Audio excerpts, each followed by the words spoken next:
Hello and welcome everyone to ZaranTech. Did you know that over 70% of global companies use cloud-based data tools to stay ahead in business? Today we'll introduce you to SAP Datasphere. It's a powerful data platform from SAP that helps businesses connect, manage, and share their data securely across different systems. It works in real time, which means you get the right data at the right moment. Studies show that businesses using SAP Datasphere improve decision-making speed by over 35% and cut down on data duplication by nearly 50%. That means smarter moves and faster growth. In today's data-driven world, having one trusted source of real-time information is key. SAP Datasphere enables companies to break down data silos and gain a comprehensive view of their operations, which is crucial for success. In this course, we'll guide you through SAP Datasphere basics, architecture, key features, data modeling, integration tools, and real-world use cases. You'll gain the skills to confidently use SAP Datasphere in any data environment. Let's dive in. So what you can expect from this demo, basically, I'll give you an outlining of Datasphere and what is this Datasphere and why we need this specifically, and what are the key features of it, and what is the high level architecture, what are the business use cases, what are the job market relevance, and all these things. In accordance with, I'll show you a small demo in the Datasphere also, how this look like, for your practical demonstration for that. So this is what, on the live demo, we want to give you a taste of the flavor of Datasphere on this. Okay. So this is the agenda, which, as I told you now. So as you all know that SAP, people who are new to SAP, I'm just giving that it's a German multinational software company that started in 1972 with 4 IBMers on a concept called internal table concept with an ABAP based thing, which came into the picture right now that time. So SAP stands for your systems, applications, and programs and products, for complete product development. It's an ERP, a complete ERP based thing, that as a rival for Oracle, it has been came into the market. And then from 1972, this is really heading in the market, and taking the market share, more generously and, more captivatingly. More of 60% of market share is with SAP only, because SAP is a big ocean wherein which you can see a lot of innovations will happen on SAP, and a lot of new things will come into SAP, because when it talks to business, people talk about SAP because SAP has occupied a greater space, in terms of security, in terms of customer satisfaction, or in terms of TCO, in terms of product agility, a lot of things that we talk about on that SAP. So SAP is one such great factor, always in the business team that we discuss on that. Okay. And then, coming to the SAP Datasphere. First of all, before I talk about Datasphere, job outlook and all these things, first of all, I'll give you the basic overview of the Datasphere. Okay. And then I'll come back to this Datasphere job outlook for you. So let me take it here. Yeah. So now what is Datasphere? What is that special that things are there in the Datasphere? So SAP Datasphere is a next generation cloud data platform completely. Earlier in SAP, we have a part of it called BW, or data warehouse, or data warehouse cloud. A lot of things are there earlier when we talk about the warehousing, because Datasphere is a data platform. I told you it's a cloud data platform. So before cloud data platform, the organizations or customers struggled a lot for warehousing their data, because warehousing of data is very important when you talk about for banking or for manufacturing or for the financial sector, pharma sector. A lot of sectors are there who generally put their data for lengthier, longer years, and they will maintain that. And not only that, they want to do a lot of historical data analysis, current predictive analytics. So a lot of things they have to do on that. So that is one such thing. So there were a lot of tools, a lot of solutions are there, which was so complex, so heavy on the systems, and also to for the customers also, to their pockets as well. Different things happen. So when you are moving into a more towards the cloud or next generation cloud based platforms, so SAP thought of developing a unified data service for all the accessing, modeling, or analytical, or sharing the data kind of without replication kind of things, and a lot of things that needs to be done. So for all that one-stop solutions, you are Datasphere. Okay. So why SAP build this Datasphere when we already have certain similar systems in the market? Because there comes a challenge with a traditional data warehousing. If you talk to me, like you have a traditional data warehousing, you have your siloed data will be there, you have your complex ETL pipelines will be there, or we can say the reports will be generally delayed because of many reasons. Okay, because of your servers, because of your data quality, because of your integrations, a lot of things will be there. And very especially for majority of customers, there is no self-service access. Okay, so these are all the industry challenges which were commonly being taken, and being addressed as part of the Datasphere. So Datasphere will help you to get a more insightful self-services for analytics. It is a very unified and a real-time federated platform where you can easily access and easily make something on that.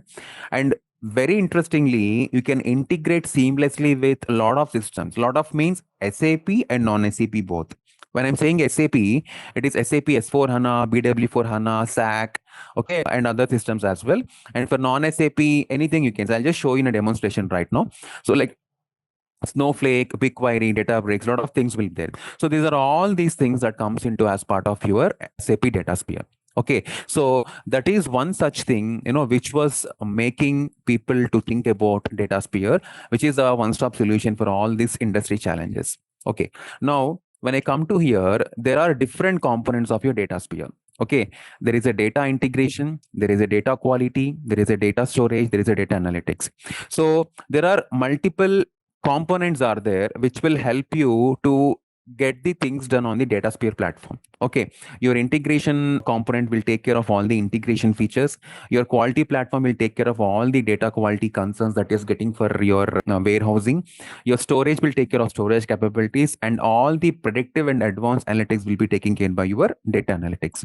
Okay, so these are all the features that generally outshine. There are many features are there, but these are the outlining and shining features in the Datasphere, which we'll see in the flexibility, the scalability, and the efficiency that you generally see. People who are already in SAP BW or SAP Business Objects, they can easily play with this tool. But it doesn't mean that it is a mandatory skill. But people who already know that we have a similar concepts in that, similar structures in that, so people can easily dive into it, with the Datasphere. Yes, so. And when you use like how to use this Datasphere for data management and analytics, there is a way that we generally go with. We generally connect some data sources in the initial platform level. So you initiate a connection, in which connection you want to make a legacy and non-legacy, and then you will integrate and transform the data for it, and then you will start analyzing data. These are the three major things that you do in the Datasphere. I'll just show you in a demonstration quite in a while. And then there are many use cases across the Datasphere are there. Okay, so I'll discuss with them. And it's in the supply chain management, either in customer analytics or either in financial planning. You will see a lot of things on top of that. Okay, so specifically, so let me open and a small notepad for you for better understanding. Okay, so as I said earlier, so these are your features which I want to discuss with you on the Datasphere, because many of you are really want to understand what are the features for it. Okay, first of all, I'll go with these features first of all, and then I'll discuss with some use cases. I'll discuss with you some high level architecture on that. Then I'll dive you with the job market relevance, and then I'll show you some of the demonstration for that. Okay, so yes, so here basically when I talk about the features in Datasphere, you have a important feature called unified access. So what does this unified access means? Here, this will combine your SAP and non-SAP. Okay, so wherever you want to like at moment, you might have a requirement where your certain data sources are in SAP, certain in non-SAP. So earlier, before Datasphere, you have to get individually these different sources. Again, you have to write some logic, you have to combine them, you make some other connections for that. You have to do a lot of complex stuff for it. But here we have a thing called federation. Okay, this federation in this Datasphere will help you to combine your SAP plus non-SAP so easily in the platform. That is one of the important feature in the Datasphere. Okay, and then at the business context level, so Datasphere will deal a lot of business context so seamlessly. What I mean to here is there is a layer called semantic layer. Okay, so that will preserve all your metadata and business relationships on your business layer, so that it will be easy for people to retrieve to that business layer, get the data, and make reporting on top of it. Okay, so that is one of the important feature that is there in the Datasphere, which was not there in the earlier different tools or platforms which are existing in the market. And very importantly, the other feature in Datasphere is consumption ready. So whatever the views or the graphical views or the, what I want to say, the data flows or models or analytical models, n number of things are there. Okay, so these are all you can easily consume in with single clicks, and then you can put them to once you have been easily consumed, they will be exposed to many environments like SAC and all these things. And from there, you can do the reporting and dashboarding, whatever you want for the client, for the third party tools. That is one of the important feature in the Datasphere. And for the new trending technologies, it has AML support also, which means people who want to be feature ready with all the SAP AI integration, they can leverage the Datasphere AI functionalities as well. Okay. And one of the other important feature is collaboration, because customers look for the collaboration more into it, right? So you have to share models securely across multiple departments, especially in finance, pharma sectors, and all these manufacturing sectors.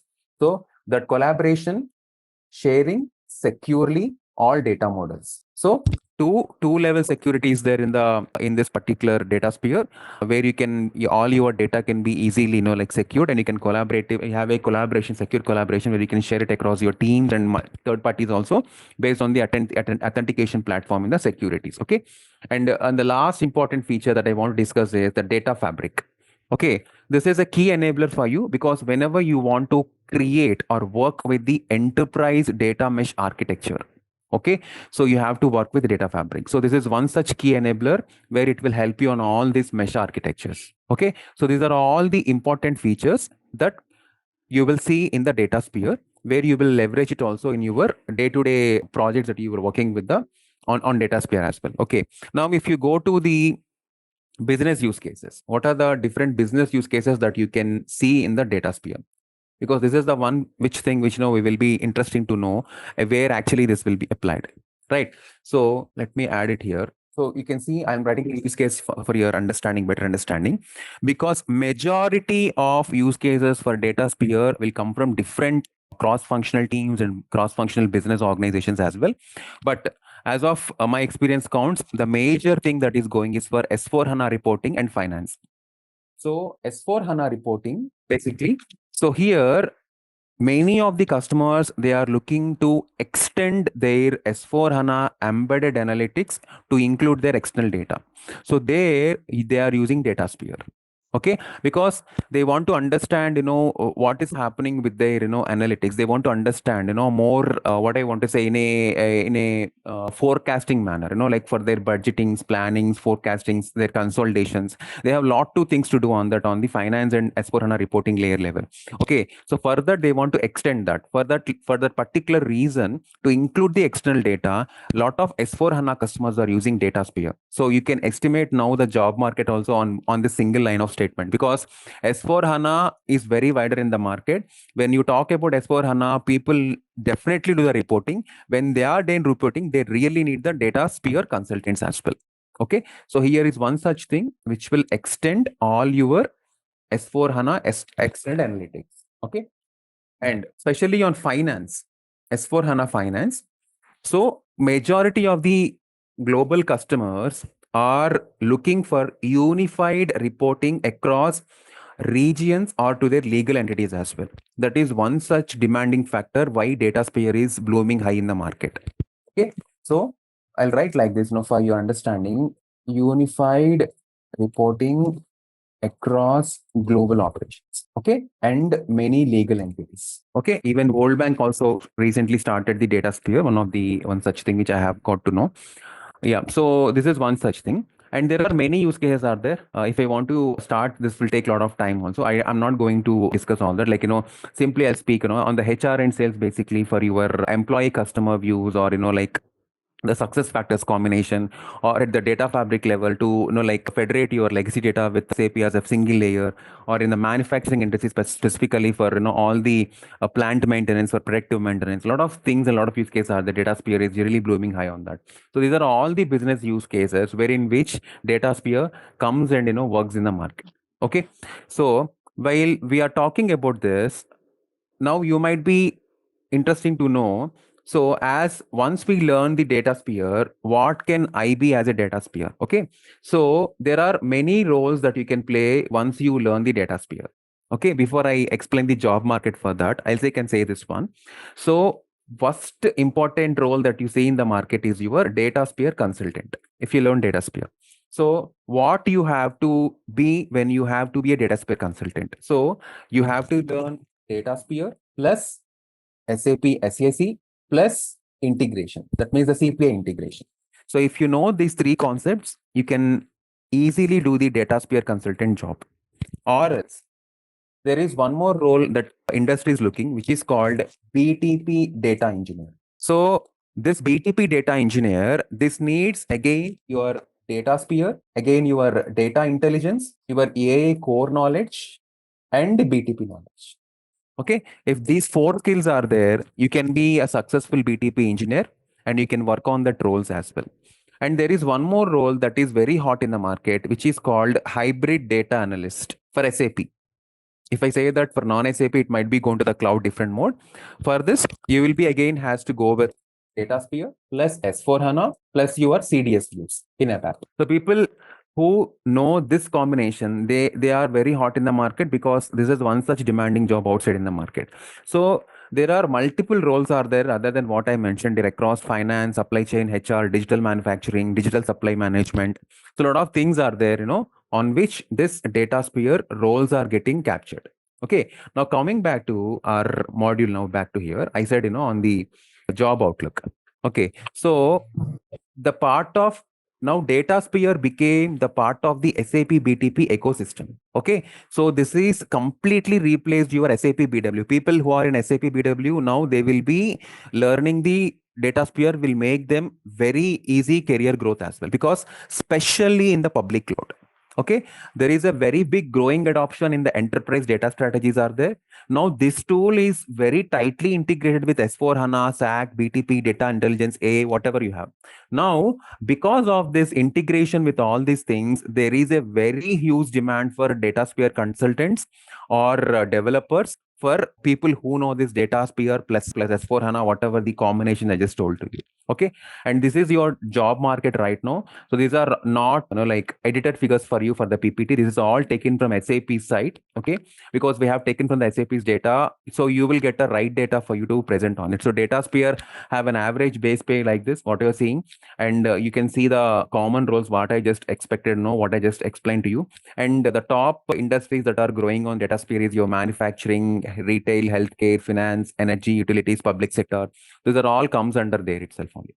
Okay, so this is one such thing. So this is your data sphere consultant salary trend from 10% to 90% in the median level, where you can see the maximum level, the median is 120, the maximum is 180, and starting with 50. Okay, and these are all the fields that are leveraging the SAP Datasphere, as I just outlined you. Okay, so now if you can see here, who can take this course? Because you might be, before I go to the Datasphere practical demonstration, so I'm just answering these questions as well. So anyone who are new to SAP, who are already working in BW also, they can take this, because the aim, there is nothing already done in the Datasphere course content. People who are new also can take that, but yes, they might struggle a little bit of terminology that will be come into like habituated. Once you are taking the course, you will learn it and you will do it. That's not a biggest thing for you. But people who are in BW, who are in business objects, who are in already as a data professional, who are in IT professionals, who are in architecture roles, they all can enroll for this training, and they can understand the Datasphere, because Datasphere is the future. Because everything you talk about, you make about, have to land in Datasphere, and you have to make things in the SAC. This is a very good combination. It's a very good tendering thing, which is a demanding thing outside the market. Okay, now coming to the training benefits and all these things, this comes under after the demonstration. Let me show you the flavor of the Datasphere first of all. Okay, guys, so this is your, let me hard this controls. So this is your login screen of Datasphere, guys. Whatever you think, this is a Datasphere homepage. Okay, so Datasphere will have your, in the left side column, you can see this. You will be having your space management. Space is nothing but, like where we will deal with the kind of folder kind of structure. If you go to here, the moment you, because in cloud, everything will deal with a space. Even in a BTP also, if you do with any thing, you need a space, because that space is nothing but a folder with having certain disk storage, wherein which you will be entitled to use a certain space in that particular what I want, the memory or disk storage. So this is a trial environment. People who are who want to explore that, but trial is having a lot of limitations. You cannot get a complete knowledge when you go for trial. This is only for just your knowledge. I'm showing for demo purpose only. It will not help you for training purpose anymore. So the space management is one such thing where which we can see your spaces here. Once your space is created, you will deal with all these things. This is what I just told to you. The the data builder will help you, as I just told to you now. If you see this one, see, these are all the data you can make on the data sphere. Like if you can see, you can build a new table, you can create a graphical view, you can create a new SQL view, you can make a new entity relationship with non-SAP, you can make cubes like in BW with analytical models, you can create a data flows for that, you can create replication flows, a lot of things. There are new task chains. People who are in BW, they know what is process chain. That is called task chain in Datasphere. So like this, you will be having a lot of things here in the Datasphere. These are all comes under your data builder only. Okay. So in the connections, basically, as I said, right now, we have a lot of connections in Datasphere, right? We can do a SAP and non-SAP also. Whenever you want to create a new connection, you can see here, there are a lot of connections will be there, which can enable you for SAP, non-SAP. If you can see here, you can connect with all these individual databases, not only S4HANA, not only SAP BW, you can connect with your Amazon, generic OData, Oracle, your Microsoft, not only Hadoop, Google Cloud, Google BigQuery. Okay, a lot of things are there. Amazon Athena. There is a diverse connections that you can do, and you can get the data and you can play with it in the data sphere. That is what I told you. It is a unified platform. Now you get a practical like understanding of what is the meaning of unified platform. Anything you get here, you can warehouse it here, you can play with the analytics, you can do it whatever you want. Okay, you can create any source, either it's non-SAP, see, these are all non-SAP. If it is an SAP, see, these are all the SAP, including your field success factors, a lot of things are there. If it is any partner tools like this, adversity, precog, there are many partner tools are there. This is only demo I'm just showing you. If you are in a subscription base, you might see a lot of partner systems as well. So like this, on category, these are all cloud, these are all on-premise. So you can just connect with these connections and you can start playing with the data. Okay, so this is one such thing, guys. So let me show you how we can simply get the data, because I cannot show you directly with any connections because of security here, but I can show you something with the CSV file kind of stuff, and I'll just show you some data building here. So here, these are all your left side is your menu. What is a kind of menu that you can see here. So if you go to the data builder, let's say, okay, for example, if you want to create a new table, okay, just go to the new table. I'm just, showing you how you can play with the data. Okay, if you go to the data builder, again, discard this. So you can see here, there is a thing called import CSV file. I'm just importing here. So you select the source file. I have this dsdemo1.csv. I'm opening that. So the delimiter can be an auto detect. Now we can see this, the data has been captured automatically, right? So this is a data. Just wait, hold on. It is refreshing. So this is the table. This is the kind of table from which the data has been taken from the CSV file. If you can see here, there are a couple of measures and all these things are there. Just let me put this one here. These are all the columns which has been taken from the Excel CSV file. Okay. So now you will deploy it. Deploy it means nothing but you are keeping it in a system. So you can give here the name of it here. Let's say it is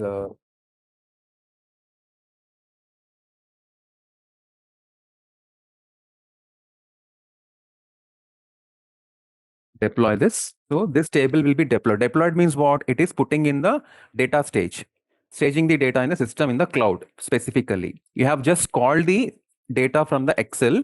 Now you are putting that in the system. See here, this is deployed. Now we can see here, whatever KBO, DM, DSP, this has been deployed. Okay. Now once this is deployed, you can go here. You can see that what is the status of it. See here, the semantic usage is for your relational data set. Okay, the storage, you can see all these things here, whatever the strings, whatever been attached, everything you can see it here.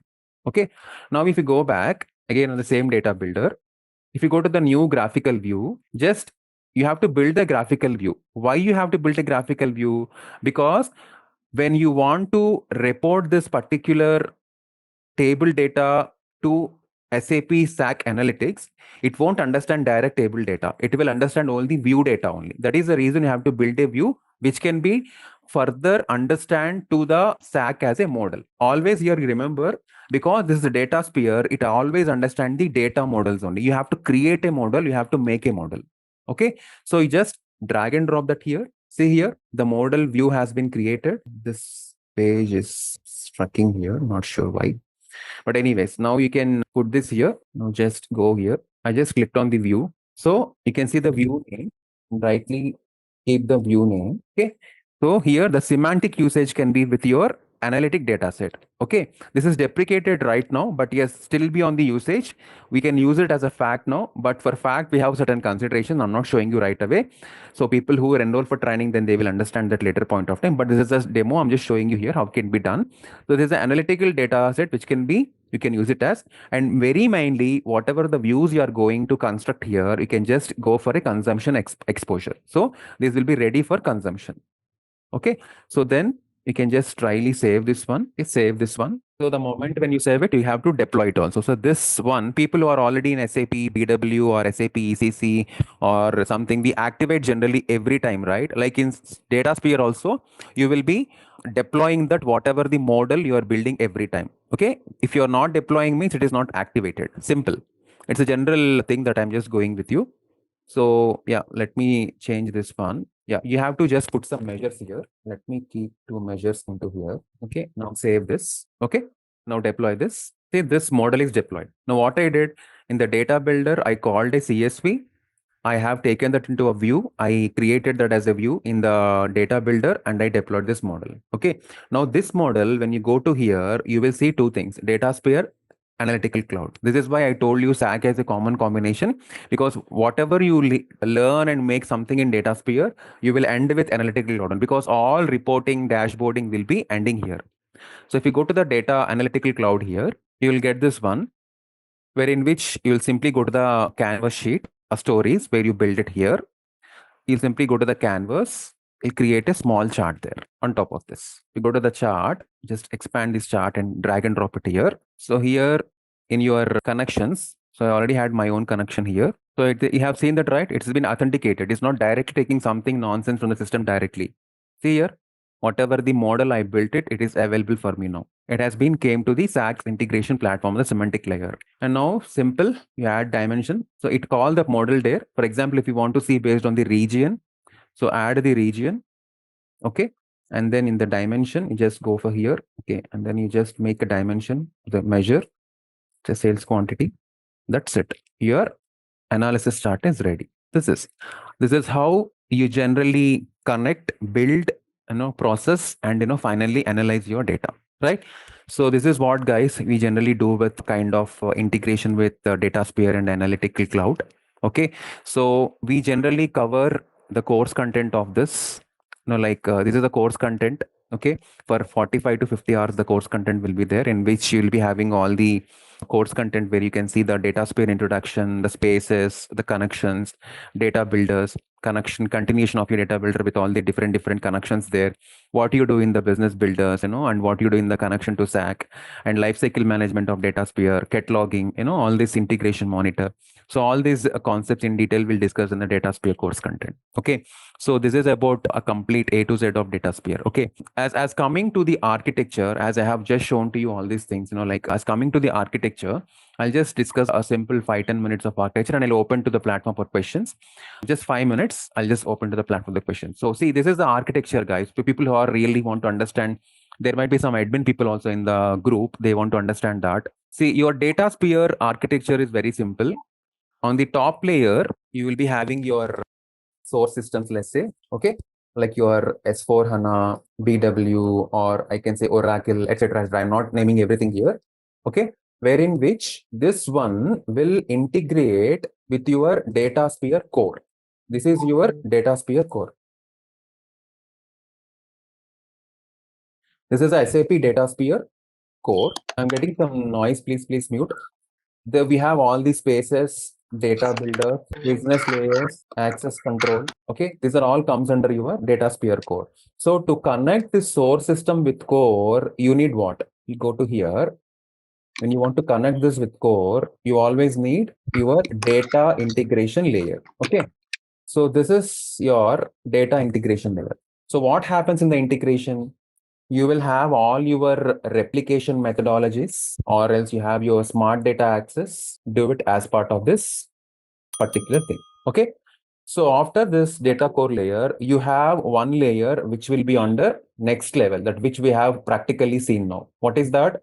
This will pushing layer, which will be your consumption layer, which is called your SAC or any third party tools. If you go to here, this will be your main consumption layer where you will see data at the final level.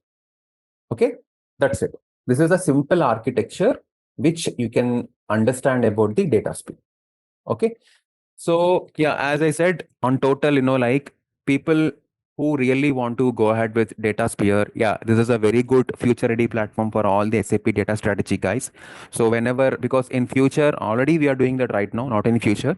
So for current and future trends also, you have to deal with lot of real time and, analytical governing data. So that which Datasphere will be one such platform where it will mature also. Whatever you are seeing, Datasphere is a still cooking version. You might be getting a lot of new additions on that as well. Okay, but this will be a new growing factor, because if people remember when BW came in the market, people were so doubtful that time whether BW can warehouse it or not. I know people who are in this team of BW, they might know that, because I have seen 2 decades of things with BW. So yeah, so BW sustained for this all these 2 decades. In the similar manner, Datasphere will definitely sustain for another 2 to 2.5 decades as well, but with a lot of changes that comes for any upgrades or any new things that comes into the picture. But that is a very sustained platform where it will make simplify the data modeling and access as well. And the majority important factor is integrating the hybrid landscape. This is very challenging and demanding factor in the current industry. So like this, Datasphere is one such platform where it will help you for all the future ready systems guys. Okay. SAP Datasphere and the SAP HANA Cloud. So both would be the again this will be modeling parts, right? What do you mean by modeling parts? I mean that modeling is different from Datasphere modeling. Whatever the modeling you are thinking about, I'm not Okay. understanding. Both support data modeling, but they serve different purposes and target different personas. Okay. So this will completely different, right? This is Because in native HANA, what you do all the SQL based modeling. You write your calculation views, you write your stored procedures, you do complex joins, all these things. But Correct. that is different in Datasphere. Datasphere, you do a graphical view, which is no code and low code type of thing. And you do with all kind of BW kind of stuff where you do all the dimensions, measures, associations, a kind of different thing, which is not in native you do. So both are two different things. You cannot make it align that. Yeah, and one more thing, see now SAP HANA server is so fast, it has in memory these things, and Datasphere also will be running on the SAP HANA server only, right? HANA system. It's running on cloud, not on server. Running on Server. cloud directly. It is super fast. It's on the cloud. Yeah. Okay, and the job market will be same for the SAP Datasphere and the BTP developer, kind of. A combination of BTP plus Datasphere will be a very, very brightful job market compared to only Datasphere. Only Datasphere. Okay. Yes, I'm an FI consultant. So what would be the roadmap to get into Datasphere? I don't have a technical background, so I'm not sure if you can do like from a functional side with FI to add Datasphere to your skills and get into the Datasphere job market. Yeah, great question. How it work for you? Yeah, really great question. Because being from SAP FI background, generally your transition to Datasphere will be highly strategic, what I can think. Because especially as a finance team, as I said already in the initial 5-10 minutes, finance teams are increasingly expected to deliver a lot of real-time cross-system analytic content. So your roadmap will be like this, like you can more focus on your GL, APR, whatever in the finance process will be there.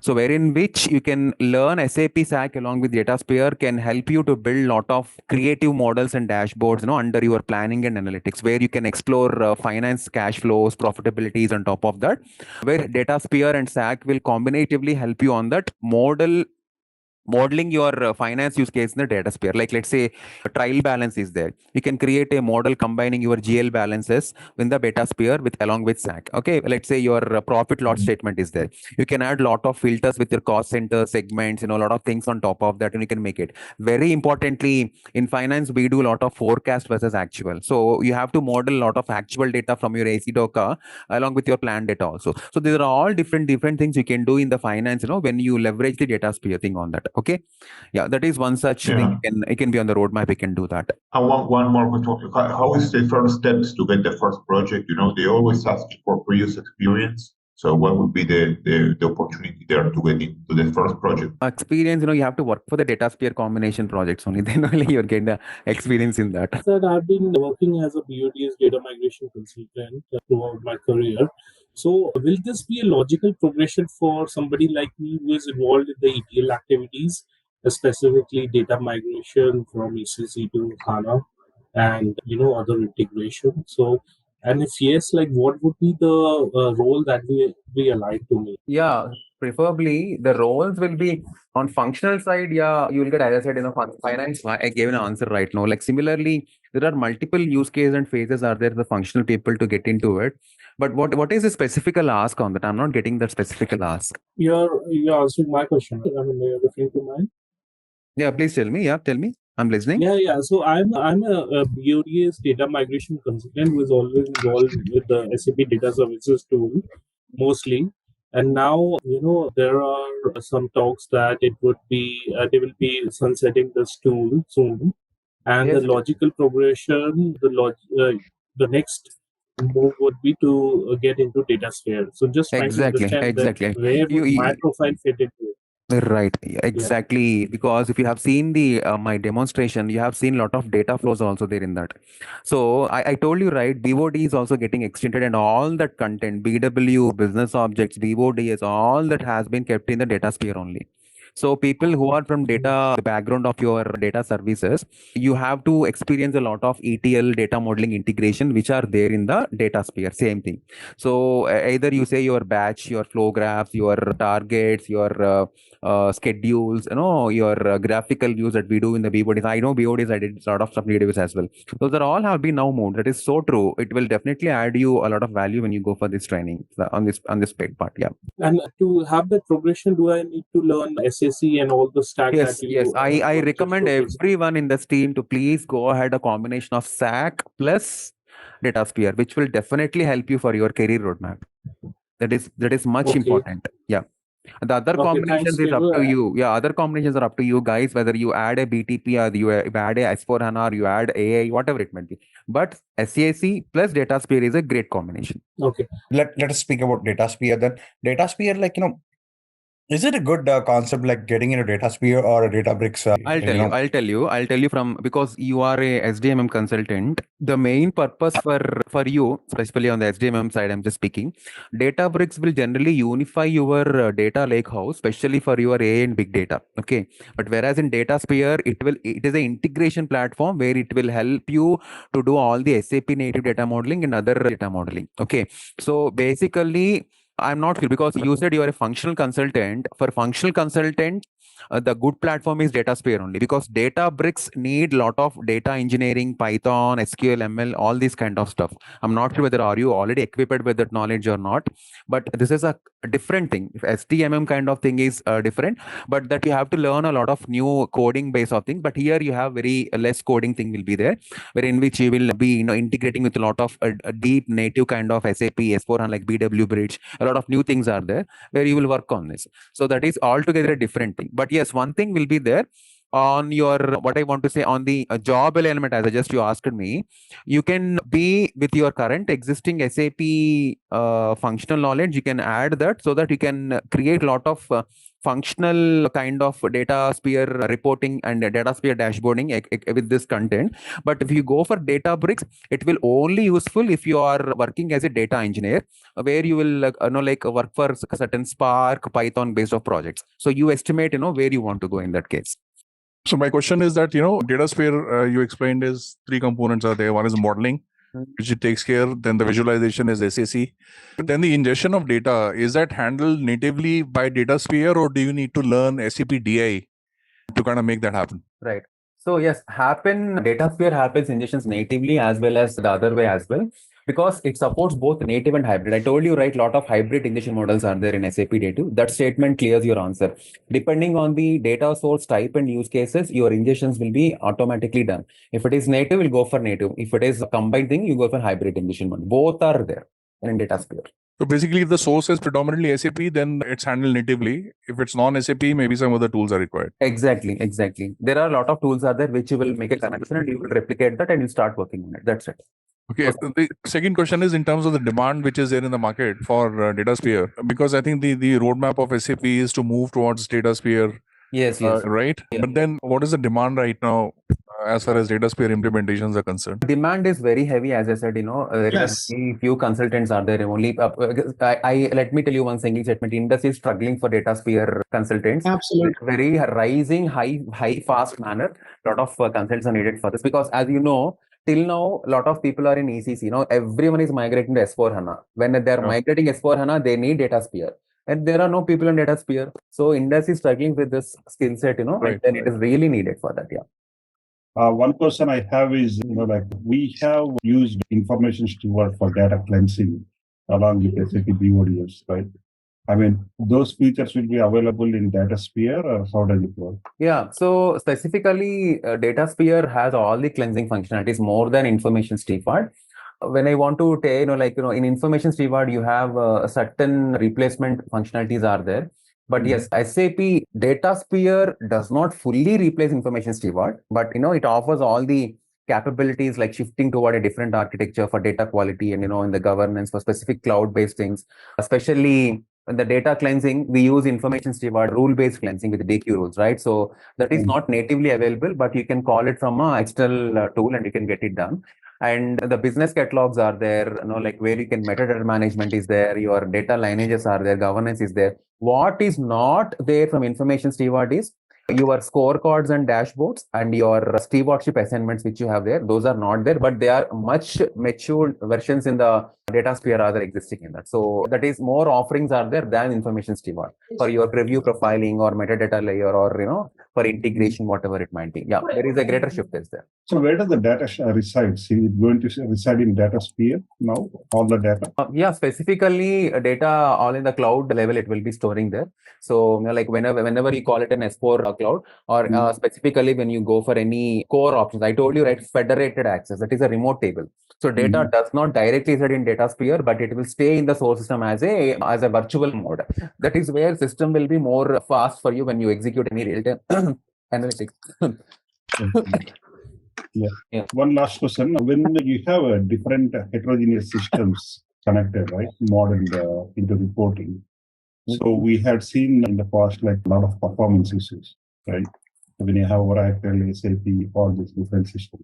So how does it performs in Datasphere? Heterogeneous systems, it was earlier scenarios. You were so not clear with your architectures. Your means, with SAP what we have. Because the main problem with heterogeneous systems will be too many sources will be there. So wherein which you have a lot of data lineages will be a common thing there. But specifically to Datasphere, as I said, the federation layer, which is a smart data access layer, that will have live access to data without copying it. So in your heterogeneous, it has to copy it and it has to make some functionalities in it. That is where your latency comes into picture. Because there is no copying of data, direct federation is there. Datasphere will give you in a minute, in a quicker point of seconds of time, it will give the data to you. And it will push us down all the queries to the source systems easily and get the data of it. So here, one single line statement will give you the answer. Here, you will only read what you need. No full table scans or unnecessary joins inside your Datasphere. That is the reason you will get all the data at, in a faster manner compared to your other heterogeneous architectures. I just wanted to understand how will it relate with respect to my role. So currently, I had been working as a SuccessFactors consultant in EC core. And I mean, I had been the other areas apart from that is time off and EC payroll and all those things. So, I mean, how will this be in further extension with respect to my role? And does it have any relation with workforce analytics or just trying to understand where will I land up if I am pursuing this one? Specifically, yes, as I have already shown to you, right, in the Datasphere, there is a greater insight for success factors also. Absolutely, Datasphere complement your career with, along with success factors, because you're already there. You can integrate, you can model and report a lot of HR and workforce data specifically. And whenever you want to do any enablement of any advanced analytics beyond what success factors offers, that also you can do in the Datasphere, because you'll connect with success factors data with your regular different modules for holistic reporting, which can be like very feasible for your role to be done. So while you are using your success factors, you might have use for standard reports, kind of story reports, workforce analytics. All you already do that, right? So right. But success factors have limitation also, right? It often lags at your enterprise level integration. You cannot do a predictive modeling also, wherein which you can do that using Datasphere plus SAC. That is where the advantage comes into your way. If you can give an example on that, like that would be easier to understand. Like, see, if you build a custom HR dashboard in success factors, you can't do it directly. But whereas when you want an advanced reporting, like where your success factor does not have it. Like for example, if you want to build a custom HR dashboard, that you can do it while using the Datasphere along with SAC. Like for example, you want to take hiring plan versus actuals. When you want to do certain thing, Datasphere can give you easy models for you, and you can actually provide and produce the hiring plan versus actuals. Not only that, like attrition by, if you want to see attrition by region, attrition by cost center, attrition by profit center. So if you want to see like that, all these things, you can, make it in the Datasphere seamlessly. Okay, as you have already asked, when you join your HR data with finance or project data specifically, you can do a lot of workforce planning also, and your budgeting and like talent programs will be very easy when you combine your data in the Datasphere. Like all your employee data, payroll costs, project budgets, all things become very easy for you whenever you like make this integration of success factors to Datasphere. Okay. And another just a small last question here. So like if I'm doing this, like mostly because I'm connected from success factor. So I don't have much knowledge on the finance side. So with limited knowledge on the finance side, with respect to the role that we have in the market right now, what is the demand with respect to the specific domain? Like, is it more on HR or finance, or do I have to be like well versed with all the other modules also? Okay, fine. Tell me that, like that, I'll give you a simple answer for that. If you are a direct success factors consultant, then Datasphere will help you, like, to create some of these story reports and powerful analytics, and you can use there in your career roadmap for that level. But if you are a HR reporting consultant, not success factors consultant, you don't know success factors, but still you can get a lot of offering from Datasphere where you can build your cross-functional dashboards for your day-to-day finance and, HR projects, whatever you want to do. Okay. But you say, if I'm a SAC plus SF expert, you already know some sort of thing, then you can completely position yourself in Datasphere as a workforce analytical architect, where you can do a lot of architecture along with Datasphere by integrating the success factors as well. So these are the options which are available for you. Okay. So we're doing a lot of HANA views, quite a complex few SQL and graphical ones. I was just curious, you showed the graphical view option in Datasphere there. Do you have all the features that are available in a HANA view there? You mean as for HANA views are saying? No, like in a HANA, native HANA calculation view. Do you have features available there in the Datasphere graphical view that you were showing? Do you have similar features available there where I can do ranking, aggregation? Yes. In the SAC, you have it, right? You can do all things, whatever you do in the S4HANA or business objects. All things are there, ranking, top down. Not at the end reporting level. I was talking more at a base graphical calc view level. Base level also they're available. Yes, it's available. They're there. Oh, it is? Okay. All right, yeah, that's all I had. Thank you. Hey there. Want to get good at handling data? Our SAP Datasphere course is here to help. You can take it at your own pace on our platform. In this course, you'll learn all about SAP Datasphere. It's like a smart system to connect, manage, and use your data in one place.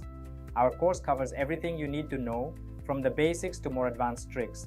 It's made by experts who know what they're talking about. Your teachers are pros who've been doing this for ages. They're here to help you learn and answer any questions you have. And don't just take our word for it. Our students love the course too. People just like you have found our course super helpful. Best part, it won't break the bank. This awesome opportunity to learn is affordable. Ready to become a SAP Datasphere Pro? Sign up for our page now. And for more info, check out ZaranTech's website. And this is the agenda for this, guys. So, and then yes, people who are new to SAP, I'm just want to bring that. If anyone is, I just cover this in a little time, and then we'll go with some of this job outlook, history of it. What are the salary trends of Datasphere, and what is the fields that leveraging this particular Datasphere, and about our course. What is the overview of Datasphere here? What are the modules that we are going to cover, and what are the offers for ZaranTech?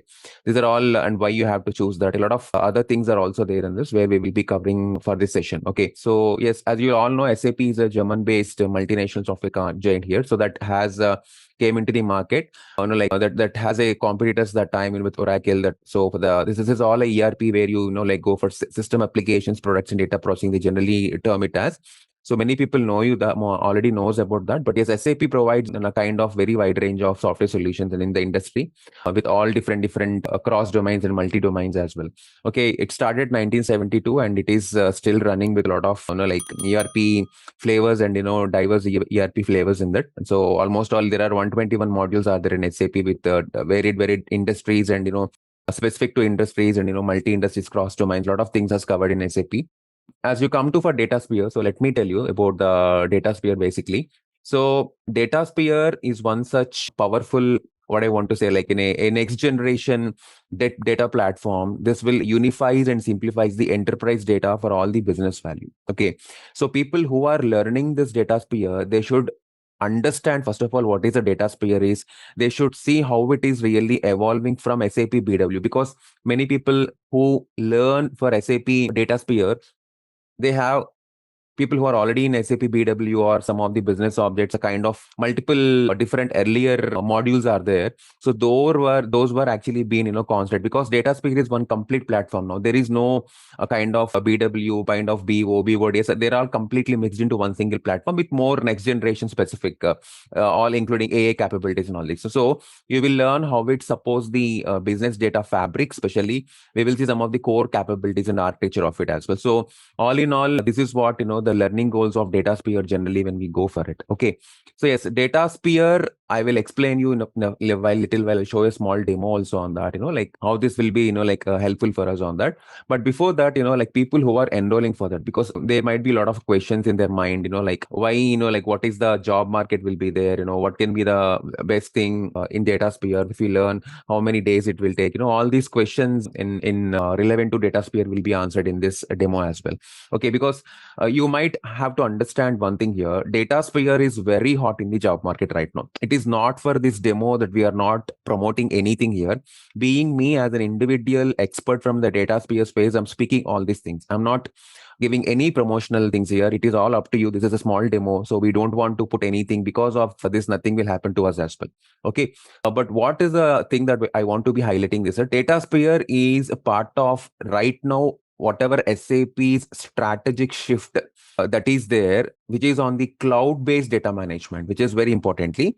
So that is replacing your traditional BW, BW4 HANA in the long term. Let me be very clear. I'm saying in the long term. It is not immediate. It is already started.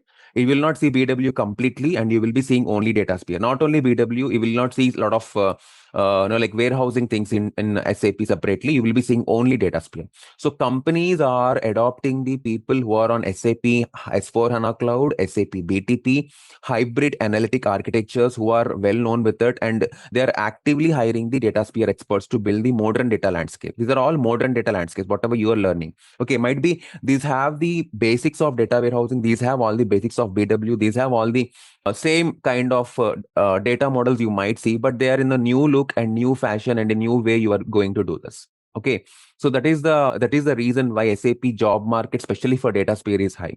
And when you see there are many roles will be there. If you can see, there is a good salary trend is going on for the Datasphere also, who already, because in industry is lacking of the skill set right now, and the real skill set, because people who know something, they are coming and they can't play with this directly easily. There are a lot of things you have to learn. So this training will help you on that, what you can do on the Datasphere as a complete Datasphere consultant. So people who learn Datasphere, they might be a kind of Datasphere architect here, They might work on SAP Analytics. They might work on SAP Data Engineer or a technical architect or a BTP data architect or a kind of BW to Datasphere migration consultant or enterprise data engineer, okay, or pre-sale solution architect. There are a lot of roles are there. People of different interests will be there, okay. If you want to design only POCs and architecture solutions and using Datasphere, you can be a pre-solutions architect for that as well, because you're not interesting on a kind of developments and all these things. If you can handle data integration, pipelines and governance, you can be a data engineer. Okay, because this all does by Datasphere. So whenever you want to be analytic, SAC is there. You can combine a lot of Datasphere content with SAC third-party tools for reporting. If you want to design a fabric architectures involving Datasphere, you have to use Datasphere plus SAC. So like this, you can have multiple career paths. You can build it, for Datasphere level. Okay, so this is one of the important, on the job market. I just want to push it for you, and especially we can see. Let me show you this one. This is the Datasphere consultant salary trend right now. This is taken as per the recent figures from the from the US and the German consultancy markets. This figures has been captured from that. So this is a median to maximum range of the pay scales it is getting in the consulting mode, not on the permanent mode. Permanent mode, all guys, how it generally works for that. And yes, there are many fields that are leveraging this SAP's Datasphere technology. Especially, like you will be having many there are high demand industries will be there in any Datasphere, not only Datasphere, for any SAP or non-SAP things, there will be two industries will be there. The high demand and medium demand. So, but Datasphere having very high demand in FMCG, retail, pharma, medical life sciences, manufacturing, auto, oil sectors, public sector, especially those who are moving from ECC to S4HANA. Okay, so you have to understand one line here. Very simple, I'll tell you. Now, ECC is no more existing now. Everyone is moving to S4HANA. Now, everyone is moving to S4HANA. They want to, all the ECC kind of classical traditional things are getting extinct. Now, people has to learn new things. They have to move to the new things. So in S4HANA, the new things is Datasphere for all the warehousing and, analytical reporting and kind of stuff. Then when market is moving from to there to this, we don't need the old skill set. So people are looking for the S4HANA consultants and experts on that areas. So especially US, Europe, Gulf countries, India, and you have Middle East, a lot of countries, they're already migrating, and they're really, like having this niche skill lacking, and people are, the main industries are suffering from this skill set. So people who want to go for Datasphere, they might work in one of these industries customers, and they can serve for that as well. These are the top industries which are going for that. So we want to give you an outline on this. That's the reason. So I just giving all these insights for you, so that you will be having better things on that. Okay. So coming to prerequisites. So if you want to understand that, hey, I need any prerequisites or something for this. Yes, Datasphere doesn't require many prerequisites. People who are new to this also, they can learn. But yes, they have to struggle a little. They have to do a little hard work, because when you have to learn for Datasphere, you should know the SQL, you should know some sort of S4HANA exposure. But anyways, we will make you build on that at the data modeling layer. You should know a little bit of SAC. If it is not there also, not a major requirement, we'll get you learn for that. And very importantly, people who are migrating from BW, they can learn it easily. But people who are new to that, they have to struggle very little, 1 to 2%, they have to struggle, because they have to understand it. If people are already having some basics of SQL and all this thing, that will be easy for them. Okay. So once you are into Datasphere consultant, you will develop and maintain models in SAP Datasphere. You will integrate with S4HANA, BW4HANA and non-SAP systems. You leverage your BW bridges for legacy models. You'll create semantic models. You collaborate with analytics. You ensure some data governance. A lot of data related activities you do majorly in this. So you will be a official data engineer also. And in Indian current market, this particular skill set is now ranging from 20 to 45 LPA per annum. So this is what the current market trends I want to put it on the board. Okay. So now if people who want to do certifications also on the Datasphere, SAP is providing that, like SAP Certified Application Associate for Datasphere, for SAC, and for Datasphere Senior Associate. So these are the important certifications are there outside. Okay. So this is the very basic introduction about the Datasphere. Now I'm going into the Datasphere. First of all, what is it and what we can get it from that. So till now, any questions for anyone? My question is, Datasphere come into play after ECC to S4HANA data migration gets completed, or can we use Datasphere for migrating from ECC to S4HANA also? Yes. You want to make a new migration from ECC to S4HANA? I'm asking, can we use Datasphere for that purpose also? See, for now, Datasphere can connect it to ECC and it can be used alongside ECC too also. Wherever you want to replicate data from ECC, you can do it. And if you are asking the question of ECC to S4HANA, yes, we can migrate from ECC to S4HANA using some of your conversion strategies and, a kind of new implementation process that was given by SAP. It is there. Oh, okay. All your migration approaches are there, Suresh, like brownfield, greenfield, bluefield. Three approaches are, they are there in the Datasphere. Yes. In the Datasphere? Got it. Yes. Okay. Because we're heavily depending on BODS, right? Yes. Okay. So, like I mentioned, BODS consultant. So, I've been working with data integration, ETL, pipelines, all that. So, you mentioned that it's a replacement of BW. So, is there any kind of BW knowledge required in? Or it will be covered in the course? No, I will give it that whatever the knowledge that required for Datasphere, the BW knowledge it should not be much more required. So that will be imparted in the session itself. No worries about that, because we work on some of these cubes and stuff was there. So that is not a big thing. So we can impart that. That is not an issue. And is this more for BW consultant rather than us, like who are working as functional or ETL consultant, or is it like for everyone? No, it's for everyone. That's the reason I told you, right? For everyone, this will work out for that. Okay. So, but BW skill is not a mandatory for working with Datasphere. It can be helpful in some specific cases. Okay, you do not need any BW skills for this. Let me explain you. If your BW, but your BODS experience will help you a lot in data flow design, in data transformation logic, your data cleansing and harmonization, integration of SAP, non-SAP data. This will definitely help you. But most customers who are building new data models in Datasphere are using for business builders and some kind of S4HANA, ECC Snowflakes and all these things. But BW is also replicated in this. That is the reason people are using BW, because like an info provider, a DTP kind of thing, it uses some of the BW's old terminology like transformations, composite providers. Okay. So you won't build BW objects manually here, but you have to understand what is that object and how the structure help you. That will be anyways important in the training. Okay. Okay. Thank you. I answered your question. Yeah. How much coding is needed for this? Like I'm from the SAP BW background. Like do we need to learn like Python parallelly for this? Python, because minimal coding is needed. Most activities are graphical or SQL based. Here, there is no ABAP, not ABAP or procedural coding like in ECC and BODS. Okay. So in Data Builder, you need some basic SQL knowledge where you use some graphical joins, unions, and custom SQL views. You have to know that. So in your Business Builder, there is nothing, replication, nothing. Data flows, yes, you have some optional Python is there when you're using for, like BODS data flows with scripting. There you might use optional Python or SQL scripts. Both are there in that. Okay. And again, your transformation logics, people similar to your BODS editors, like some SQL or calculated columns are there. There you have to use your logic for that. Anyways, here the good part is it will only write the code on its top. So you have to just tweak it, or sometimes you have to custom logic in advanced situations for power users and optimization cases, right? So you have to use that. So until or unless there is no heavy coding on this, especially on ABAP or Java scripting, no, nothing. It's very simple and straightforward. Okay, yeah, because like we are in the migration phase, like we have a lot of coding and transformation. So in the BW transformation. So but to your question, if you learn Python, that will be helpful for you, because that is optional though right now. But for all advanced data flows, Python might be helpful for you. So if you learn it, that will be okay. That's the question I can answer for that. Yeah. Any other questions, guys? Guys, everyone clear? Okay. Now I'm going for the demo. So yes. So you'll get this training benefits from us, because these are all the training benefits, guys, which you already seen that, from ZaranTech. You get all the master, you get this Datasphere content completely. Okay. And you get all the practical skills in data integration. You can have anyway, ZaranTech will help you for all the career prospects and business decisions with all the real-time things. You can modernize this existing investments also, like by, like updating the skill set as well. Okay.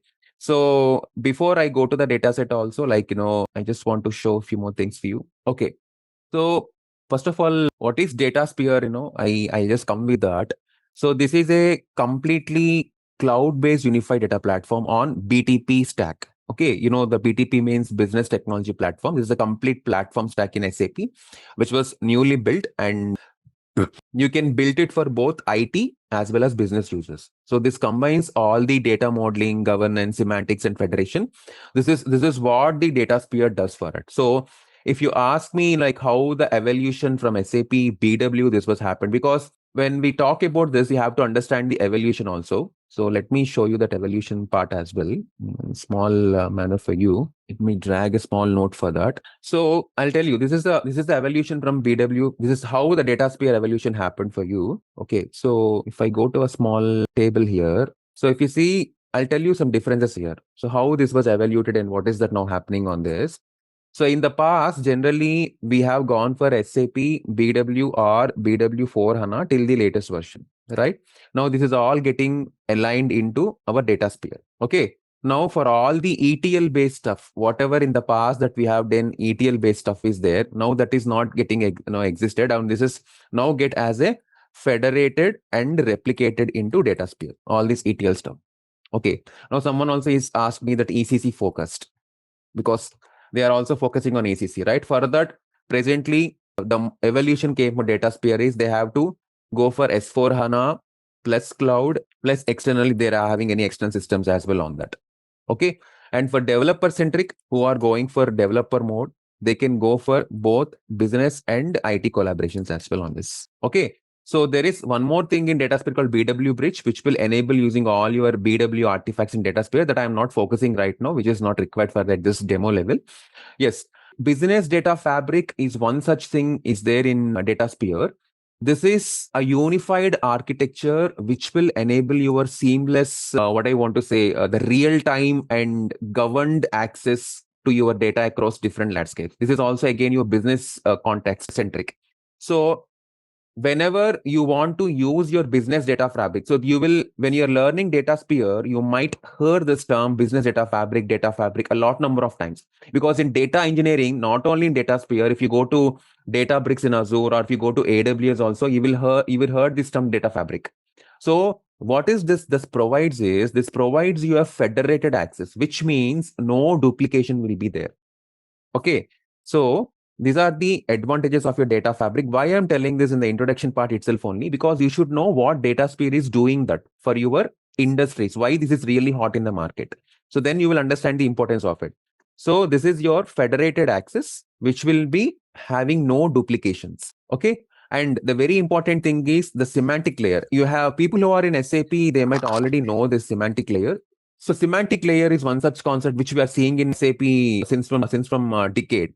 Since from BO came into the thing, we are seeing the semantic layer is a creamy layer, where you will put some data, get from it, a lot of things you are doing that. The same layer you will do now in the Datasphere also. You will now create some spaces. Spaces means a space where you build your applications, and some business builders also. Business builders, I'll tell you, it's nothing but you build your builder and put it to your business builder for consumptions. And then you'll be having a centralized governance layer, which will take care of your complete security of it. Okay. And very importantly, openness is there to all non-SAP sources. I'll show you what are those as well in a while. Okay. So whenever you want, these are all contains in your data fabric, which was, internally working for your Datasphere. So you can, if you ask me, hey, where I can use all these things, yeah, you can have a lot of real-time decision making. You can do data democratization for business users. You can use a lot of unified analytics from SAP plus non-SAP where you want to combine and do it. So these things you can basically do on top of this data fabric. Okay, so yes, let me show you the architecture of it, and then I'll show you a small practical demo how this Datasphere will help you on this. So if you see the architecture, it's a very simple architecture I'll give you. I will not take more time on this. So let's say you have a connections at the down layer. So where you'll have your SAP and non-SAP, legacy and non-legacy, whatever we call it as. And then you take a kind of spaces will be there on your Datasphere. On the top of your connection, you create a space. Okay, by this space, to access and governance. Okay. So after that, you will be going to, once you create your space in a Datasphere, you will go with this is the layer where you go for your data builder. And then on top of data builder, you do business builder. In the data builder, what we will do in the SAP Datasphere is we generally create the models, views, and joins. Okay. And after this, you'll be having your business builder. Okay, let me be. So here you will do all your KPIs and dimensions. And finally, you'll fed it to the user presentation layer for that. So this is a top to down architecture like this. I'm not drawing any single arrows here. So user will be there here, wherein which you can get the user with SAC, Excel, Tableau, whatever you want, the Power BI, even everything you can get into it, whatever you want to make it out. So like this, lot of things will be there. This is how the architecture will goes with. Okay. So there are many core components are there. I'll show you now what will be there in a small demo. Okay. So let me open that. So are you saying that semantic layer is below the data builder? Sorry. Yes. Semantic layer. The spaces means semantic layer is what you mentioned, right? Yeah. Semantic layer is not, okay, you're saying this one, right? Yeah. So semantic layer is not below, it will be above your data builder. Okay. Because once you get your semantic layer, that is actually your business builder, nothing but data modeling will be your data modeling layer. Okay, let me explain that layers also, that will give you more clarity. So if you go to the layer level also, see, this is your simple source system where you get this. So on above the source system, you will have your data integration layer, because you have to integrate the source, right? So you'll go for data integration layer. So on data integration layer, you will be having a data modeling layer. This is the data modeling layer. On top of this data modeling, you'll have your semantic layer. This is the one. This is your semantic. So here you do all your ECC kind of stuff, S4 stuff. Integration, you do some spaces and connections. Once you connect, you push it for data builder, where you data modeler, where you do all the building. Then you push it. Semantic layer will be always a creamy layer. So here you will get it for business building only. So you don't do any actions on top of that, like any coding kind of things. You just get that, push it. That's it. This is the semantic layer. Between your SAC and for user, between model and the user layer, the presentation layer. Okay, clear? Okay, so the semantic layer, what you were mentioning just a while ago, was the spaces, right? The spaces represent the semantic layer. No. Spaces won't represent semantic layer. That's what I'm saying. Spaces will be there in your source system only, not on that layer. Why I have this is a Datasphere life cycle, what I just showed to you from start to end, what it will goes with. This is a layered structure architecture of your Datasphere. All right. Okay. Yes. So this is the architecture, guys. Now let me go into the demo part. While you're bringing it up, so Datasphere, can we use that for on-premise deployments also, or does it have to be only cloud? Yeah, you can use for on-premise also. But means for now you're asking, or in the future? Oh, in general, does it support on-premise deployments also, right? Yes, S4HANA, I told you, right? It will support. It's itself a cloud native. Now this is not available in on-premise installation right now. However, if you want to connect to on-premise like ECC, BW securely, you can still do that. That is there. But there is no on-premise version for Datasphere. Especially. Oh, that's what I want to know. Okay. It's all cloud. It's completely cloud native solution. Got it. Okay. So 1 second, guys. So this is about this overview, guys. So 1 second. So this is what the components of Datasphere, before I get to it. So you'll be having these 4 components: data integration, data quality, data storage, data analytics, where I just told you what each does. One will do that. And because the key features and benefits will be like this, you'll have a flexibility, scalability, and efficiency when you go for Datasphere here. And especially when you use Datasphere for data management analytics, you can connect to multiple data sources, integrate and transform the data, and analyze whatever you want. You can analyze and you can get these things done. So the use cases, basically, you will see this in the supply chain management, some sort of customer analytics and financial planning as well. So these are the basic things you get it. So when you compare Datasphere with other similar systems that are right now here, so this is the customer rating, which was taken from the common surveys, not for SAP pardon surveys here. This is an open survey, nothing to highlight Datasphere here. This is what the common thing, the Relative Cloud, Informatica, Datasphere are that. So Datasphere is on top right now. And then, yes, before I go to this, these are the points which I want to conclude about that before I go to a small demo. Just have a look on it. In the meanwhile, I'll pull up the server here. Hi, I've got a quick question. Yeah, please. So you mentioned analytics, right? So how does Datasphere's analytical engine compare with something like a Tableau or a Power BI? Or does it even have an analytical capability like what a Power BI does or a Tableau does? Can you reframe your questions? I have not completely listened for that. How does Datasphere compares analytical engine? This is what your question? Yeah, no, actually, the deeper question is with Power BI and Tableau, we build dashboards and pages and whatever, right? So can you do all that with different varieties of charts and Tableau structures and all that? Does Datasphere provide that capability? Why not? It is much more than that. Oh, it is. Wow. Okay, you have to direct Datasphere is not there. You have a link with Datasphere called Analytical Cloud SAC platform is there. where you can use visualizations plus dashboards. Datasphere directly won't do. It will only handle your modeling plus integration. But there is one more powerful tool is called SAC is there, which will be feeding from Datasphere, where you can create all types of visualizations, whatever you are doing, even a kind of real-time dashboards also. A lot of things we can do on top of that. Yes. Okay, and that's SAP technology also? Yes, that is SAP. SAP, and the name itself is SAP Analytical Cloud SAC, we call it as. So that is a tool name, so wherein which you can use all your thing. So yeah, this will generally help you with a lot of visualizations. You can't see in Power BI and Tableau also those things. Yeah. Okay. Thank you. Okay, I am just showing you here. This is a trial account. So everyone who want to explore Datasphere, they can actually go for a trial account for 30 days. But trial won't have everything what you look at. Just understand a very 2 to 3% of flavor that you want to do it. I hope you're seeing this thing here. This is a Datasphere, guys. What I just told you right now. So in Datasphere, this is what I'm telling you about. You will be having your, whatever I just told you, right? The connections, the data integration, the data builder and business builder and semantic onboarding. These are your applications where you go for that. So in Datasphere, you'll be having these ones, the space management. First of all, whenever you start with, you'll go with the creation of space, Your space is nothing but because we are working in cloud native environment. In cloud native environment, either you do in AWS, either Azure Databricks or wherever you want to. Because I'm very much versed with Databricks also. I know that end to end for that. So here you will be having some spaces. So you have to occupy a space for this. If you go here, see this, you'll see this is a space. So if you go to the space management, you will see what is the space here. This is my space where I will be having some sort of disk storage, some memory storage. Space is nothing but like a folder. Okay. Where you will be giving certain space for that, in which you have to build your applications, create your applications and all these things. And after that, you will be working on different stuff on top of that. And this is what the space management does, nothing more than that. Anyways, in the training, I'll let you know all these things.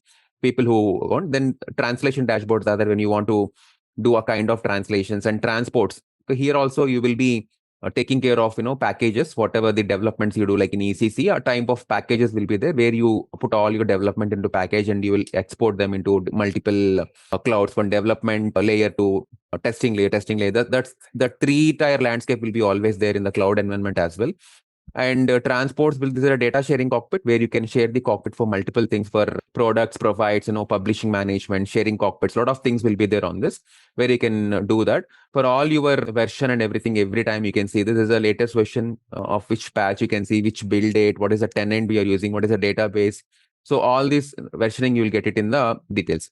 So specifically, at the home, you will see what are the apps at the left side part. You will see here all the blogs, the live content, what are the data builders that you want to, keep it here. What is the business builders? Are there anything that has been done? A lot of new stuff can be done and deployed on top of this. This is one such way which we will generally do that. And specifically, if you see here, I told you, right? So Datasphere, and someone asked me, hey, can I build the powerful VA dashboards? Yes, I told, right? So once there is an integration with always the SAC, SAP Analytical Cloud will be there with the Datasphere. Because in Datasphere, you will be working on the integration and modeling. But whereas whenever you want to do all the analytic kind of dashboards creation that you can't do directly in Datasphere, you will get the analytics kind of stuff, but you won't do anything directly, but you have to do it in the SAC, which is in the SAP Analytical Cloud. So I'll show you a small demonstration on this, how this will be helpful for you. Okay. So if you go to this, here you'll be seeing multiple business builders, multiple data builders. Okay. You can build from tables, views, models, analytical models, flows. A lot of things are there. There is not one such thing. People from all genres can, enter into Datasphere and do a lot of data modeling, with a very minimal coding. And the integration monitor also, you can see a lot of integrations with this. And for connections also, you can see n number of connections you can create. Whenever you open a create connection, see here, you have, I told you both SAP, non-SAP are allowed in this. Like you can see a lot of SAP ABAP. You can give your, these are all cloud categories, whatever you're seeing. If you want to go only on-premise, these are only on-premise. Someone has asked me, hey, is on-premise, is there? I said, no, on-premise kind of connections you can take. These are all the on-premise kind of connections you can create from that. And especially non-SAP sources are also there. These are all the non-SAP sources where you can bring data and play with it in the Datasphere. If you want to go for any partner tools, there are many partner tools. There is only just demo tenant, but you might see a lot of partner tenants also on this. From SAP, these are all the standard SAP where you can get and integrate into the Datasphere also. Okay, so this is a very bigger scope, guys. So you can see a very bigger scope in the near future also, that you can do everything in the Datasphere. So I'm just leaving this part. Okay, let me go into the data builder first of all. Let me show you a small application. Last week, I have built a small CSV kind of file. I imported that. I have done that. So I'll be doing the same thing right away here. So go for a new table. Whenever you want to create a new tables, you can get from here, or else you can directly import it also. I'm not creating any tables here. I'm just importing it here. You can go here, import CSV file. So you can select a source file here. So whatever the CSV files, that we have created, you can take from here directly. Yeah. Okay. So cancel this one. Select source file. Took this CSV file. So let it be auto detect. Use first row as a column header. You do it anyways. I'm just showing you this one. Okay. Now we can see here we have a columns for sales ID, group, etc., are there. So which are already been mapped here. So which window you can whatever you can want to put as a key, you can directly keep it as a key here. See here, I can keep it as a primary key, sales ID. So this will be automatically a sales key. If you don't want to keep, you can remove the key as well. Okay, like this. You can set as a key, delete it. Whatever the fields you don't want also, you can just uncheck them. Okay, this right side window will be there like this only. You can actually remove it in the original version. It is not going in the trial version because they want to put this here. This will always help you anyways, but not an issue. But still, yeah, this is one such thing. Just if you go to here, now you just simply deploy this. First save this, deploy this structure. Now while deploying, you can give the name.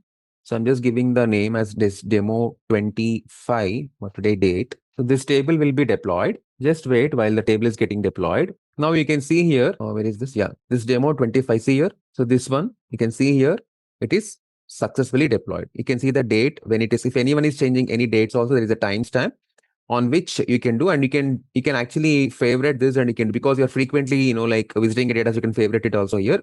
You can just do that. So once you are deployed with this kind of data layer, this is what we generally build in the data layer. I'm just showing you a very simple example for your understanding here. We will generate a kind of, new views also on the data graphical presentation layer as well. These are all the things we will do one by one in a data, in the data layer as well. Okay. So when you go to the data layer here, for example, in the data build layer, this one, okay. So now you will see your business name, your technical name, your relational data set, what is the deployed, and what is the primary key. At times, if you're not doing the primary key relationship there, you can directly check and uncheck it always. Okay. If you want to add anything also, you can add here in this thing also, and you just simply, this is already deployed. Okay. If you want to redeploy it one more time, you can redeploy it one more time in the business layer level, at data builder level. Okay. And this is for viewing of your data. Okay. If you just go for view data view, you can simply see the preview of data also on this. So the deployment was successful, and you're seeing the data also on the data builder layer level. Okay. Now there was, you have to go a lot of things in the views, right? So now we have to push it. So if you have remember my WordPad, what I have just shown to you, this is what I did. We did a source system, the CSV. The data integration of CSV has been done when I imported that. And the modeling was done when we have just now created, get the table and, did something on that. Now we'll push it to the business layer, which is called semantic layer. A very small example I'm showing you here, how easy it is for you to understand.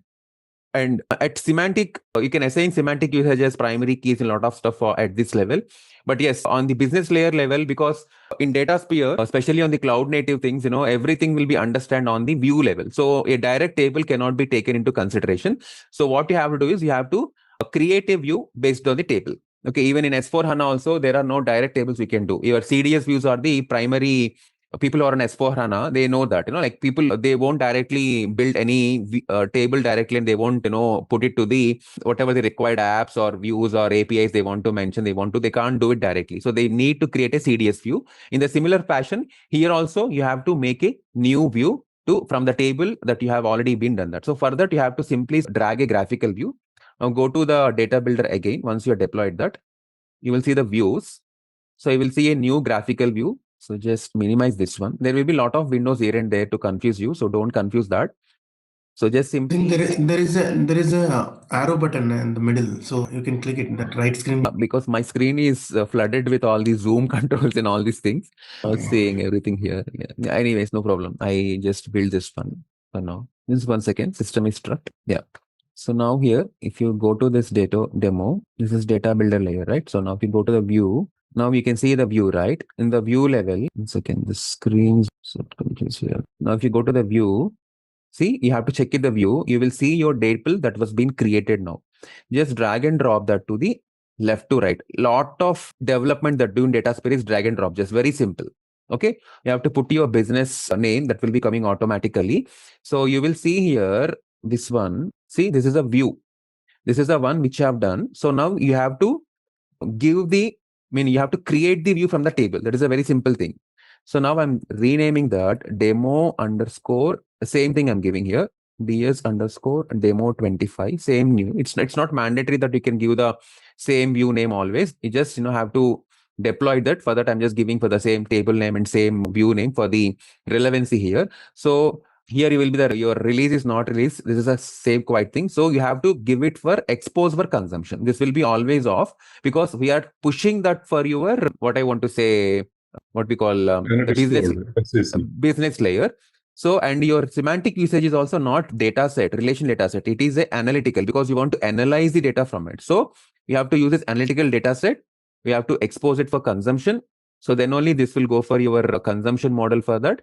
And then you have to, if you have to further create any analytical models also, you can do it, that is a different thing. But you have to put all measures and things here directly. If you can see, go down, you will see this here. See the measures and attributes.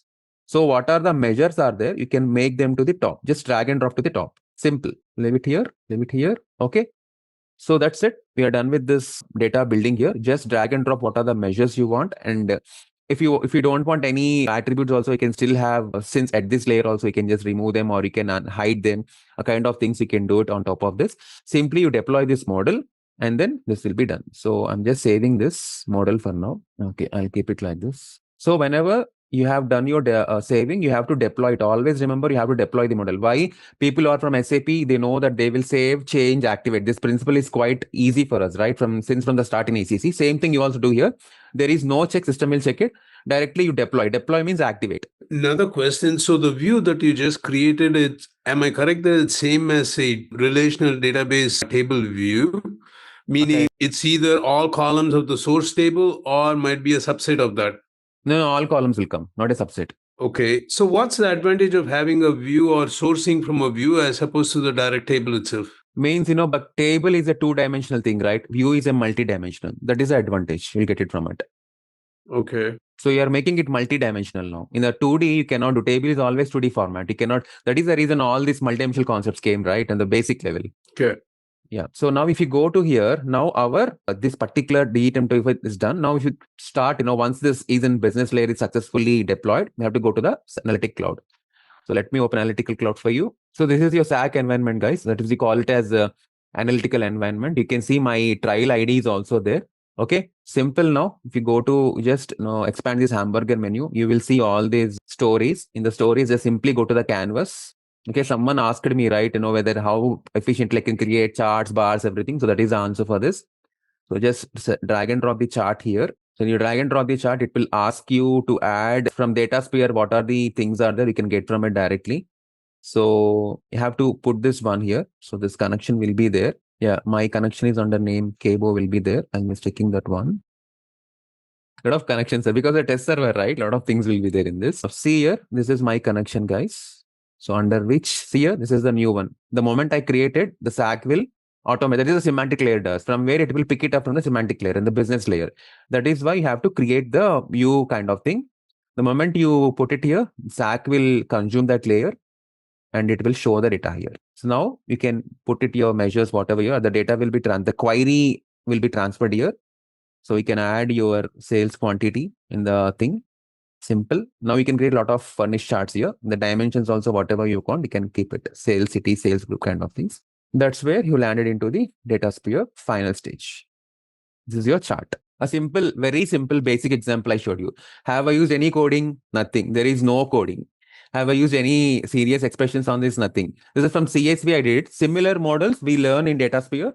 For a kind of S4 HANA, we are transforming, from BW, how we are transforming, from non-SAP steps are there, how we are transforming. There will be a cloud connectors will be there, how we have to connect them, for on-premise kind of things when you're connecting. So these are all different things we learn more deeply in the Datasphere.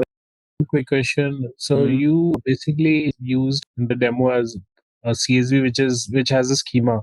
So does it work for non-structured? Yes, non-structured it will work. it will work. How do you write a query on top of it if it's non-structured? Is there any delta lake kind of stuff on top of it? Directly delta, see, I'll tell like this, Datasphere is primarily structured for structured and semi-structured data. This was actually not optimized for true unstructured data, like your things what getting like your free form text or kind of different things.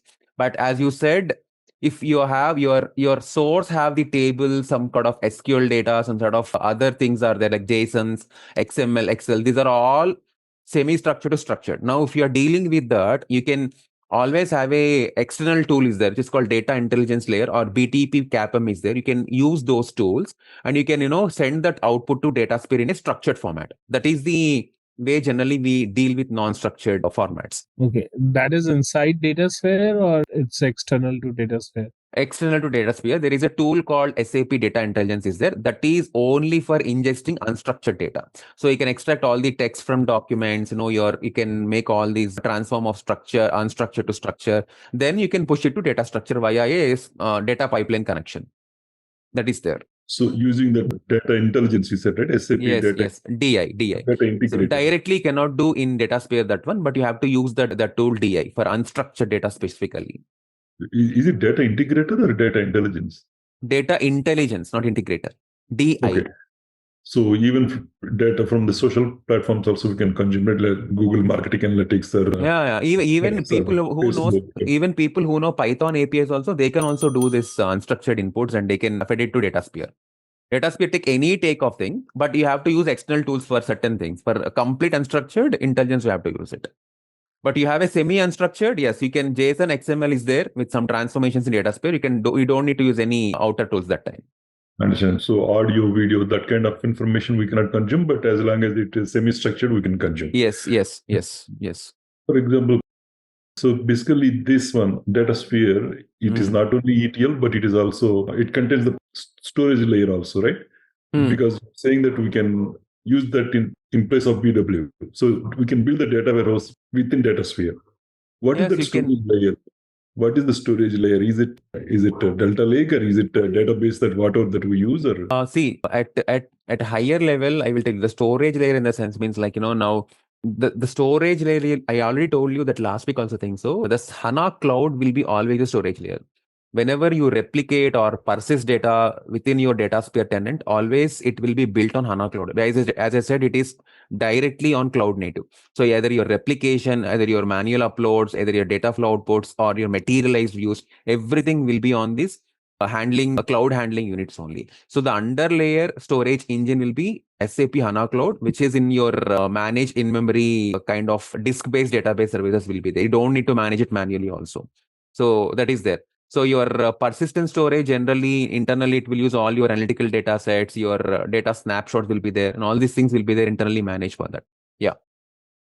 For any analytical view, do we always need to ingest the data, or, I believe there's a feature where it can, just read from the source directly. You don't need to ingest the data in that case. So do we ingest like everything and then store it in the storage layer, or is it that we don't need to always? No, you do not always need to ingest data into Datasphere. Datasphere supports both data ingestion, that's what I'm saying, data federation. Two things are there.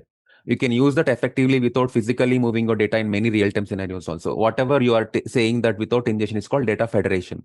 So in the data federation, you read data live from the source system. That is why you're seeing in the connections also I showed you there is a live systems are there. They are all real time, but depends upon the source how you are getting replicated. That's what. Okay, thank you. All right, let's test your knowledge. Here's a question for you.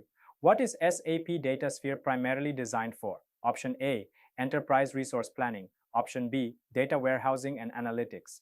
Option C, customer relationship management. Option D, supply chain management. Take a moment to think, and when you're ready, choose the correct option.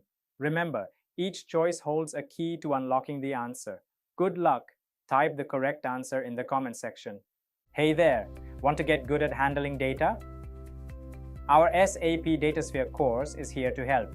You can take it at your own pace on our platform. In this course, you'll learn all about SAP Datasphere. It's like a smart system to connect, manage, and use your data in one place. Our course covers everything you need to know, from the basics to more advanced tricks. It's made by experts who know what they're talking about. Your teachers are pros who've been doing this for ages. They're here to help you learn and answer any questions you have. And don't just take our word for it. Our students love the course too. People just like you have found our course super helpful. Best part, it won't break the bank. This awesome opportunity to learn is affordable. Ready to become a SAP Datasphere Pro? Sign up for our page now. And for more info, check out ZaranTech's website. So everyone, welcome. As per the curriculum that we are going for session, which is Datasphere quick overview. Okay, so I've already shared my screen. So this is the agenda for the day one session. So yeah, I'll be giving you an overview of Datasphere, the evaluation, why Datasphere is business data fabric, and an architectural overview. We will be seeing the getting started with Datasphere, and then some of these commercial entitlement with Datasphere versus BTP. Some of these differences we will see, and some of the little other points also we discuss as part of the session. And in session, you will receive this practical credentials, also the system credentials. I'll show you how to log in. So in this current session itself only, so that we can start practicing on that from the next week session, because it's an introduction session. And then after that, we will be starting the practical sessions accordingly from that. Okay, in the next week. Okay, so this is the plan. So I have already discussed with you the agenda for. So this is a 30 to 35 hours course that we have here. And then we will be covering the complete module here, right? So on the overview level, so I'll people who are in the demo, they might be, but we're going to a little detailed overview now. Okay. No, yes, yeah. So introduction to Datasphere, as I already told in the demo, people who already enrolled. So this is a next generation data platform. So formerly we call it as data warehousing cloud. Now it is our Datasphere. So now it is rebranded as a Datasphere and repositioned as a Datasphere. We can see like that. So this is for all your designing for your unified, governed, and centralized access to all data. All data in the sense means SAP plus non-SAP will be there. So this offers a lot of data fabric architecture capabilities as well. So if you can see here, I'll be using a notepad also parallelly for your better understanding of notes and everything. Okay, so just give me here. I'll use the notes. Okay, so when you come to here, these are the key features for your Datasphere, where you will do data integration. Okay, you can do modeling, you can do governance. Okay, you can share the same thing within the platform. Okay, so when I'm saying data integration, the integration also happens with SAC, okay, the BW for HANA, and all the non-SAP tools. That means all the means whichever supported non-SAP tools are there, that will be going that. So this is your major features when you come for the Datasphere. Okay, so for your context, I'm telling. So when we go for at historical level, because you should have to understand that, because people are working in Datasphere, if you meet a BW customer, okay, SAP BW customer also, you should be able to answer, because this is what the evolution it comes as it. So when you go to the evolution of the same thing here, so if you see initial generation, let's say for example, if I go like this, the first generation, you have SAP BW that time. Okay, so this is completely on-premise and it is fully OLAP focused. You don't have anything to focus on that, because that time we need some multidimensional modeling. So there is no cloud concept at all that time. Everything is on-premise and it is fully OLAP. That means your online analytical processing based focus will be there on that time. Okay, in the second generation, that means the first generation was there till 2000, as of I know 2020, the first generation had run. So, but that by the time this was actually, the second generation was already in place. So a second generation, it will be having your SAP BW for HANA. Okay, and then it came with your optimization of SAP HANA. Okay, along with that, you have done a lot of modular techniques has been implemented in the SAP HANA. Okay, so based on that requirement, your second generation was ran. Okay, so there was little cloud, but not this powered by cloud. I can say this is not completely cloud. This is powered by cloud. Solutions are not on cloud, like cloud native.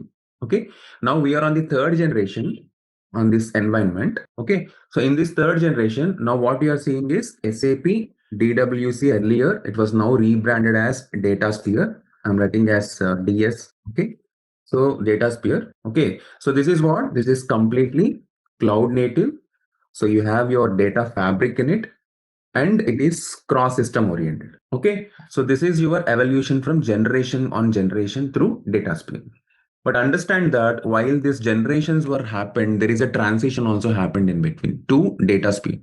The BW data models that you build, okay, they can be reused in Datasphere, because people who are for BW, I'm covering that part for them. Who are non-SAP completely, they can also understand that. But these points are valid for all of you as a whole, for everyone in the team. Okay. The BW data models can be reused in the Datasphere via a concept called BW bridge. Okay. So this transition, whatever in the third generation you are seeing here, this supports all the hybrid approach. It combines your existing BW data, and you can combine with your non-SAP data also within the Datasphere. That is the hybrid approach. Okay. So there is no need to throw away your, that means why I'm telling this point, this is a very serious statement. Please understand that, because at some point of time, if you go to a BW customer, they might ask you that, okay, because they might invested a lot in the BW investments in their previous time, right? So they don't need to throw away their BW investments at all. They can still leverage the existing BW logics in the cloud. So you might, because in this group, the attendees group, there might be people who are working as architects or senior BW consultants or senior data consultants. You might see this. So you might get a question from client, what I put my current investment? Should I have to keep it aside and have to rebuild anything? No. If they are already, their data is already in BW, they don't need to throw anyway. They can use that existing, and their investments are always safe. They can leverage their existing logics of BW in the same cloud. If they are into completely non-SAP, that means they're coming for the first time, they can start all fresh as a greenfield projects. Okay. So I'm telling in the both the manner, so that you can, get into a quite good of collaboration on that. Okay. Now, so this is what the major introduction that you have to know about the Datasphere. Okay. So now coming to the next part, I have already explained that, in Datasphere, you have this components like we have this data integration, data storage, data analytics, data quality, right? So for all the integration, we go for data integration. For cleansing and all the enrichments, go for quality. For all the advanced reporting, go for analytics. And storage solutions, will go for data storage. These are the components which we will see anyways, which will work on that. But yeah, before to that as well, so if you can see, there is a concept I said, Datasphere, I'm calling it as a business data fabric. Okay. So why Datasphere is a business data fabric? Okay. First of all, what is data fabric? So what is data fabric? So this is a architecture. I can say data architecture. I can say that more clearly. This provides you a consistent data access across the systems.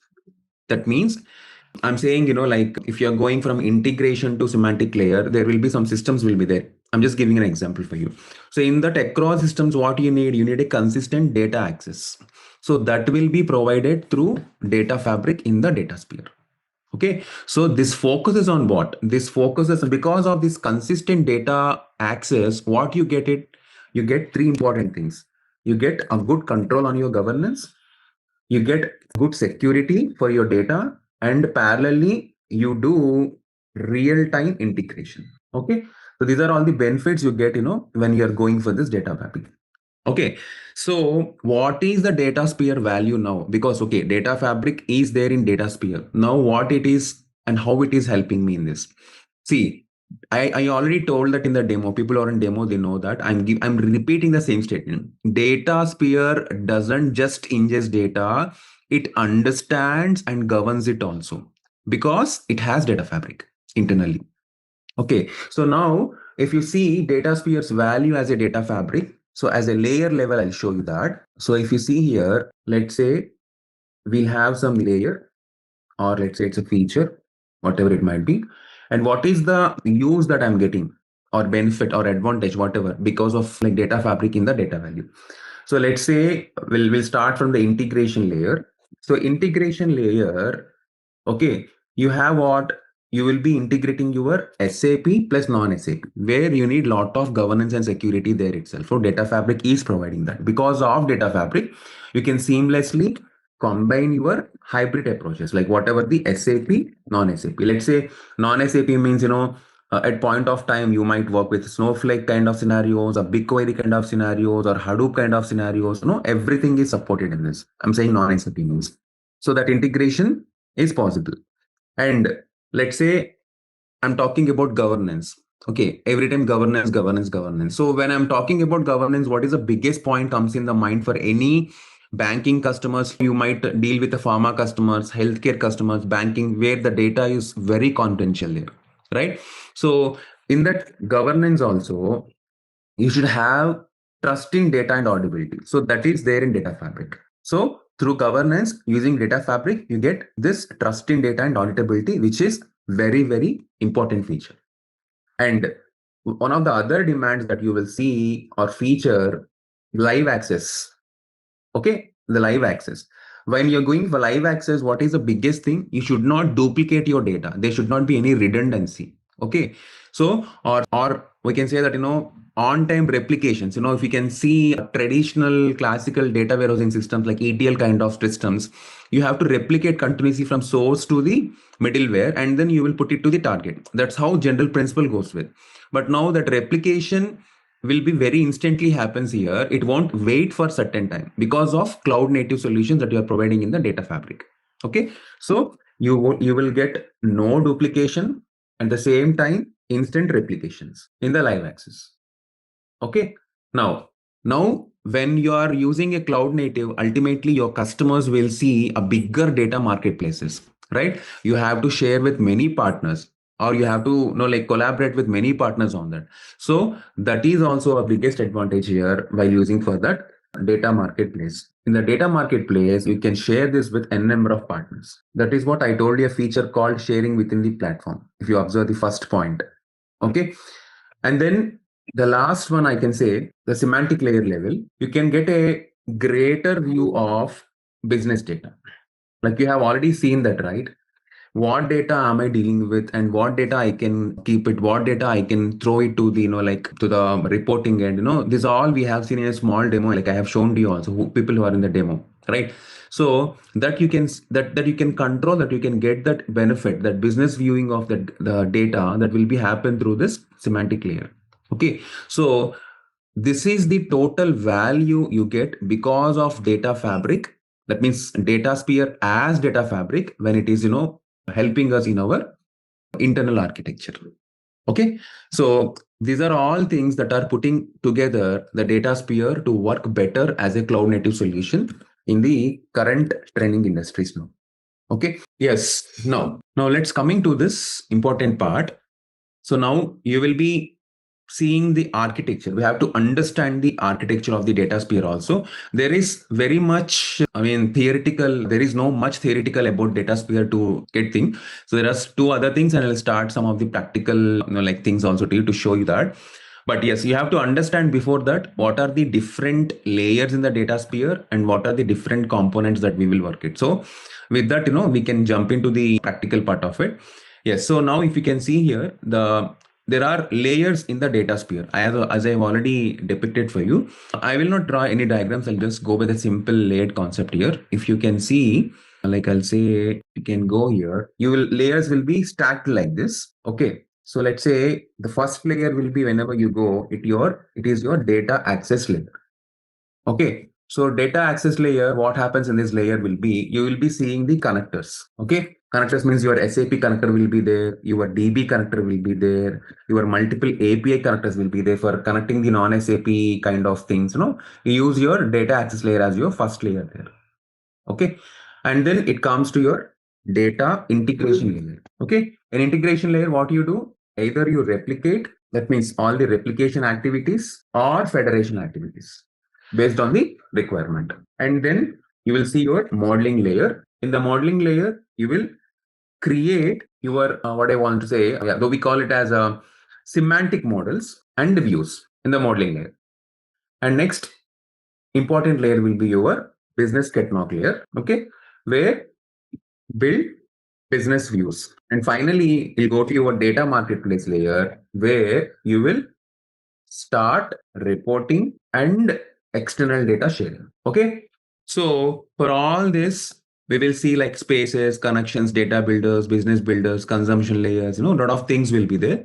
Now we will see all those things one by one in this account. Okay. So let me open that. So till now, everyone clear? The complete overview of Datasphere. Any questions? Yeah, no, the live connection there, Kevo, that's S4. Is that recommended in terms of hitting the source system? Because it might fetch a lot of data, right? Is it only for like smaller sets you would do like a live thing? And for live access, you're asking all S4 directly, S4 HANA and the live access, right?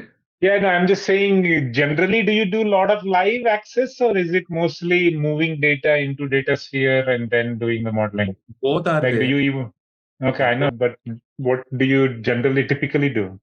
Yeah, a lot of these are the customers, because people who are in S4 HANA, as of I have seen for 2 customers which I have implemented, a lot of live access is also happening, because this is recommended. They have a lot of the reason behind that is a lot of analytical scenarios will be there. So they need some near real-time reporting every time. So yeah, they move in live itself only. They won't start and wait for that, something to be done and then you do something. It's not like that.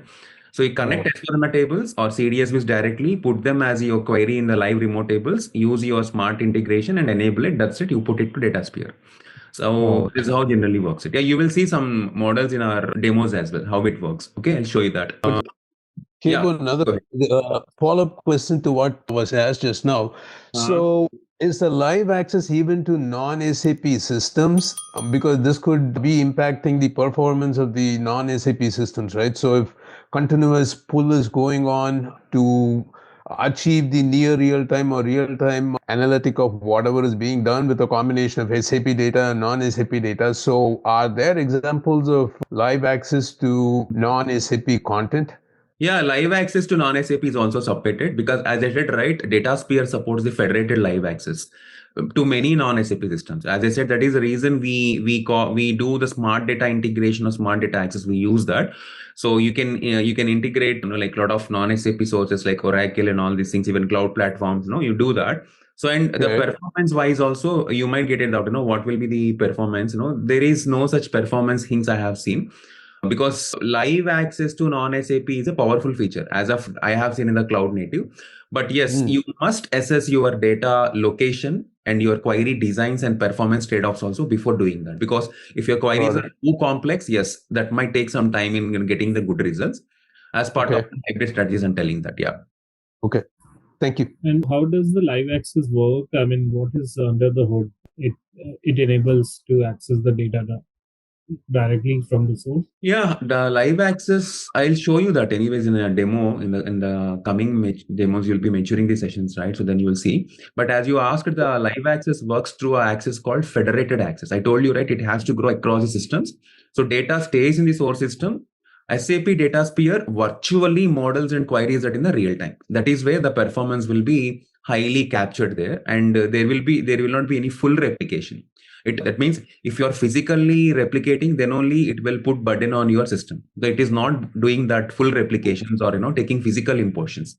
It will directly get the data in a virtual model, query it instantly, and put the data in the real time. That's how system works here in the live access. Okay. Yeah, you will see these things, in the coming sessions. For till now, everyone clear? The layers, data fabric, generations, all this data thing. Okay, I'll just go for the next level. Okay, let me show you the system first of all that was being given. So, Nathan, you're there? Yes, sir, I'm here.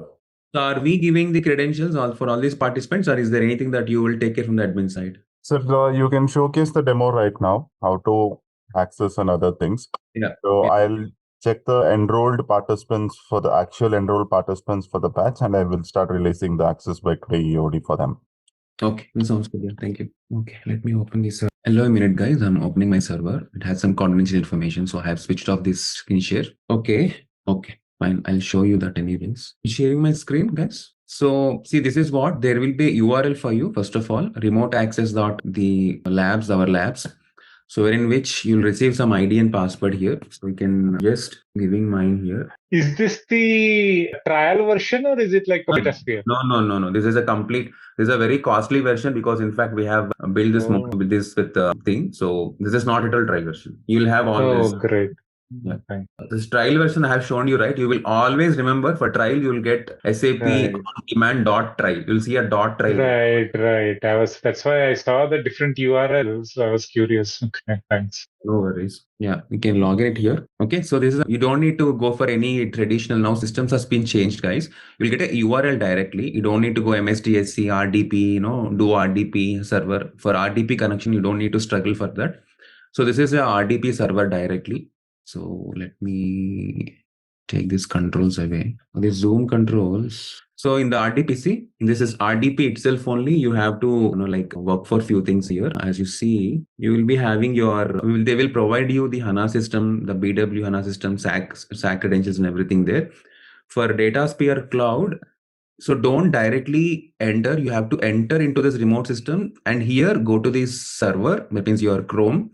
And here you give your Datasphere access because we are connecting systems. The connections will be there in this internal RDP only. Okay. So we have to be that. Change this language, I think so. Okay. Now if you can go to this one, so you get this one and go for this.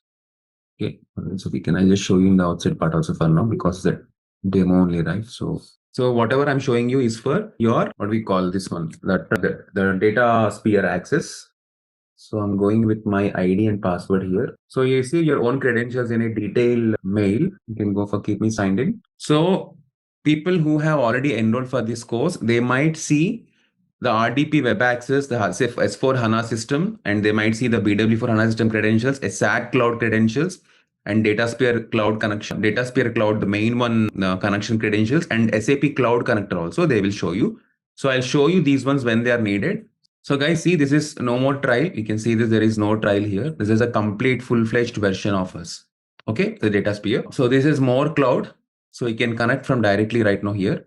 Okay, you will see I am a trainer. So you can say user 00. People who will be logging and enrolling further, they can get user 01, 02, 03 like this. Okay.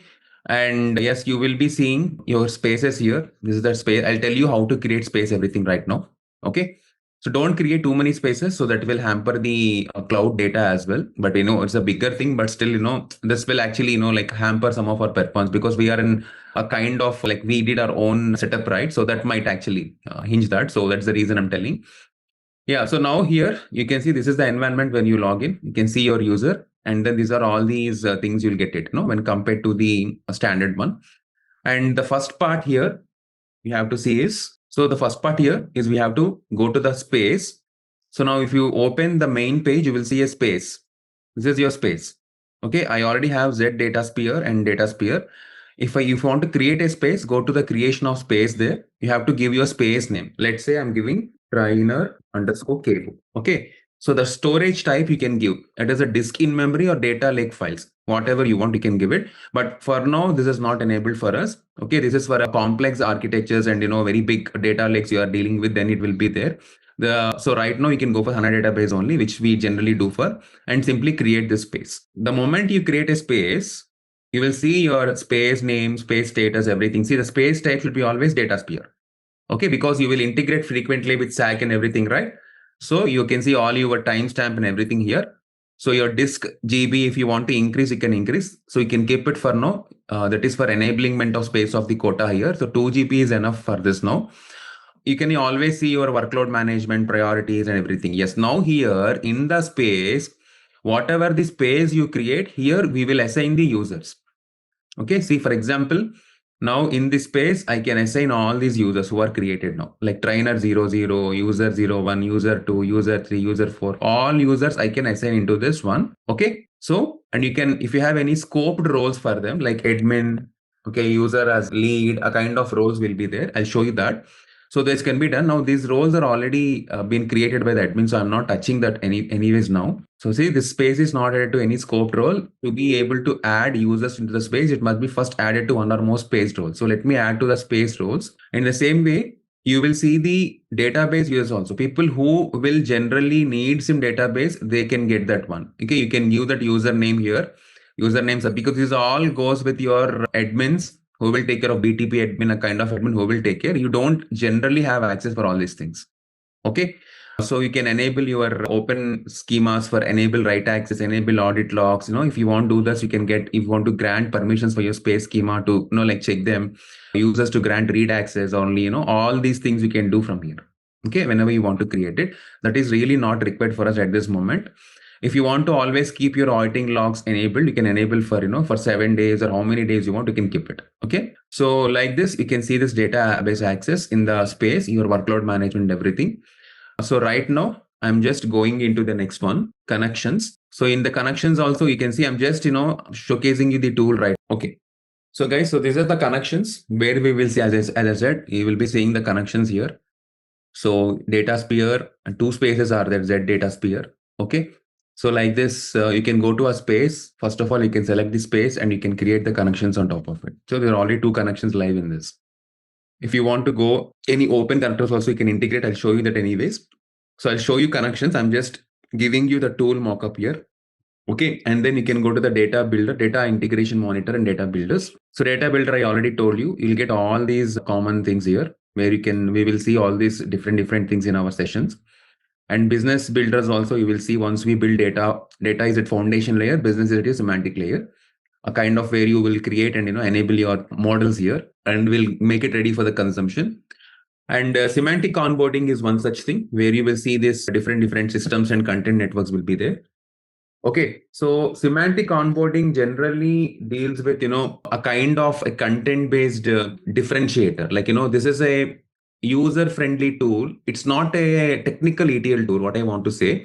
This boarding app here, what you're seeing, this will help you in the process of transforming your raw technical data, like, your tables, your remote sources, etc., whatever it will be there, into a business relevant artifacts kind of thing. It will help you on that. Okay.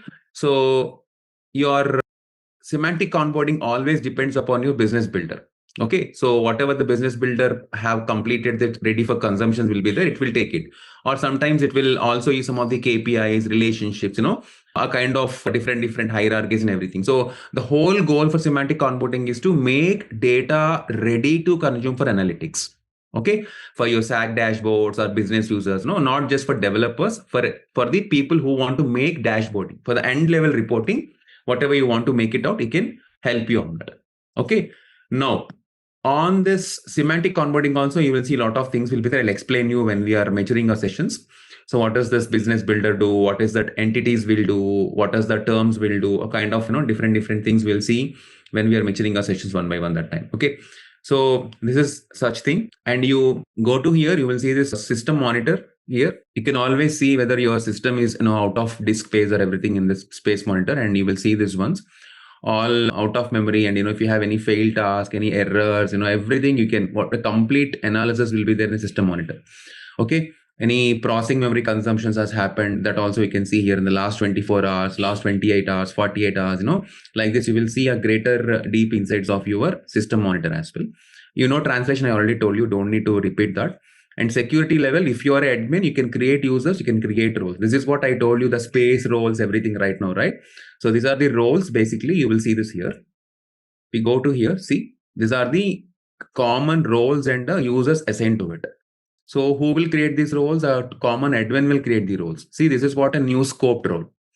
So if you want to create a new role always, you can create that role. Let's say I'm creating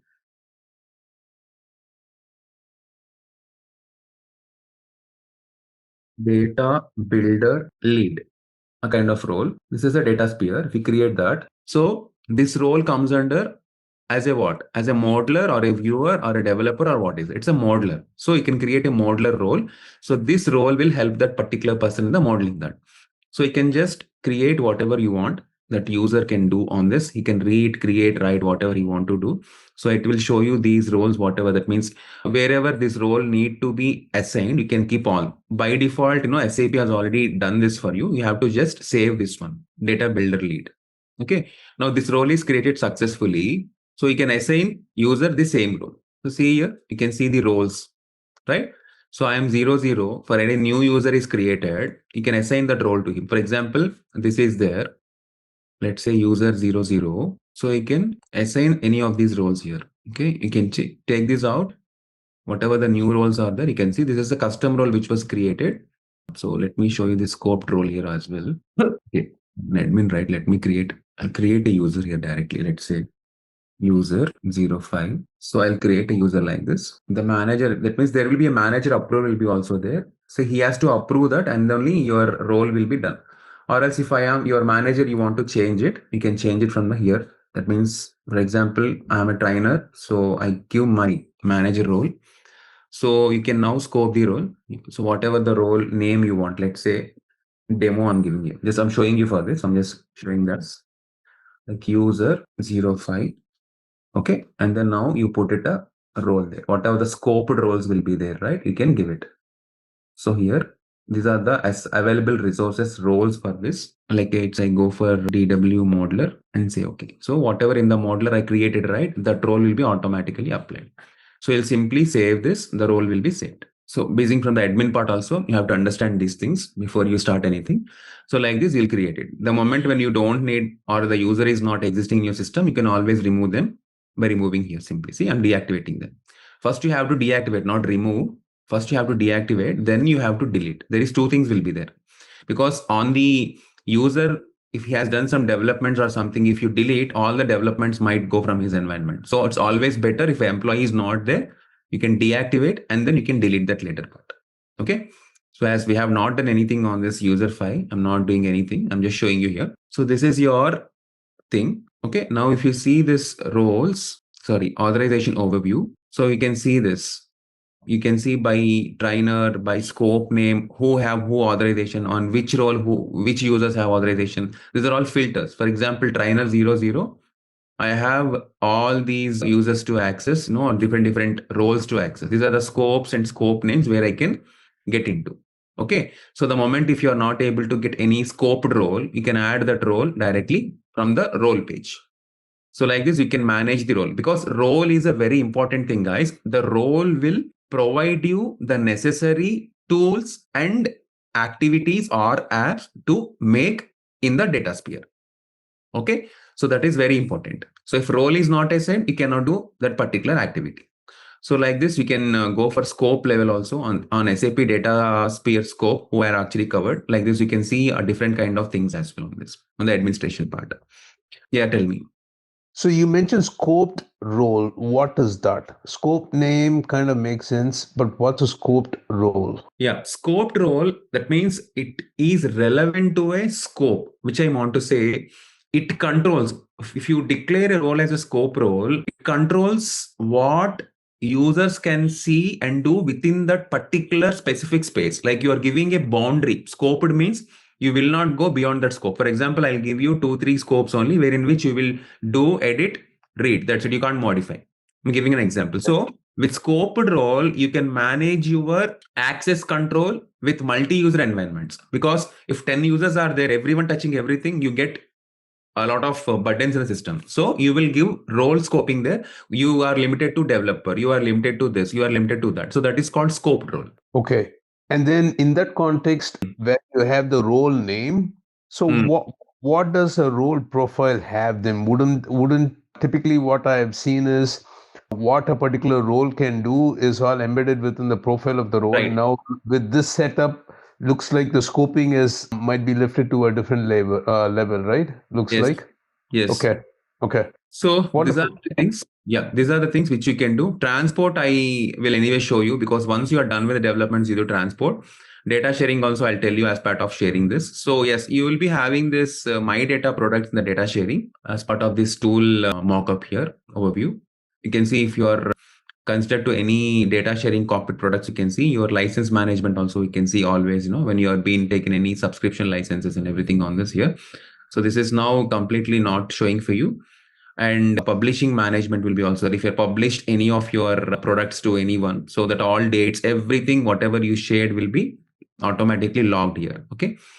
Yes, on the system configuration level also, you can see all the system configuration. What are the on-premise agents? You can directly manage your live data connections. There are tunnels will be there. Okay, you comes to the system and you can manage your connections. Now we have only direct HANA is there for live data. we can create few more, we want as per systems creations. I'll show you that anyways in the next sessions. And at the administration level, you will see all your sessions, tenant links, because sometimes you need these links also. So your Datasphere URL, your Analytic Cloud URL, you can see this here. Your configurations, what was been configured, what is your because sometimes your live data can't become. So you can check here whether live data is activated or not. Okay. On premise, the security, what is happening. This is almost logged. You won't touch it anywhere because it's all completely under super admin control. Okay. So we just see what is that happening in this. Nothing we can touch on this part. We don't have access to touch it also. So this is about these things. You can see all the securities, SSL certificates, audits, monitoring, controls, task, IP list, trusted IPs, what are the trusted IPs you want to give. Okay, this is all control under admin only. Analytic users, data users, SAP BW bridge-based settings, everything you can configure from this part. So this is your total run of the SAP Datasphere tool. Okay. Yes. Now, before going to the next things, so you might be, now we have seen this complete, what do you want, the practical simulation of this row of this tool. Now, yes, people might get, because there might be people who have already worked. I told you that, there is a mixture participants there. They might get, I want to answer this particular things as well. So when you go for SAP Datasphere, it always comes to our mind that SAP Datasphere, what I want to say, how this will be the future ready for, people who are using it, what is that I can gain from, what is that, why I need this Datasphere basically, that question will comes to you. Because yes, if you get such questions like, why we need Datasphere, if Datasphere is not there, can't I do anything in the SAP solutions? Obviously, yes, because there are challenges in the current business industry or market, we can say it. So what are the challenges? First of all, there is a disconnect across multiple systems are there. Okay, that means disconnect means data disconnect. Whatever I talk in Datasphere, that is relevant to data only. I'm not talking anything. Okay, so there is a multiple disconnects on the data across different systems are there. Okay, that is one of the biggest challenge industry is seeing. So what Datasphere can value add on that? It will, as I said in the initial first 5-10 minutes of the data fabric, as a data fabric, Datasphere will connect your multiple disconnected data systems across different systems. Okay, so it will gather the data into one single place and make it available for you. That is one of the challenge which Datasphere is addressing. And one of the other challenge you can see is when you're going for cloud or on-premise or any other kind of hybrid approaches also, industry is worrying for multiple copies of data, multiple copies. So because of that, they are using some other tools again after using the current leveraging tools, to completely delete that multiple copies, or they're using some techniques also, investing a lot on that.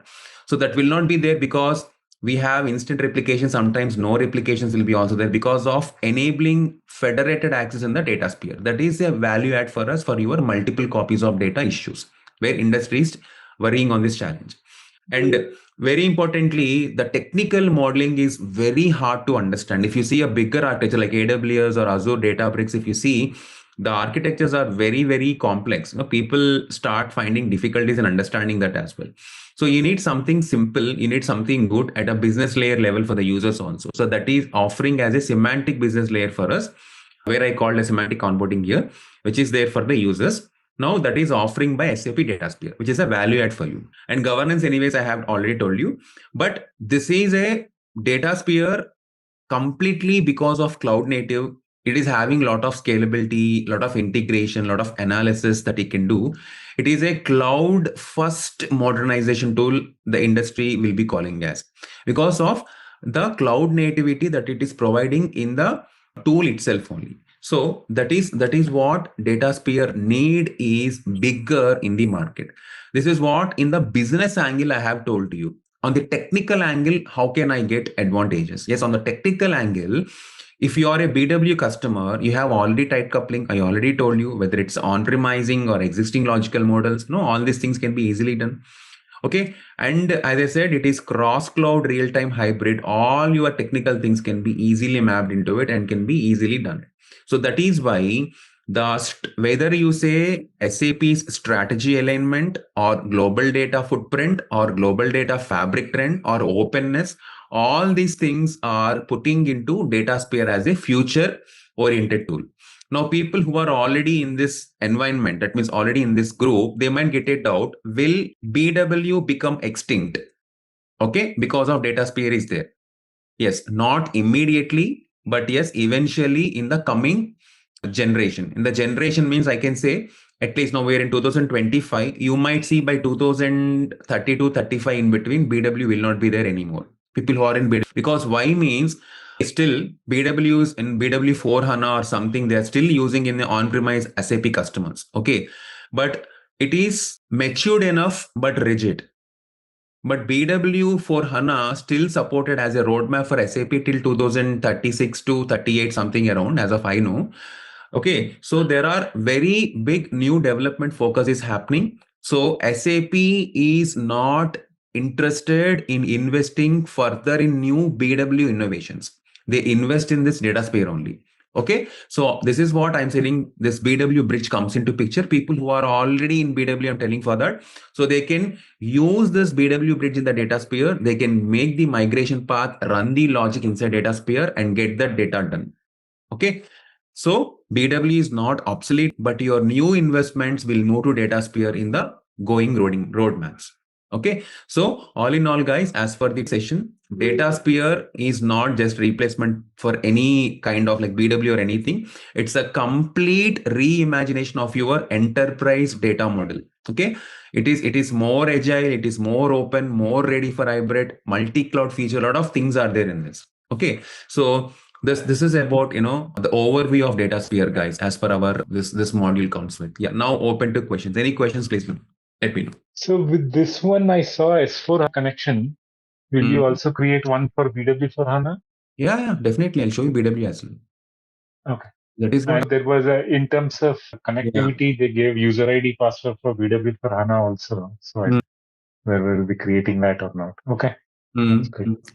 A developer has to take care of all these like admin stuff like security roles and everything. Like as we have a separate teams for basis and security team and BW, so everything needs to be taken care by we only or some like different people will be taking. Admin will be there separate. I told you BTP admin will be there. He will take care. All these basis guys are now turning into like a BTP admins now. So they will take care of that. Okay.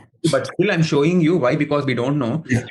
My training will be full-fledged for you, because the moment when you ask you to do, he should be able to do that. So that is the reason I'm showing those things as well. Yeah. Yeah. But ideally you'll have admin. But if admin is not there, he can also do. I'll show you that. And you're doing that. Okay. Yeah. Okay.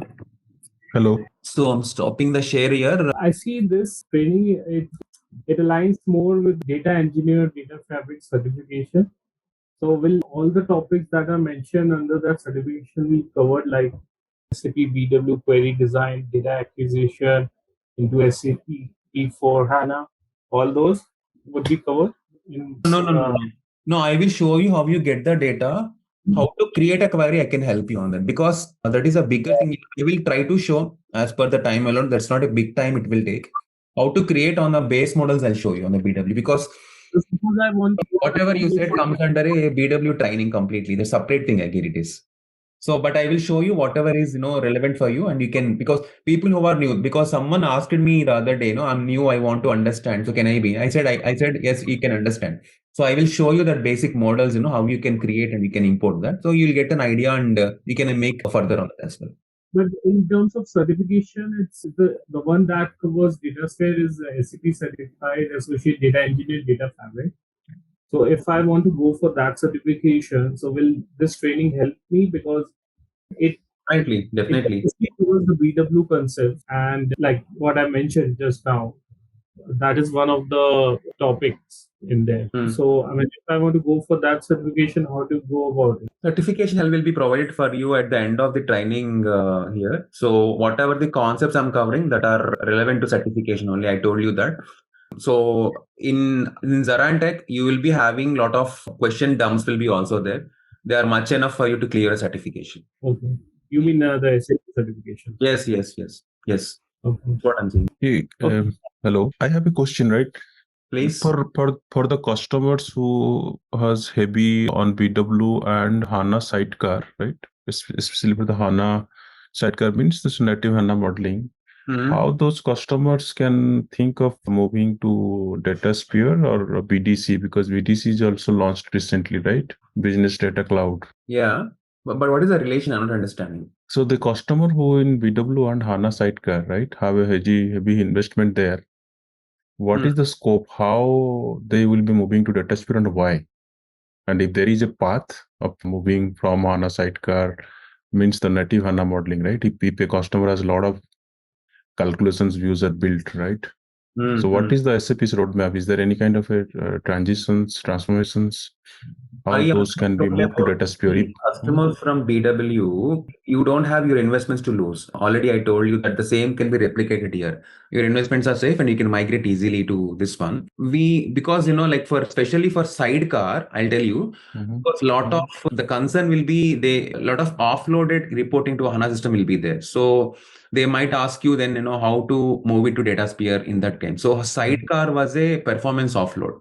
And it generally lacks some sort of these layers, what I just told, like semantic govern sharing and all these things, wherein which your sidecar is not obsolete as of now. Datasphere helps you to extend its value when you migrate it to here with all the semantic models. So whatever the HANA models you have done, they can still connect. You don't need to recreate them. So your investment will not be lost there. So you can recreate them. Sorry, you can connect them via your live access, or you can replicate them Datasphere. So there is no worry of your investments in the HANA sidecar as well. Yeah. Okay. And what about SLT? SLT will be there, or we do not need in Datasphere? You mean you want to do SLT techniques in Datasphere, or you want to make a data transfer from SLT? So when I'll be moving to Datasphere, what will be my SLT? Sir, shall I still leverage the SLT or not required? No. It is supported in Datasphere, but indirectly. SLT is not embedded directly in Datasphere. Okay.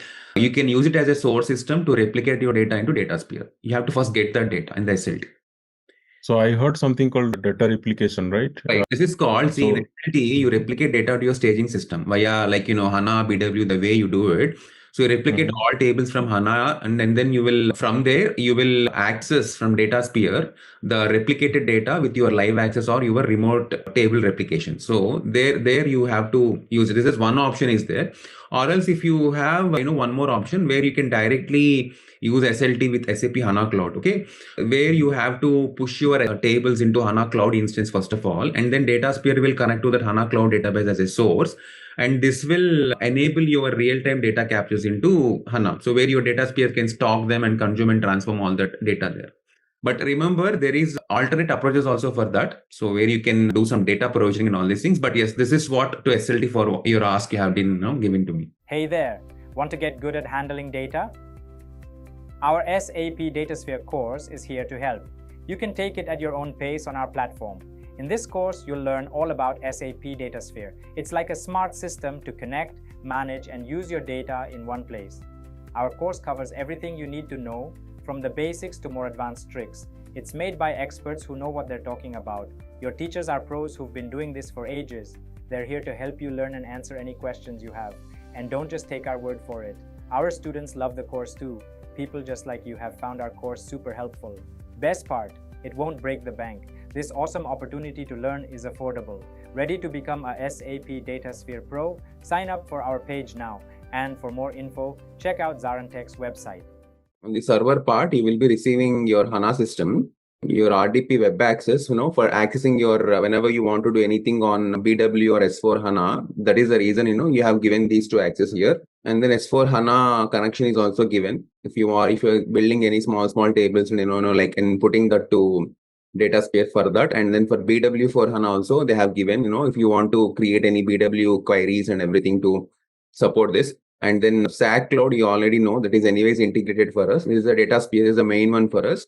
In case of any HANA Cloud connectors we are using for that, in scenarios, they have given this one as well.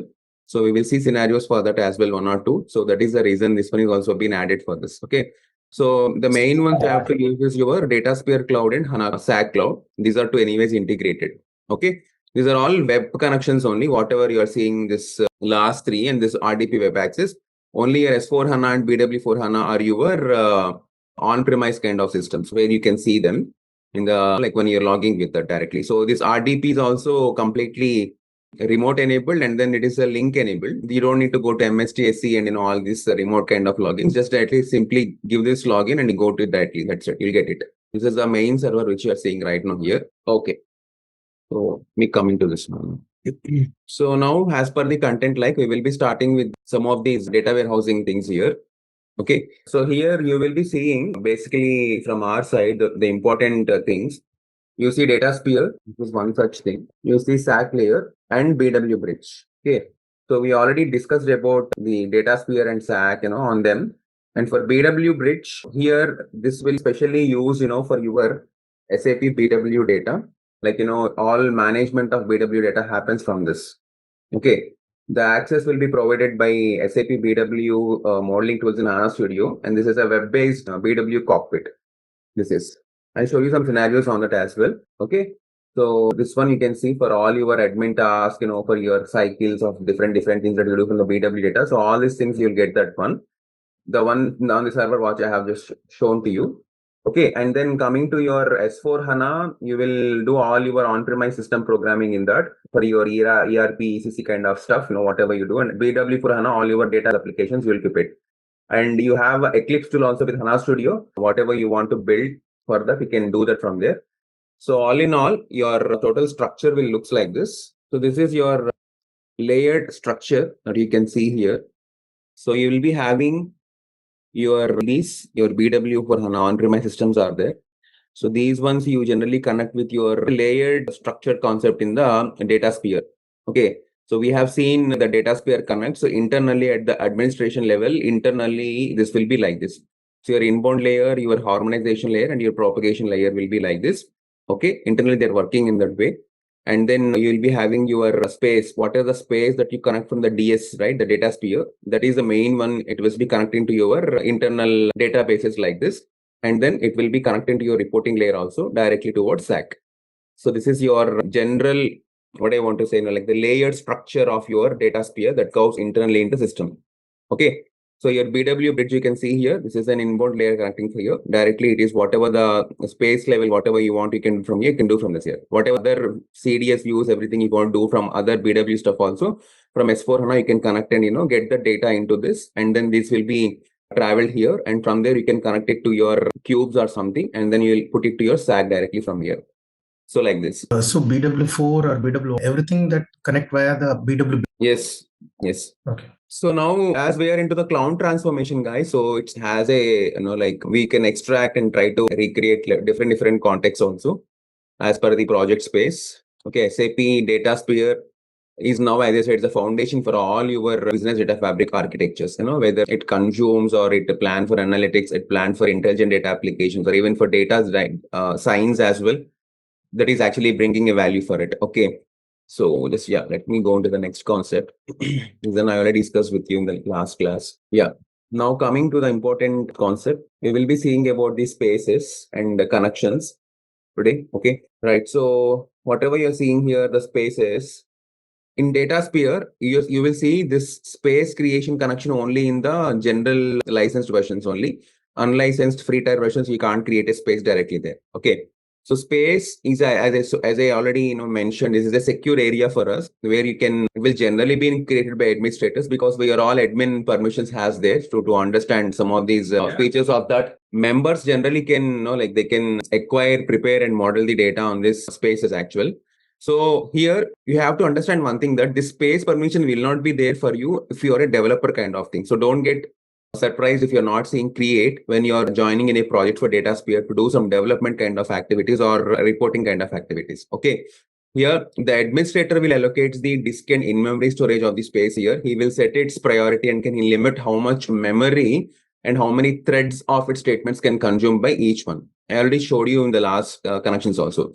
Wherever administrator assigns one or more space administrators as members of this space, they will assign other members. Okay, you can create connections to source systems as well, and they can secure the data with your access controls, and they can manage the other aspects of the space also. Let's say if you can see here. One thing, like this space is specific to the particular user. Like suppose if we have a multiple members in one team, like 4 to 5 members. So the space belongs to only one person, and No, team different person, particular to user. User, okay. Or if you can sharing your common access across these things, you can share it with your team as well. There is no some restriction like that. So you can go, you can use that space until or unless you can do that. So see, it's like a virtual work environment, with their own database. This is my own database now, so I can create it now. So whatever the space you are creating, that is a decoupling thing for you. It is open, and it is open for flexible access. So it allow your users generally in this space to collaborate without need of sharing their data as well at times. So you can give it for user, you can give it for a team as well. Both are there. So whenever you model, you have to model your data and you want to create your stories, you need to start off with a basic thing that is called space. So you have to decide before creating a space how much and what kind of storage you need in this particular module, or how important is your space that can contribute to your business that you are doing for this. So like this, based on that, you can add the space members and set up the connections there. So let me create this for you. Generally in BW, like we have a specific application like SDMM and some other models. Under that application area, we create the target like info providers, and so everyone will be having access so that they can create the objects over there. Right. So is it the same space is same like that? No, space is, if you talk about, it's like an info area. Info area correlates your space name. Okay. So by default, you will take the HANA disk in memory. So the moment you create a space, you will see this one. So what are these? I'll tell you. So in the general settings, you will see the space ID, the space name, and all these things, right? So these are called your space identifiers. Whatever the first level of, this is called your first level of information. These all things will be called as your space identifiers. Okay. So, and then the second level of information, you can see the source language. What is the source language? You can always select your source language. I'm taking English United States. Okay. So you can see the moment you create a space, you'll have this one. That means it will have enable space quota. If I'm not enabling space quota, that will take the default space quota. Okay. So you always has a right to enable the space quota as well in this. Okay, see the memory allocation is 50% here, disk GB this much, memory GB this much. Okay, if you want to increase that, you can increase that. For example, if you want to increase memory, you don't want to increase like this. It's not too much like this. The disk GB also, if you want to allocate more or less, you can take that charge as well. Okay, so this is called space control. Whatever the first line you have seen, that is called your space identifiers. And the second line, whatever you are seeing, these are all called your space controls. Now it comes down, your workload management will be there. Now this is your workload management where you will do, this is a read only. So you can see this is completely by super admin. I cannot touch even this one also. But yes, this is your space priority. That means, with low, with high, we can see how much of priority your space can actually go for. Okay.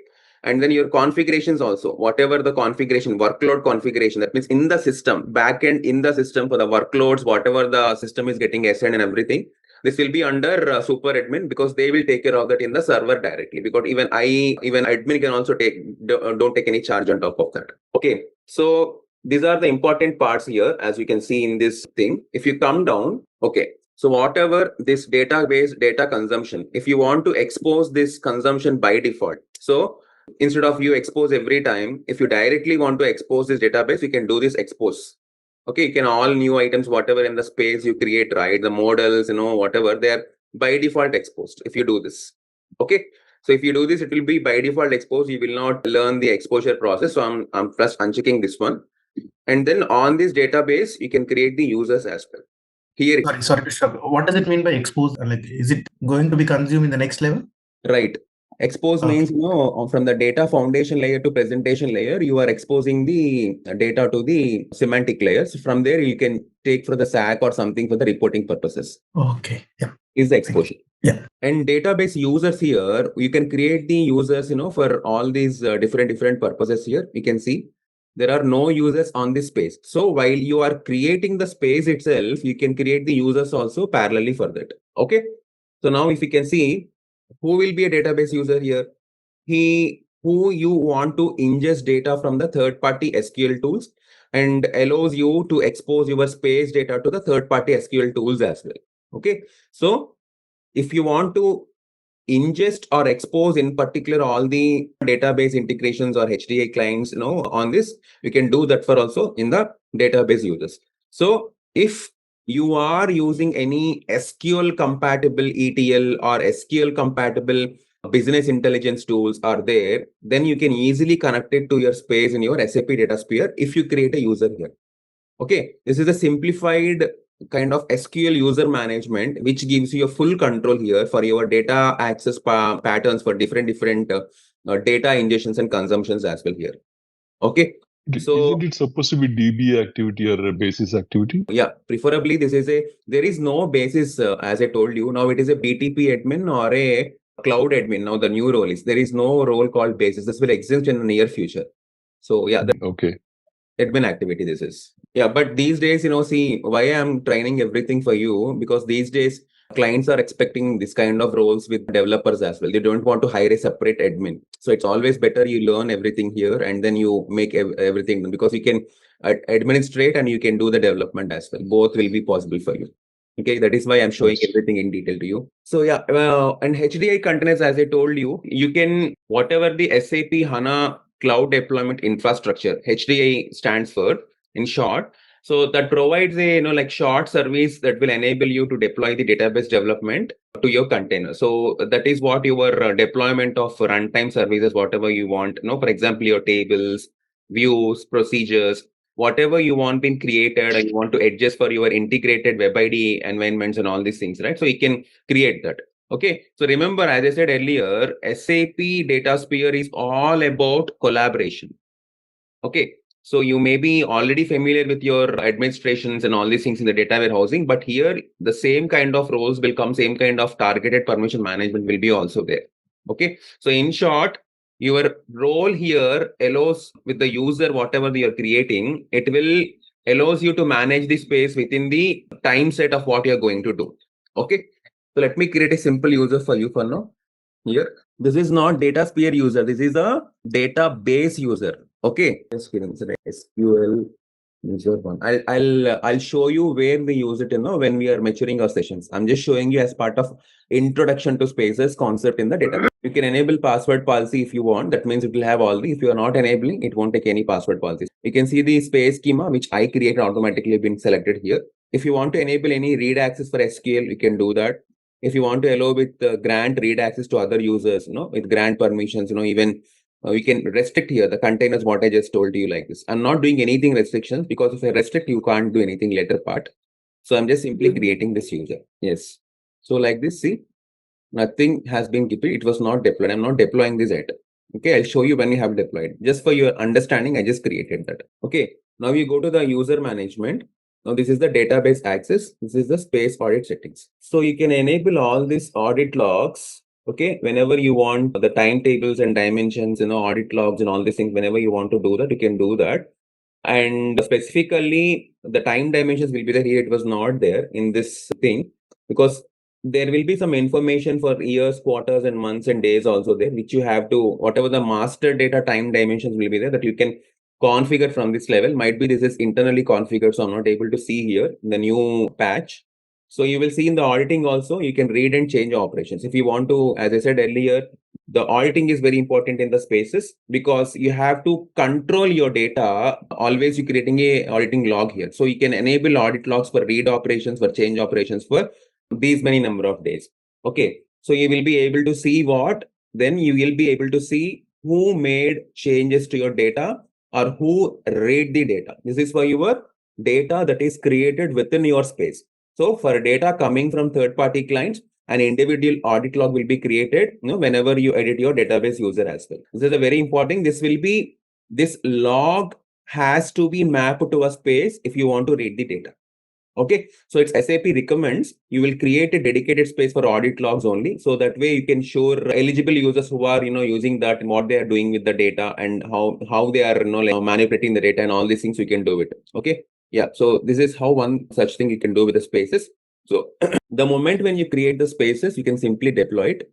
I'm deploying this. I'm writing a description and I'm deploying this. Always in Datasphere, the way you activated ECC structures and models, you have to do this in the deploy. Always remember, if you're not deploying, you are not getting that. So this is deployed. Okay. The save was gone. The deploy was happened. This is deployed. And you can see after deploy, there is a thing called monitor. So if you go for monitor, you will see always your space related or schema related consumptions limits and all these things. Okay. At times, what happens if your space was loaded, you are unable to model data, or unable to consume data, or unable to extract data also. This might happen. So when you come to the space and see this statistics, right, you will understand where you are actually. Okay. You can see overall consumption by table types. There are few table types are there like memory and disk. This is a memory, total memory out of which this was happened. And this is your total disk. Nothing was used. And table storage also, whatever the tables that are being created, all these things you can see in that spaces like this. See, many is not used. 0 byte, 0 byte, 0 byte, 0 byte.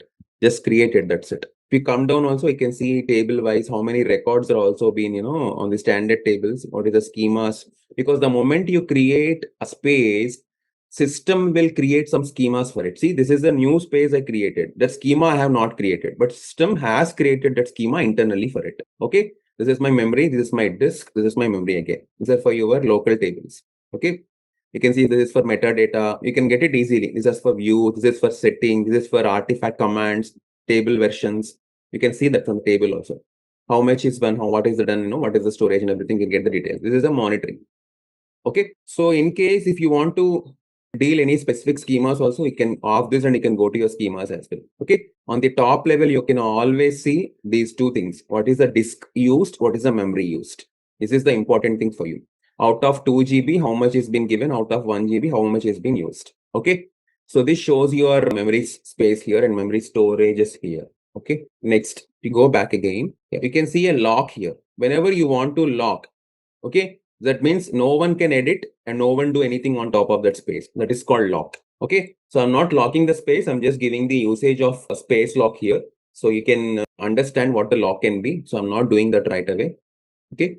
On the 3 dots, you can see this delete. So in case if you don't want to use this space, you want to delete, you can delete that. Simple. So like this, you can understand the complete space management. Yeah. Tell me. Yeah, if we delete that space, whatever the objects that are there in the space, it will directly get deleted, or there will be any warning kind of like if it is using somewhere in the upper layers. It will give you warnings like in BWC, or if you want to move the space into recycle bin, please do. So you have to write delete here. You will delete it. It will completely delete the space and associate objects also. Okay, if the objects are being used in the upper layers, like they hold under space only, right? It's like an info area only. See, in the info area, the moment you create under info object catalogs, info objects, what are the info providers we do in BW, all things will affect, right? If you're going to do that. But yes, in BW, you cannot directly delete info area. You have to go from top, right? We delete all transformations, DTPs, and then the providers, and then the rest of all, and we do info area. But here it is a cloud environment, right? It won't go down to top. So from main folder will be deleted. Complete folder. Okay. Awesome. So yeah, so this is about the spaces. I'm not deleting this one. So once your space is done, the next thing you have to go is for your security here. Whatever I'll just show you here. So this space needs to be assigned to users, right? So wherein which, just a moment. Everyone clear on the spaces? Introduction to spaces? Any questions on this? Okay. So, but in the actual system, for the entire, let's say I'm converting the whole of reporting, S4 reporting here, would I have multiple spaces or just one space saying space is required. One space with 100 GB or something, terabyte? One space is fine. Right. That's what you will normally do, right? You would not create space. So you wouldn't really do like the info area in BW. This is more of the entire BW really. I know. I am a BW expert actually. So yeah, correlating, because people of BW generally correlate things when I'm talking. That's the reason I'm correlating them. Yeah, I mean, it's the entire set, basically entire development of BW. You're just doing a workspace, and so maybe you can separate by the system. So maybe S4 data in one like that, maybe, or you would can still do that. merge. You can do that. There is no harm in separating. There is no harm in, there is no kind of merging, The only thing is it's like a folder for you. See, for example, in info areas also, you created HR info area, you created customer info area, like that we created and we separated. But at the end, when the query is coming, we combined all the queries with all the info providers in BW. The same we do here also. Okay. So normally what have you seen when the basis team does it? Do they just create one with like a terabyte or 6 terabyte, whatever the size available is? How do they do it? What have you seen? Bigger size. Like in the actual, sorry, what was that? No, you're asking what is the bigger data? No, normally what have you seen in S4 implementations, like Datasphere implementations? At the client side, when the basis team does it, do they just create one with like big space and done, or? Yeah, maximum is 1 TB, buddy. That is a technical limit. Check to your license. 1 TB. Default is 256 GB. This is a trial. Right, of course. Yeah. So, see, your total size across all space, it depends on your overall tenant storage. Because I have seen for a banking client having 8 TB. That's the biggest one I have seen. Because bank have that is needed for them, 8 TB. Right. Because if you ask me, there is no hard limit for number of spaces or the size on top of it. But particularly, it will be governed by your admin and tenant designer. Your tenant, what you're going to design, n number of storage you can add it. And the same will be used by your underlying, users like us who can create like this. That's it. Okay. Yeah, that's fine then. Yeah. I think this is anyhow a basis task, right? We as Datasphere developers don't have to worry really, right? We most likely will not create what access I'm saying. anyway. No, don't stick to as a basis. You might have to do this responsibility in your thing, because I am giving end-to-end learning for you on Datasphere. You should be able to do these ones also. There's things always in this code. Yeah, you can do one thing. You can always, when such type of space requirements come, you can talk to your tenant designer, ask them to increase the space in tenant. If they increase the space in tenant, you will get the space here. This one will reflect. Here you can increase your space accordingly. Now here I have just a limited space here, so I can't do more than this. See, maximum 2 GB allocation happened. Got it. Now for our testing or development here, so we will just get 2 GB then essentially? That's enough. 2 GB. Okay, sounds good. Yeah, go ahead. This is per user, right? I'm giving per space, this 2 GB also. Of course. Yeah. Yeah, you can create another space which is getting filled. No worries about that. Okay. Yep. Thank you. Next. So if you go to the user management here, the roles. So this kind of things will be there. You can just go for any scopes here, like this. Whatever that you want to allow, that scope you can keep it. See, this one I created. Remove these ones and just simply save this. The moment you create a scope, use a space, that will be come under here. So now you can go with this space, and whatever you want, you can just put this ones and you can save this one. That's it. You can save this one. Okay. And like this, all these roles have been automatically added further. So this is how you can manage your things. If you go to the connections, now I'll go to the integration next. Now we go to the connections. So this is a part of the integration, the connections will comes to you. Okay. As SAP Datasphere provides a lot of, what I want to say, like integrational aspects. Okay. The moment whenever you want to see a large set of default connections will be there for you to access data from a wide range of sources, basically. So wide range of sources means from SAP and non-SAP as well, and their partnering tools as well. Okay. They might reside in your cloud as well as on the on-premise as well. So here the connections, whatever you are seeing, so these will be defined in a separate view. They can be found in your navigational windows, or they may be found in your individual objects. They can be created and maintained for your different spaces. All these things you can do. So these connections are very important. These are like a bridges for you, where you want to get your source to modeling data. Okay, these can be used different tools also, like your SQL view builders will be there, graphical builders will be there, data flows will be there. So whatever the so-called data models you want to create, that you will do it from the connections. Okay. If you see, there are 2 connections already, Z Datasphere and this one. Okay. This is a connection actually. So you can see all the connections whenever you open this window. If you want to go into this, you can just go to into that connection. You can see that. So the moment whenever you want to add the connection, each connection type supports a defined set of features and their configurations as well. Depending on the connection type and the connection configuration, the connection will be used for your any of the different features, like remote tables will be there, like kind of flow creations will be there, different sets of things will be there on this. Okay. So I'm not putting one thing on the top now here. Let me see here. You can go. So now you can do one thing. You can add connection to system in the unified customer landscape, or either you can create a connection. Okay. If you say create connection, so you can see here, the data flows will be there. These are all your data flows, whatever I showed you. These are all your so-called data flows.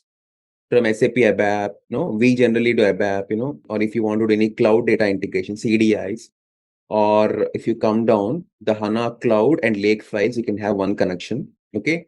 Or relational engines are there, then one connection. So like this are the common connections we use across on SAP HANA. These are the common connections we use on the data flows. On the model imports level, yes, you will be using the on-premise S4 HANA cloud and BW for HANA transfer. So I will be showing you these ones mainly. And the remote tables level. So what is this remote tables? First of all, the remote tables generally, these support a kind of building views where once you create them, after creation of them, a connection in your graphical view editor will be helping you for the model creation. Okay. So that source object will be then deployed into you as a remote table. If you understand the first demo, I have shown you the .csv kind of file. That is a remote table only. It's a kind of remote table. So during your import, tables will be deployed as remote tables. Whatever the data that you're going to import into the system that is not known to the system, that will be a remote table. Depending on the connection type, you can use remote table as a direct access or a full set or a real time, whatever you want. Okay. So that is your remote table. And these are your replication flows. So whatever the different kinds of replications that you want to do, right? So that you can do these replications from these systems, and then you can replicate the data from there, and you can get them into the Datasphere, and you can further use them as well. So that all comes under as your replication as well. Okay. So now let me show you some of the integration things here. Let's say if you want to create a connection to Snowflake database, where would you create that one? 1 second. First second. System is struck to me. Just give me a moment. I will show you. Yeah. Now what you're asking? Yeah, I want to create a connection to a Snowflake database, for example. Yeah. So you can create simple, in this, you'll create data flows because it's come to the Snowflake, but your Snowflake should be there in the tenant. So like, what you're saying, like Azure Data Lake or something, these are all database only, right? I'm connecting SAP HANA database, for example. If before your Snowflake is, like want to in the Datasphere, the prerequisite is your Datasphere should have the tenant access, which have all your Snowflake account details. It means the Snowflake server account should be mapped in your Datasphere tenant. Then you will see that one here. Then you can add a connection. It will appear as a SAP, your Snowflake connection. You pick that, you give all the account URL, the warehouse database schema, whatever the required user ID credentials, then it will automatically create a connection. But where would I do that? The tenant creation? Your super admin will do it. That means, I told you the tenant admins will be there in this. There is no base admin, tenant admin will be there. He has to do that. You should have all the tenant admin access, because whatever you are seeing in this page, these are all only on admin task only. But tenant will be there who will be with all the Datasphere main tenant access, where he can, while configuring this, he will say these are required connection types. There he will add Snowflake also. That's what I'm saying. So that he has to modify it when you want to make a Snowflake connection there. Then you can import your Snowflake connections here, and you can start, creating the models on top of it. Yeah, tell me. BTP? Sorry? That configuration, like suppose whatever the source. No, not BTP. There's a tenant admin, for Datasphere configuration level, tenant admin will be there. Because you have to register Datasphere with some Snowflake authorizations. That's what I'm saying. That is not there in the system. You see, I don't have any Snowflake here, right? So if that is there, you can see this automatic. These are all one such kind of things. You can see. I'm just, adding all this on cloud, on SAP, non-SAP, everything on this, right? So you should have that existing tenant for you to make connection further, because these are all available data sources and databases and different things for me to make a connection. To make a connection, what you should need, your tenant should be ready for it. That means your server should be ready for me to get connected. So that is not configured means you cannot call anything into it. That configuration through your Snowflake admin console is needed for you for this Datasphere to connect it. Are you getting? Oh, basically all the parameters is what it would give you. Using that, you can create a connection to the Snowflake then. Exactly. Right? Whatever the parameters that we are supposed to enter, that is going to give us from the tenant one. Yeah. Or else you do one thing, you can replicate your Snowflake data live, when you want, if you don't want any connections, you can do some semantic modeling on top of Snowflake tables also via your database business builders also, Datasphere business builder also. We'll try to show you that if you have some Snowflake connections are available, I'll try to show you that in the data builder, we can try it, but yeah, it should have a connection. I'll try with it, let me check with if there's any possibility of Snowflake also. I'll try to show them. But if something is not available in the tenant, it should be available. Please keep it in the mind, everyone. Not only anything that is not existing in here, you have to make a tenant access for it. Then the relevant database or anything that you want in third-party tool will be allowed into the Datasphere's environment. Always. This big JDBC should allow us to connect to any JDBC based databases, right? You mean in generic database you're asking this one? Yeah. We'll try it. Not an issue. See, for example. Yeah, now give that, you have server and try to do it. Exactly. Those details we need to have. Okay. Yeah. Yeah. I think this should work. But that's what I'm saying. You tenant admin should have, provided that. If the tenant admin is not agreeing that, it's not like, see, in BO, BJ or BW, if you want to connect, you might connect few things directly with servers and all these things. But this is not that case. Your tenant admin also should enable that. You try it if you have anything. You have already server with you. If you're connected, that's well and good, that access is open to you then. Okay? Now, absolutely. All right. Thank you. This one. I'm connecting now. I'm creating a connection. First of all, I'm creating a connection. See here, I'm doing for SAP HANA. Now, now the details were provided to us, right, on the server that I'll take now. I'll try to show you how we can make connection here. Yeah, this is the application server. And just adjust this one. So the category is cloud or on-premise. You have to select on-premise. This is the host, right? MTSAP. There is no pre-written script for this. I have to.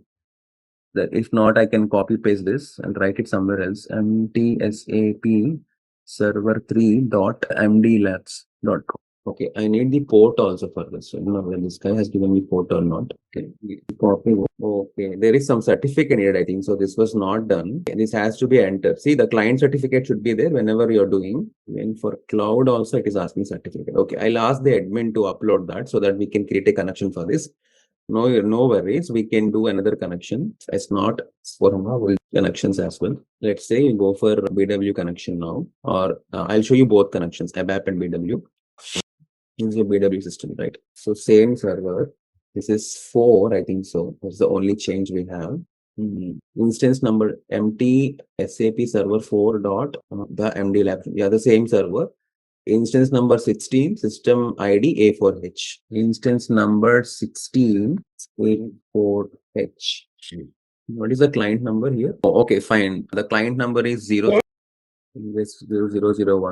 The language is English. Same thing. The way you add, right?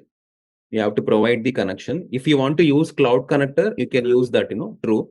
Then you have to provide that. But I'll tell you when you have to use cloud connector. This will be very early for you to know that. So, one second. So if you go here, take the ID and password which was given for you. Like this is my ID. That's it. So you provide the business name. Let's say BW. You just write your name and then put that BW, what the connection you are. And if you want any packages or something, you can just create and simple. That's it. Create a connection. This is for your on-premise. You can save this for the future purpose. So this connection is now established. Kbo, right? Similarly, you can create for ABAP as well. Another connection. Same thing if you go for ABAP. Okay, same server I have given for ABAP also. The protocol used for on-premise ABAP systems, or in case if you want to go for S4 HANA cloud systems, basically we use WebSocket there. Now this is for on-premise ABAP only, so we go for it. Okay, in case cloud is there of completely WebSocket, you can go for that one also, which is enabled for us. because I'm showing for both people BW and ECC who are using for this. So this is for your application server. This will be my username, right? System number will be different for this, 16A4H. Okay, seeing this is A4H. You have the client number 001. How do you know the client number? It was given to you? It was here. See, 001 it was given. I thought this is the client number. You can log in. I see. Or you can log in and check it directly if you want. Wait, so BW HANA connection, you're creating a ABAP connection? No, I'm showing you both. Oh, I see. Sorry. So you can write like this. So you get all this user ID and password details. Okay. So yeah, these are the on-premise connections. So your remote will not be there. Data flows and replications will be automatically enabled. Just give this is ZKB underscore ABAP. Done. So you can see this is KBO AB and this is a ABAP and BW. So I have just created two connections. This will establish for BW. This is for ABAP. Okay, with you the dates also you can see. The real-time replication is not because of on-premise connections. Okay, if it is a cloud connection, you can see a real-time replication as well.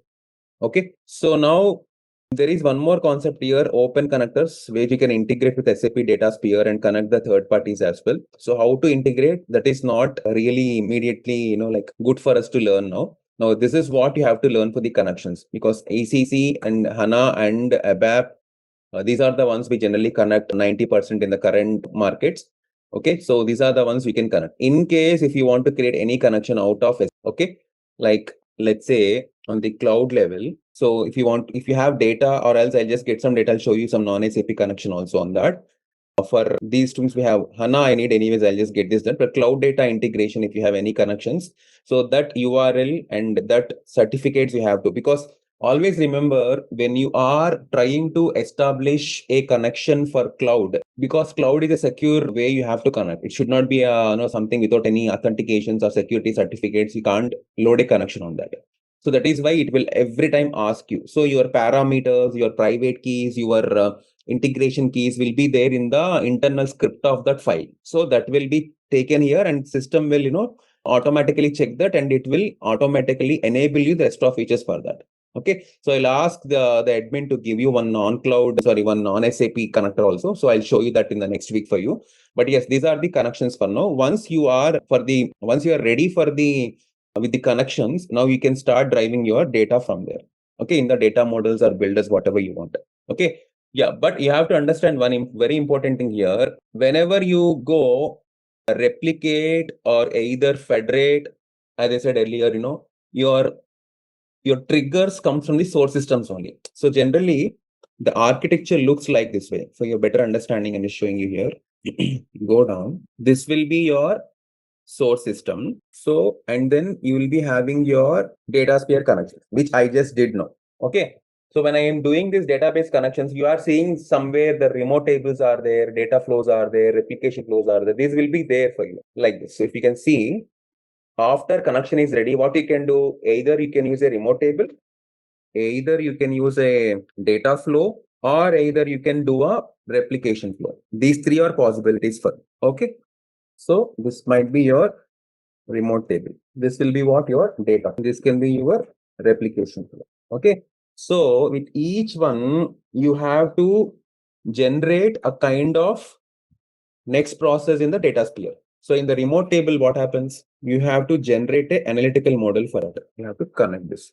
This analytical model will be further used in your federation methods. Let's say this is I'm drawing in, like a simple federation methods. Okay.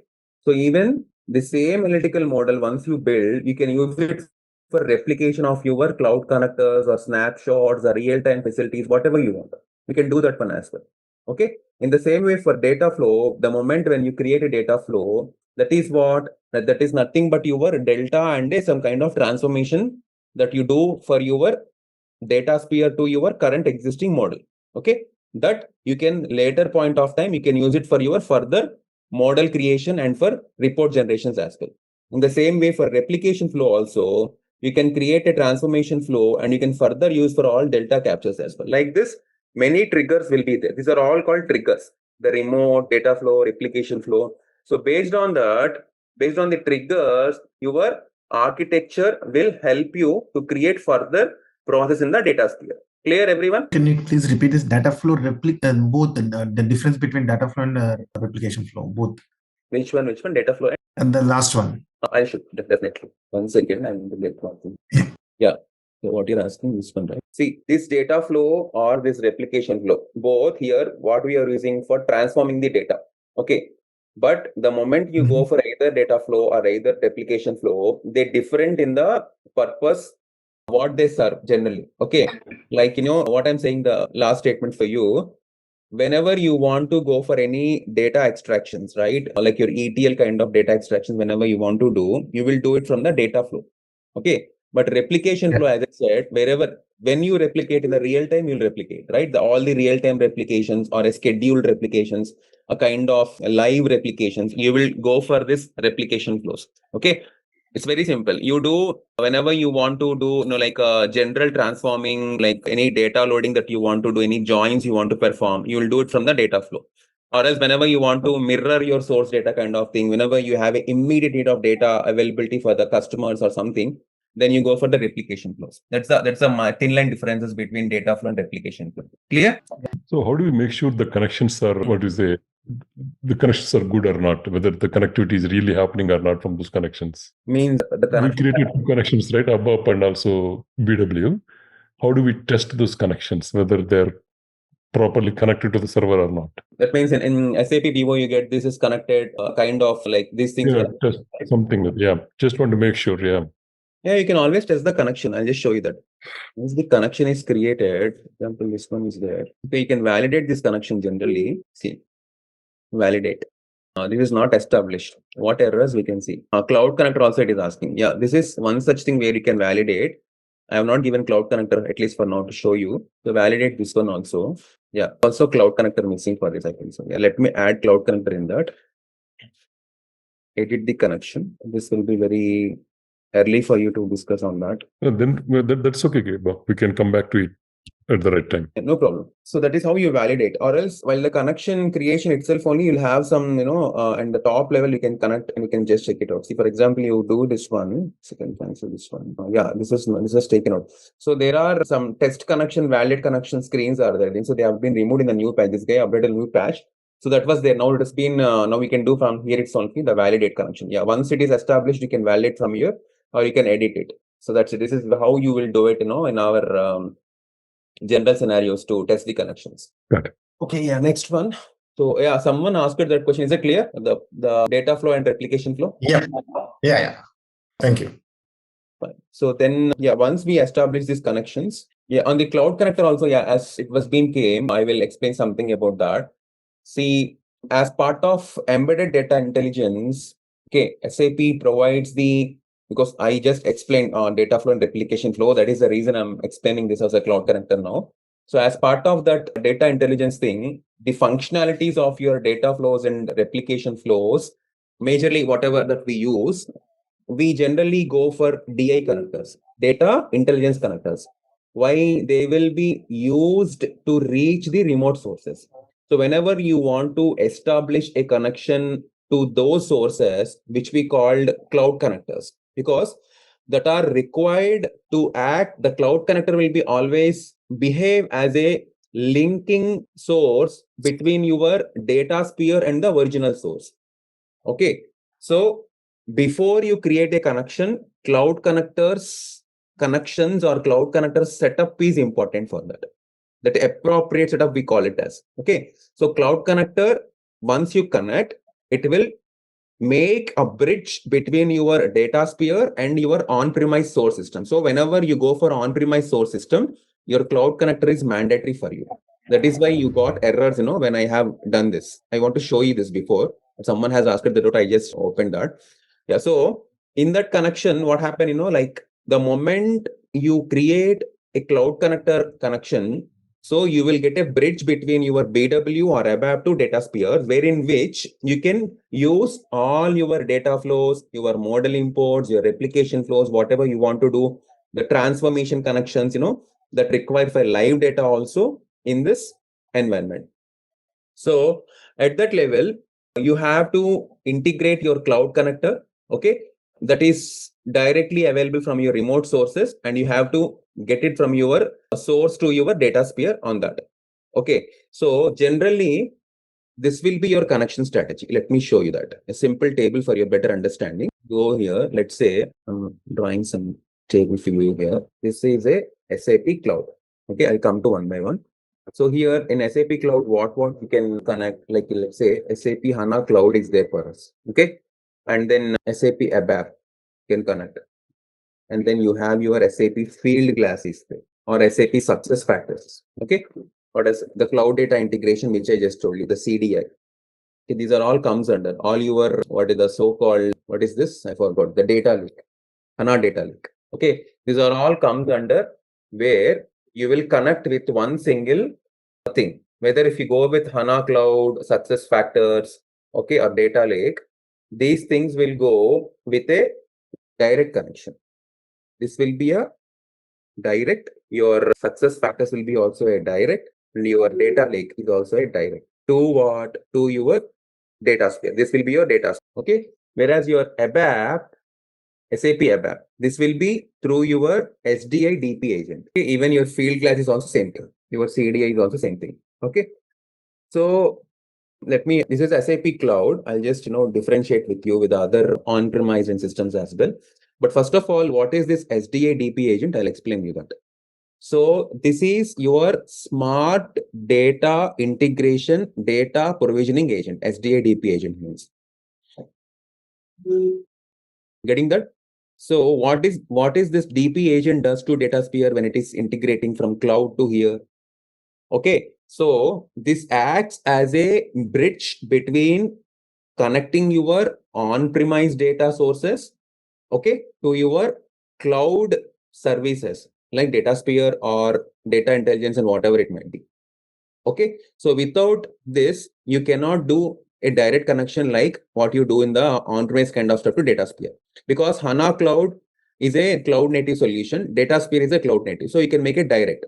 But Fieldglass is not a cloud. It is something like on-premise. Now you connect with the Datasphere. Then you need a DP agent. Same with ABAP also. ABAP is a on-premise. Datasphere is a cloud native. You cannot connect it direct. Two different things. Again, you need a SDA DP agent. So when similarities are there, you can make a direct connection. When similarities are there, you have to use a SDA DP agent. Okay. So this is a framework which was given by SAP, like for integrating, real-time or batch data replications and all these things, which will be done by your SDA. Your DP agent is a separate thing, which is called data provisioning agent. That is a runtime service for you. This will always enable you a kind of data access between your on-premise to cloud systems. The name itself is called data provisioning. Data provisioning means what? From your on-premise to your cloud, providing data. Simple. Like this is for your cloud. Clear, everyone? In the same way, for on-prem, replicate the same thing here. You have to understand a lot of concept before you go for modelings and all these things. Your HANA will be there. Your ABAP will be there. Okay, now I'll take BW here. Okay, and then your ECC. People ask me about ECC. Okay, and then your S4 HANA on-premises. These are the common systems you connect generally through in the SAP on-prem criteria. So here also, what you use? Because HANA is a cloud, HANA is on-prem here both. So when you want to do something on the cloud native, here only you will connect through cloud connector. Okay. Rest all, you will not do all these things. You will go with this SDA DP agents only. Either you go for ABAP, BW, ECC, HANA on-premise, for HANA on-premise, whatever it might be, you use all this DP agents only. Okay, this is for on-prem scenarios. Now, it comes to non-SAP scenarios. When it comes to non-SAP, that means third party. So these are all will be changed completely. I'll do a new table here. So in non-SAP, you will be having, again, two connections will be there. One direct, another is SDA DP agents. Indirect, you can actually connect like Amazon, Athena is there, and then you have your Google BigQuery, you can connect. These are all high-level clouds. Okay, your generic coded. Okay, you all connect all these with direct connections to Datasphere. These are all direct only. Okay, rest all non-SAP is also there, like your Microsoft server, SQL server is there, MS SQL, or your someone has asked me Snowflake, right? Generic JDBC. So that kind of JDBC connections. Okay, your Oracle kind of databases or anything like your Azure data kind of thing. All these things you can go through your SDA DP agent again. So your SDA DP agent plays a very vital role in this segment. These are the different types of connection. These are the connection modes, how you do, and you will further use them in your systems like this. So we generally have this data integration monitor, guys, like where you can run and monitor the data replication for remote tables. We can see the data flow runs. We can monitor your persisted views, a kind of things we can do on top of that. Like you're like a all these remote queries, whatever it runs, these are all things which will happen on that. So you have to specially run the data integration monitor as part of the admin task actually. Okay, if you go to the connections here, you can integrate this one. So this is for your BTP and all these connections. Okay, I don't have the, let me leave this. Okay, yeah. See here, this is your data integration monitor. This is what I'm telling you about. In the data integration monitor, you have the right to see a kind of monitoring for different remote tables and remote connections and their behavior as well. See, if you can see, this is my S4 connection prepared. Remote data access, this is something. What is the frequency I used? What is the last updated? Where's the next run? If you go into this also, you might see a lot of details on this. What is the timestamp of it? What is the category of it? What are the different messages and queries I have run on that? Everything you get in the data integration monitor. Okay. You can see local tables, their views, and what are the flows you have used, the remote queries, the remote table statistics also. You can see task chains, that means the process chains, task is nothing but a kind of processes here. So like this, you will see a complete statistics of your data that has been handled at a high level, like a metadata level. You can see all that statuses in this particular data integration monitor. Okay, so depending on your roles and tasks that you need to perform in the integration monitor, you might have different privileges also. Like, you can create update connections. If you have that role is there, you can do it. If you can only read, you can read the connection. That's it. Okay, you can do some one-time performance actions also on this. Like you can replicate a full set of data, redeploy some views. You can schedule a task. Kind of different things you can do as part of this. Okay. Simply, if you can just select this, see here, there is a data replication. There is a schedule. If you want to start data replication, for example, this is for BW people who are already there. I'm just telling that. When you replicate, we do always this one, right? And the source system, we replicate. When you go to the BW, once your source is ready, right click, replicate, we do. In general, BW on-premise setup, that you will do here. That is called data replication. Okay. That means all the data in your source will come and sit in this environment, in the stream layer for that. Okay. If there is any real-time data replications that you can enable for that also. Like this, you can do a data replication. So once you do replication, then only all your queries, objects, models will be available. Whatever in the source will get and sit here, and you can start working on them.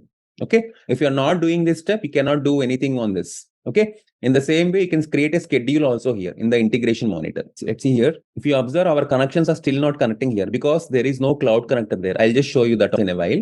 Just give me a moment. This is like same like a process chain. Process chain. This is not process chain. This is a source connection replication. That's it. Okay. Because there is no data for now, so you can do a lot. I'll just show you when you're maturing our sessions on this.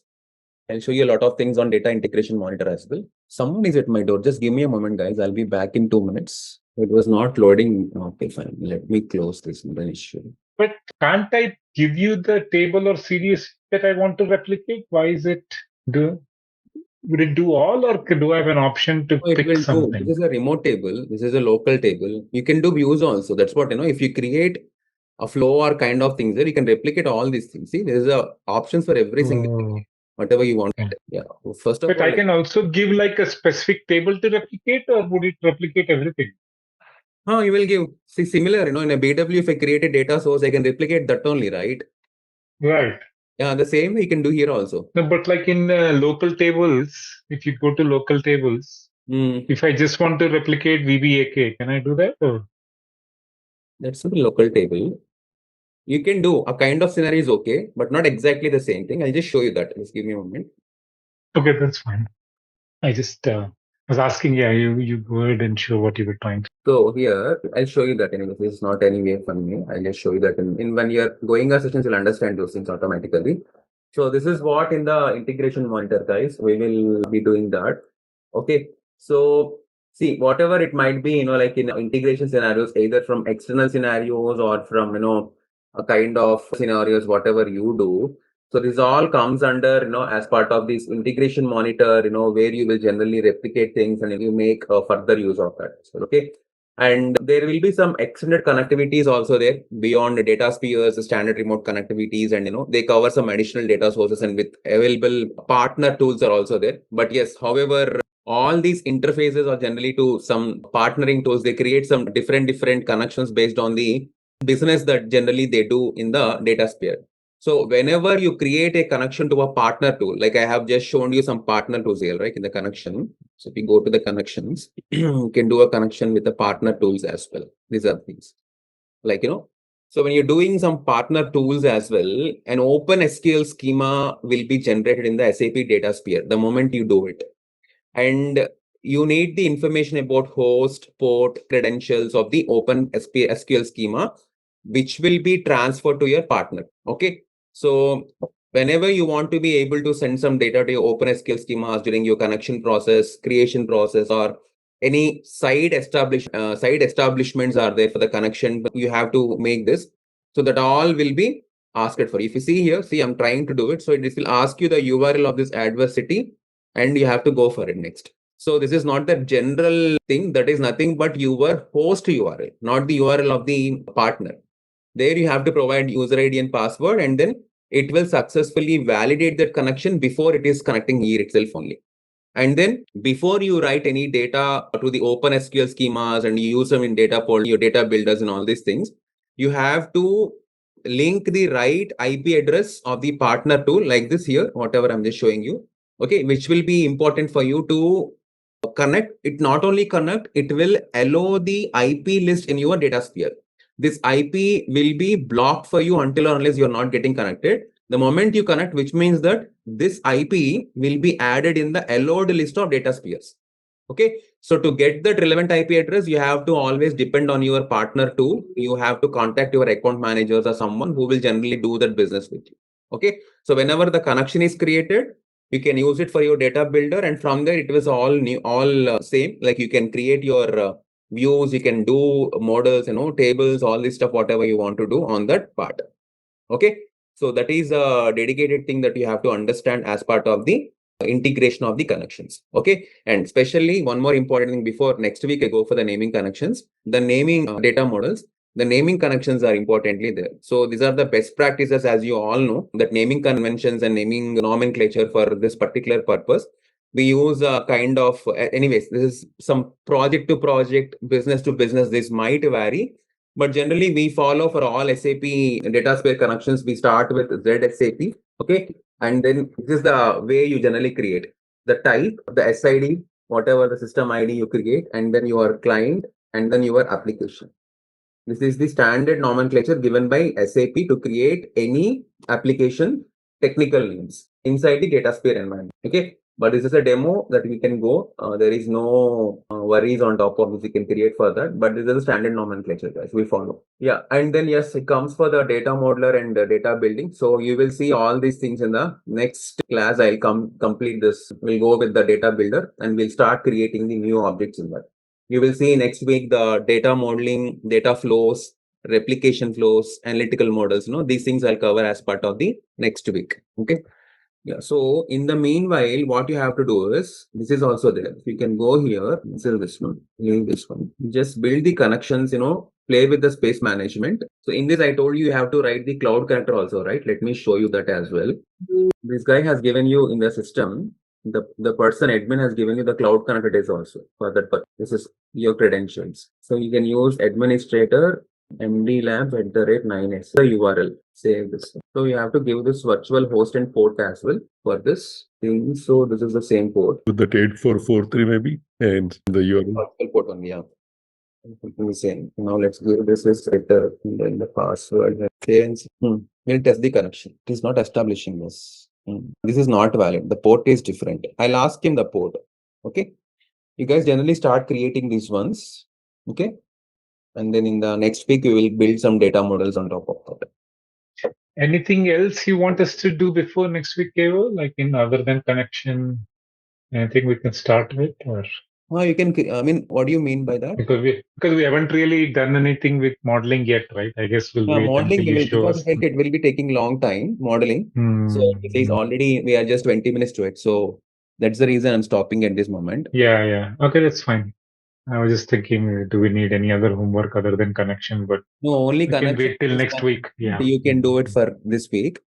And then you just get this connections and everything perfect on that, But connections also I have to establish. I want to get this guy into it, and then I will provide you the details. This LMS support or someone will be there who will provide you the details of the cloud connector port. Even not only that, in the connection, when we are created this connection also, if you have observed, I tried to create this cloud connection, like like from SAP HANA. This also I need the host and port. These two also not came. I want to show you this one also, and what are the required certificates all there. And then ask because all the, if you guys have observed that or not, I'm not sure. See here the remote tables are enabled because of cloud.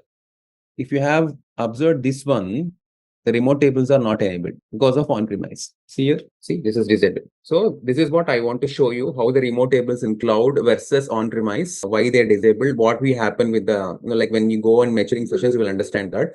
And this is what the data provisioning agent, I just told you, right? The data provisioning agent will be there. Now I have shown you a small table diagram.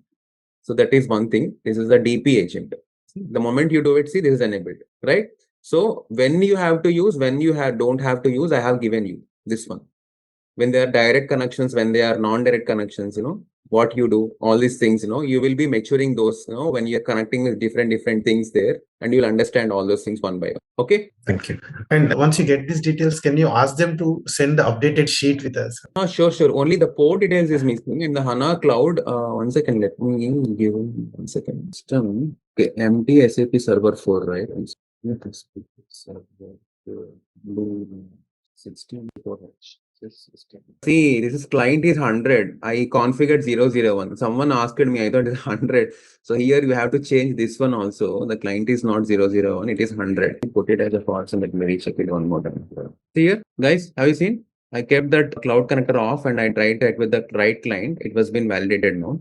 Even with cloud connector also, we can create and we can do that as well. So both ways are possible, as I said earlier, but your details and client should be valid. See here, this is valid, data flows are enabled, replication, everything is enabled. Seeing that? Yeah. Now we'll go to here. The same, I think so that is 100 only for ABAP also. So we can edit that. Okay. Here this cloud connector it is asking mandatory for me now. So I'll do it here in the cloud connector. Let me check for this one. I'm sure whether it is 100 or something. Establishing. Okay, I'll ask the admin to look into it first once on that, and then I'll give you the cloud connector host as well. Okay. So you can see this one. This BW is now done for this connection is active for us. You can create one connection on that, keeping the cloud connector off for that, and then whatever the BW data is there, that we can start working with that. Okay. Okay. Yeah, we can see this one as well in the BW also, but the screen is too big. I don't know. It was not completely showing me everything here. There is some data is there. You would have to use Eclipse. This is BW for right? No, I'm just seeing is there any data in this already or not. That's it. I will use an Eclipse only anyways. Eclipse is also not configured. Yeah. I want to see. Yeah, I mean, this is just showing process chains. There is no RSA one.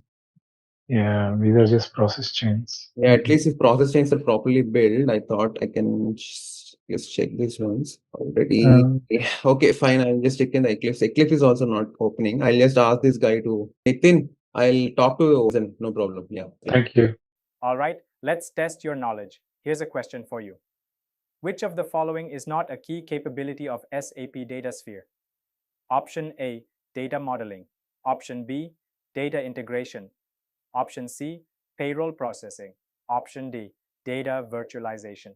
Take a moment to think, and when you're ready, choose the correct option. Remember, each choice holds a key to unlocking the answer. Good luck. Type the correct answer in the comment section. Hey there, want to get good at handling data? Our SAP Datasphere course is here to help.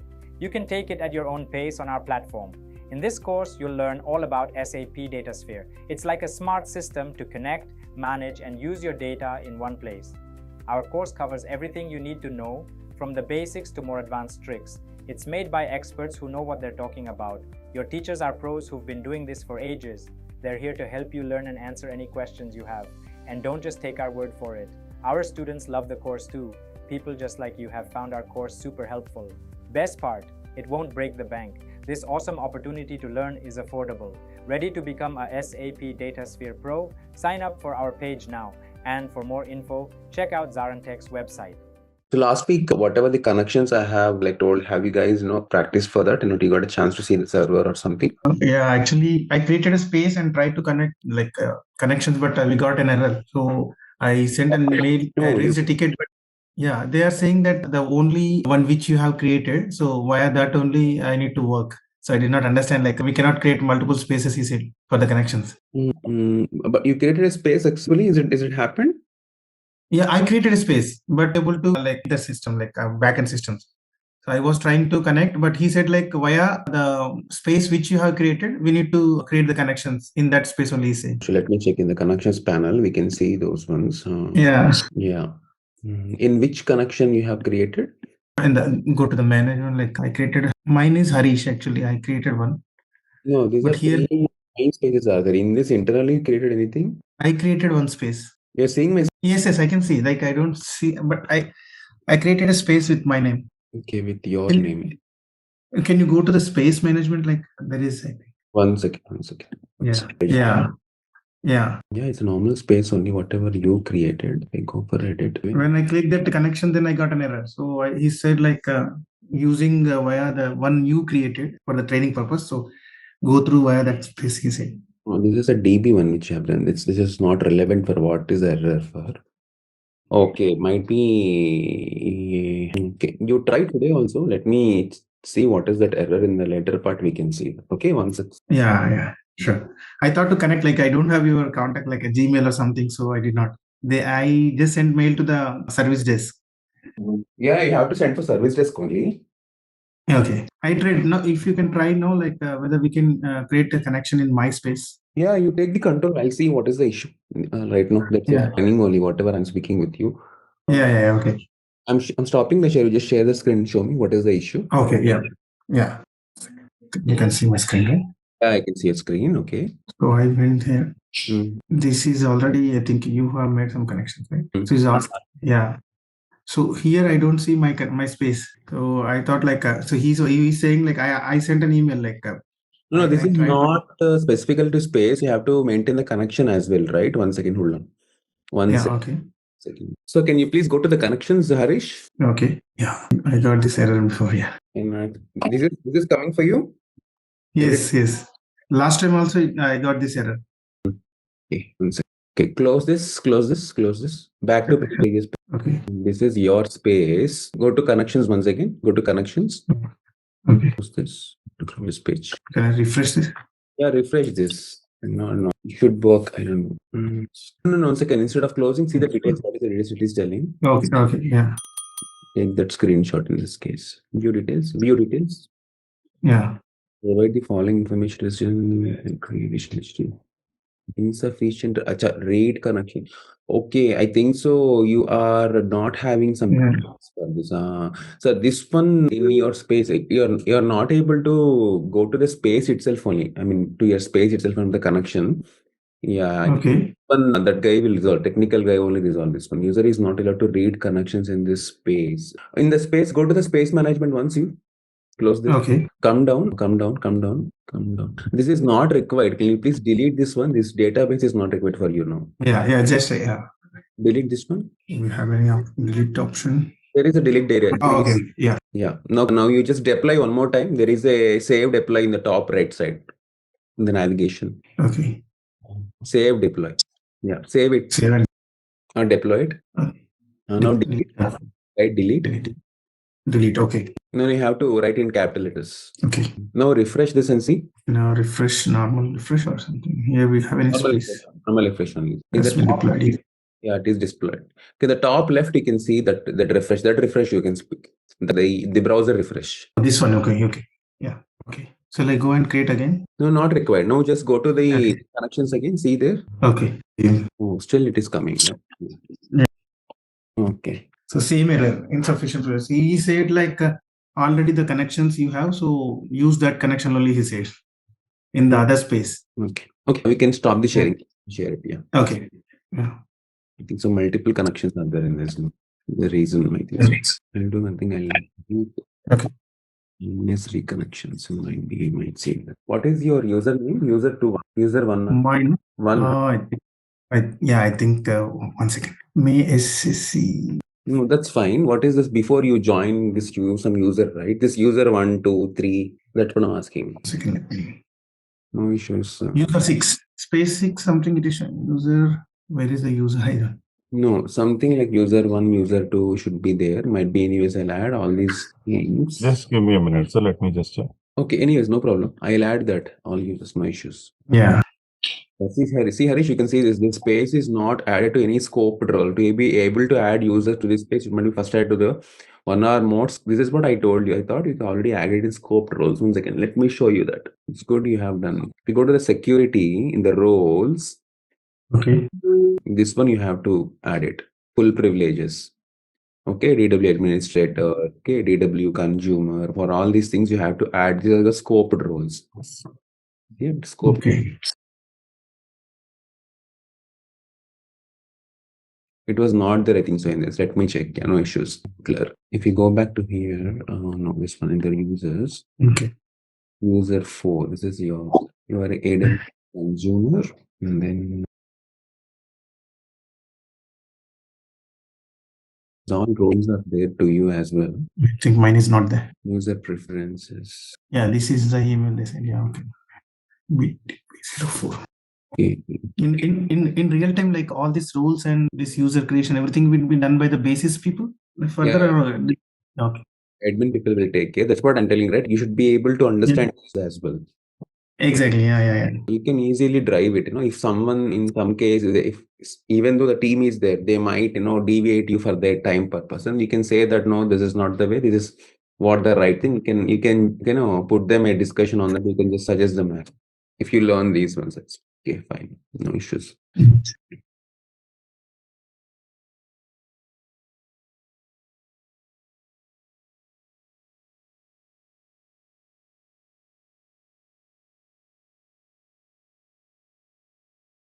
So I'm just putting in this user his username. So I hope he's there. vSwarup. You have to use vSwarup. It's not a user 4.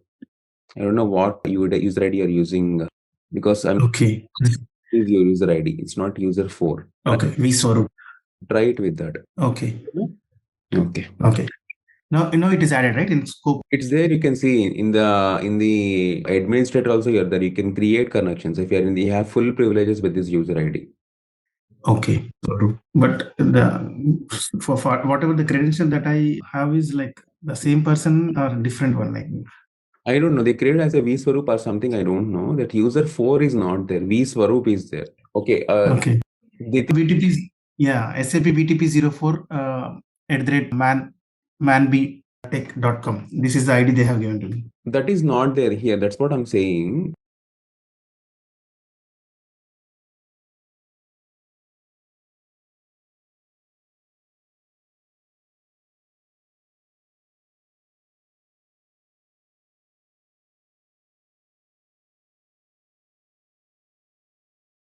You give that user ID password, not user 04. Let's check with this person that he can able, because the full privileges has been given. He should be able to do that. It's not that he's been restricted for read or write privileges. Okay, that's what. So so please, Nitin, can you please send me that details so that I will use that one only? Yeah, the user here we can see this one and the password. Yeah, you're right. See, user 4 is okay. Send your system owner as well. Let's see if this is not okay. Yeah, fine. Yeah. Now you recheck one more time from your system. I did not. Shall I check it one? Yeah, just check it once. Yeah. Yeah. Okay. Second, I'm sharing. It's not coming. Same error I'm getting right now. Okay, fine. Leave it. Then I talk to this guy. And what is this? Okay. Leave it. Okay. Yeah. All right. So last week we have seen the spaces, connections, and some of the naming conventions, right? So let's explore about more about the data builder this week. So I will be going little stuff content because majority of people are not there, but anyways I'll cover the major content for this. So SAP data builder. Is my notepad visible to you? Yes, I can see. Yeah, on the data builder side, as part of Datasphere, data builder level, it offers multiple modeling capabilities so that, we can address a different kind of user groups from business analysts, a range from them to, like a business analyst with the deep business understanding to the developers and who are the power users are there, so they can get all the benefits from what they want to do from this. So in a typical end-to-end scenarios, when we are working for Datasphere, generally closely related components that are majorly challenging or majorly usable for us in this total Datasphere environment is these two important things, which is our SAP Datasphere data layer. Okay, we call it as data builder, and then again we have this business. These are the two important layers or builders. Okay, so this data layer, this will contains the basic modeling. Okay, whatever the underlying data sources and tables will be there. With all that, this will be your basic modeling channel for you. So whatever all the related things that you need to build the data foundation for your what we call the so-called model that you want to build, you can build it in the data builder. So here basically developers and modelers, these are the persons or the people who use these tables, a kind of use and intelligent lookups also wherever they want to combine it. Okay, and not only that, you can clean the data, you can prepare the data as part of the data layer here. And there are multiple views also there. You can be exposed directly to SAP Analytical Cloud, and and from there you can take the front end presentation layer, like whatever the ad hoc reporting or dashboarding you want for the analytical clients, whatever you want, you can make it out from the data layer as well. Okay, so these are the basic things you do in the data layer. Coming to business layer, at this layer users can create their all own set of business models on the business terms, basically what we call. So whatever from the business builder that we use in Datasphere, here data objects can be consumed by your business builder for the modeling and consumption. So business users here, they will edit whatever the models they want to create using some of the semantic approaches. We have some semantic approaches I have shown to you last week. So those they can use it, and they can actually create a cut of different kind of editions, whatever they want to make it out. Okay, so these are the two important things that you do as part of this data builder and business builder. Okay, and very importantly, when you move into the data builder, these are some artifacts will be there. If you see here, business layer in terms of it's kind of report that we give the final structure to them. Consumption layer. It's a consumption layer. Consumption. Okay. This was gone. One sec. Here is this server page. Yeah, if you can see, let me expand this. So this one will be your data builder, and this one be your business builder. On the top of data builder, you'll be seeing the business builder. Okay. So in the business builder, see here, as I said, you can actually get a new model, okay, or a new fact model, or you can do a new consumption model. So whatever that is ready to feed your presentation layer, you can make in the business builder. Okay, these are all models which are already built or ready to edit. So in the data foundation layer, nothing like that. You can see all basic things will be there. Your tables, your views, different models, everything you can create from your scratch, and you can actually do from, and you have to build a model on the foundation layer, and you can push it to business layer. So that's the general thing we generally use, or we can see that as part of our models. Okay.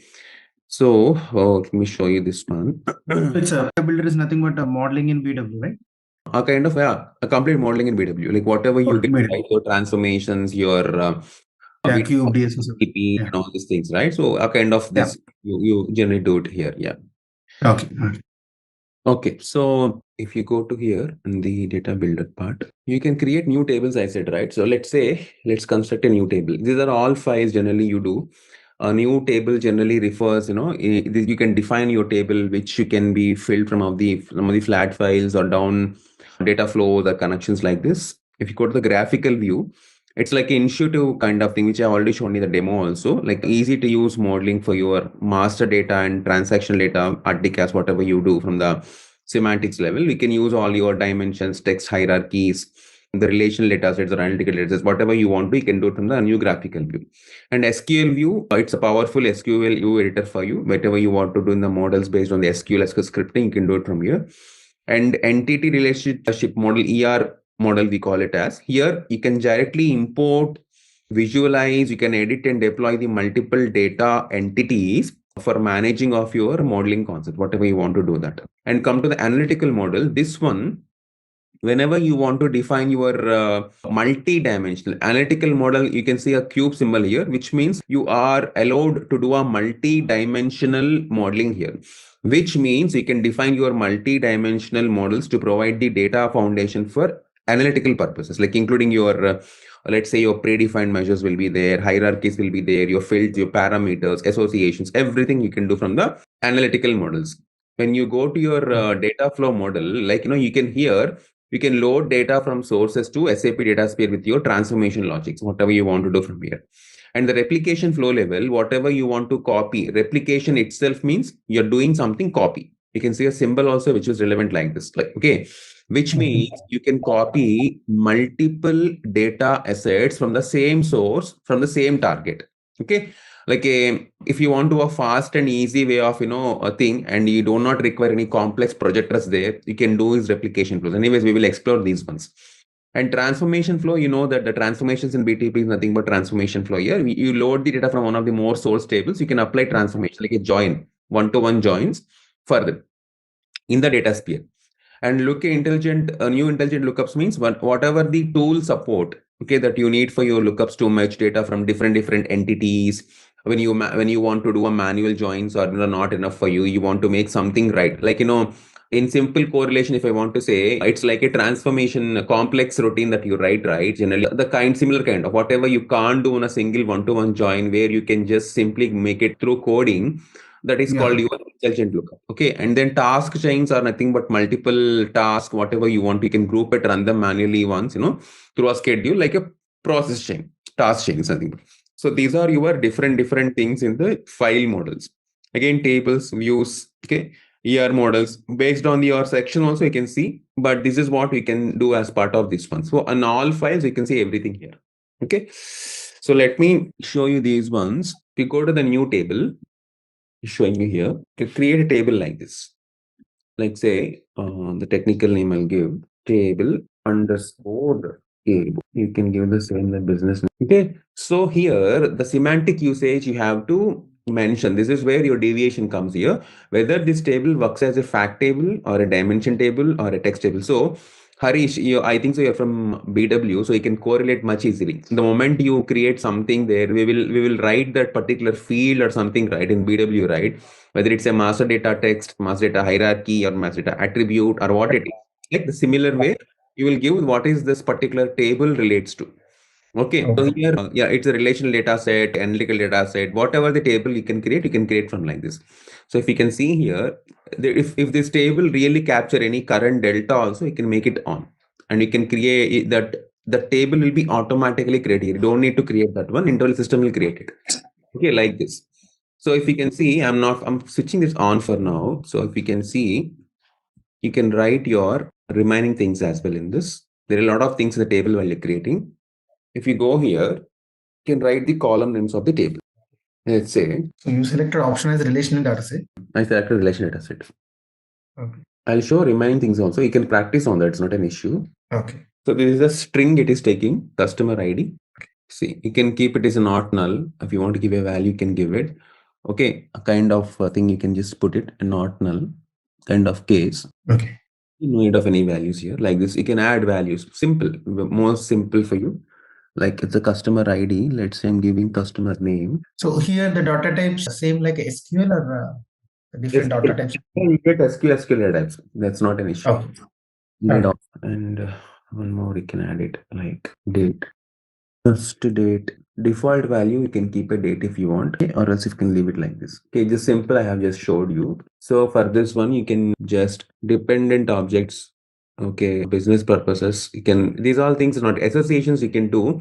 Where if you want some other association, if you want to type or target quantity control, I'll just show you that in remaining things. I'm just showing you the data builder first of all. So you can just write the business purpose, like a metadata in which it will be relevantly applicable to which team, and we can tag like that.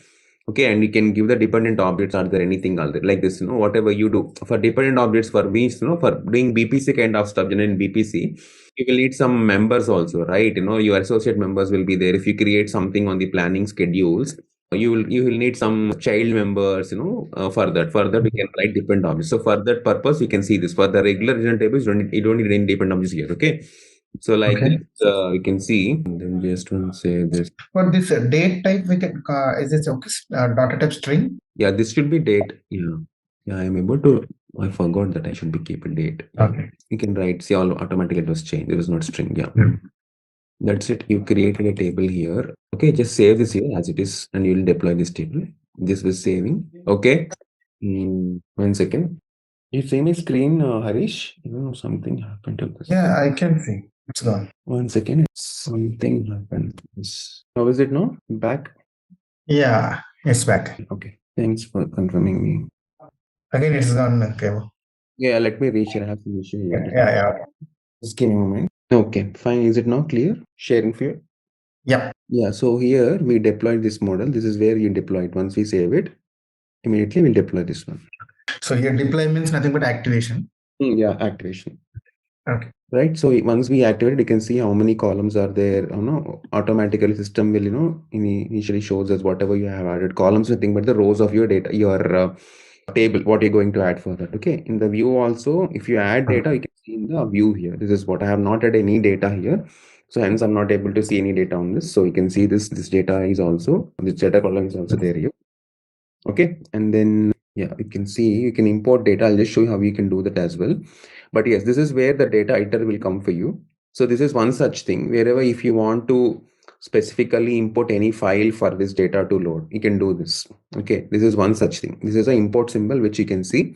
Or else, like if you have any data editor for that, okay, you can see that one because I have not gone for this section at this level. Okay, 1 second. Let me show you this one. So this is the basic purpose. I'll just show you the next one, how you can actually put this data. So in a simple format, a relational data set or either a fact table or either a dimension table, whether you want to create, you can create. I'll just show you one more table, our dimension table, which relates to people in the BW as well.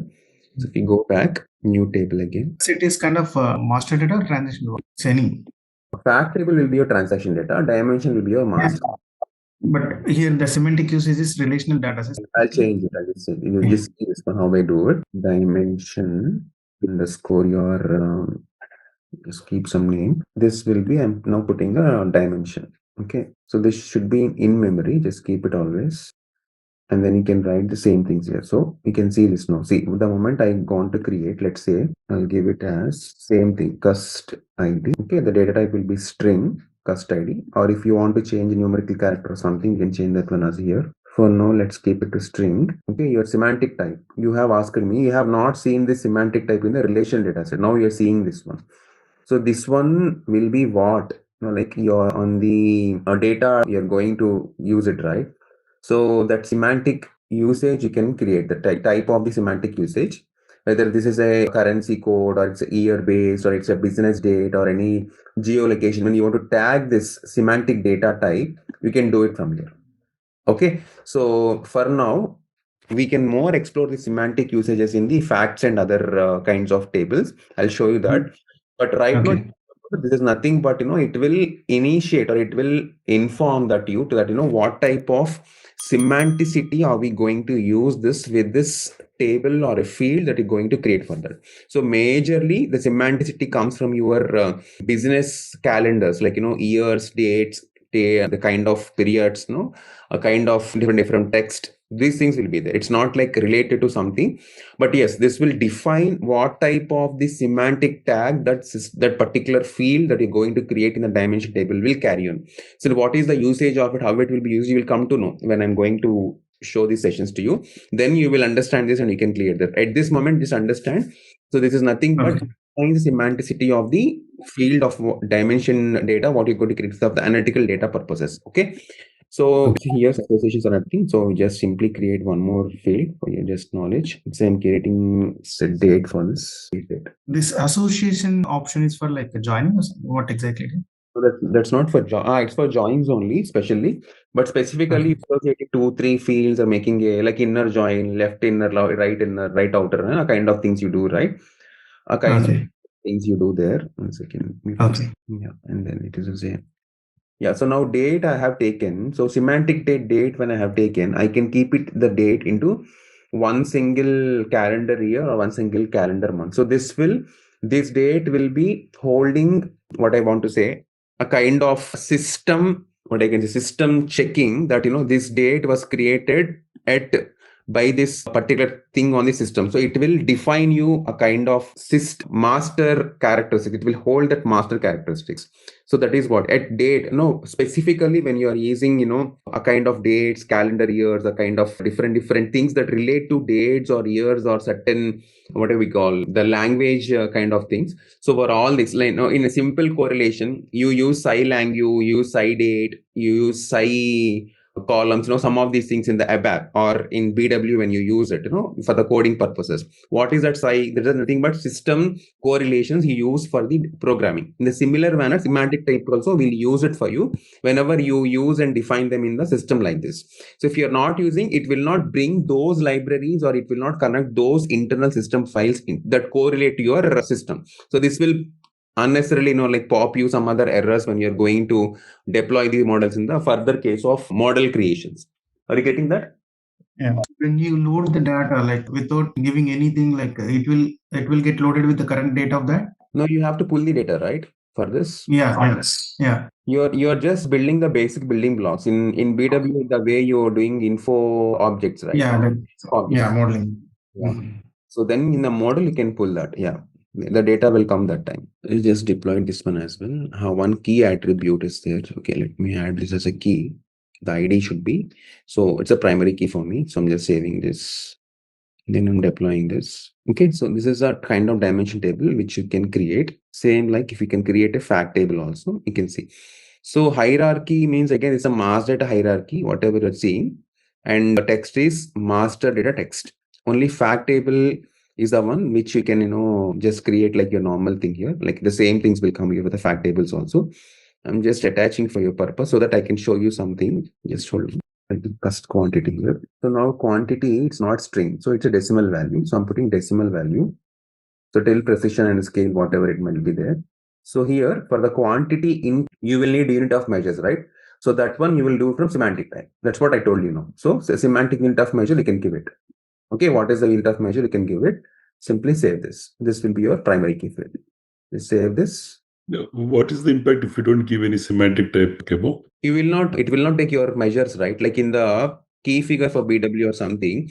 This is your carrying field for your, what do we call, the so-called columns we're creating here. So whether it is eaches or dozens or whatever, that unit of measure is. Yes, you have to give it, right? So like it will propose you like the system-based data, whatever for the measures are there, it will carry it for you.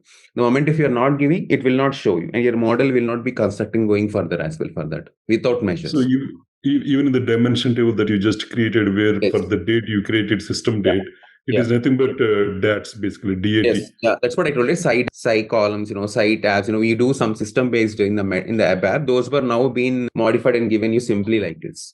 Nothing but basically data domains. Maybe yeah. This is kind of we can like amount you have declared, currency semantic will declare like this. Date you have declared, date from which system table it will create. That semantic will take like that. It will be specifically for your different measures and attributes within the entities which you want to collect, right? You can get it from there. Like beyond your technical representation, you want to need something from system also. That system hand, you'll get it from the semantic type. Okay, now I'm giving the name I have not given, right? Okay, this is for save this. So like this, you can save this. You can activate this. So in the fact table, the key is not mandatory. Mandatory, I have given already column ID number 1. I have given. Oh, in the fact also you gave. Okay, I didn't notice that. Sorry. The moment I created analytical model, I need fact. I told you, right? Whenever you want to create, see, I'm just showing you. If you go to here in the tables, in the fact table, see this is already given. So here itself only, while you are creating itself only, you will get this create analytical, because your analytical model will depends on what? On the fact tables only, right? So here itself only you can see that create analytical model. You can jump from here and you can create an analytical model based on your dimension tables and this ones. This is a fact table which has been created, right? I'm just showing you how a simple model you can generate while you're creating. I'll just show you some scenarios in the later part. So here you can see this. See, this is 2 on dimension. So this one is not dimension basically. You can create it as a measure. So you can just simply add this one, select this one and take it to measure. Okay, let's do this one. I'll show you this. So this is something like, in the BW you'll do, right? All these calculated measures and everything, the modeling as well we do.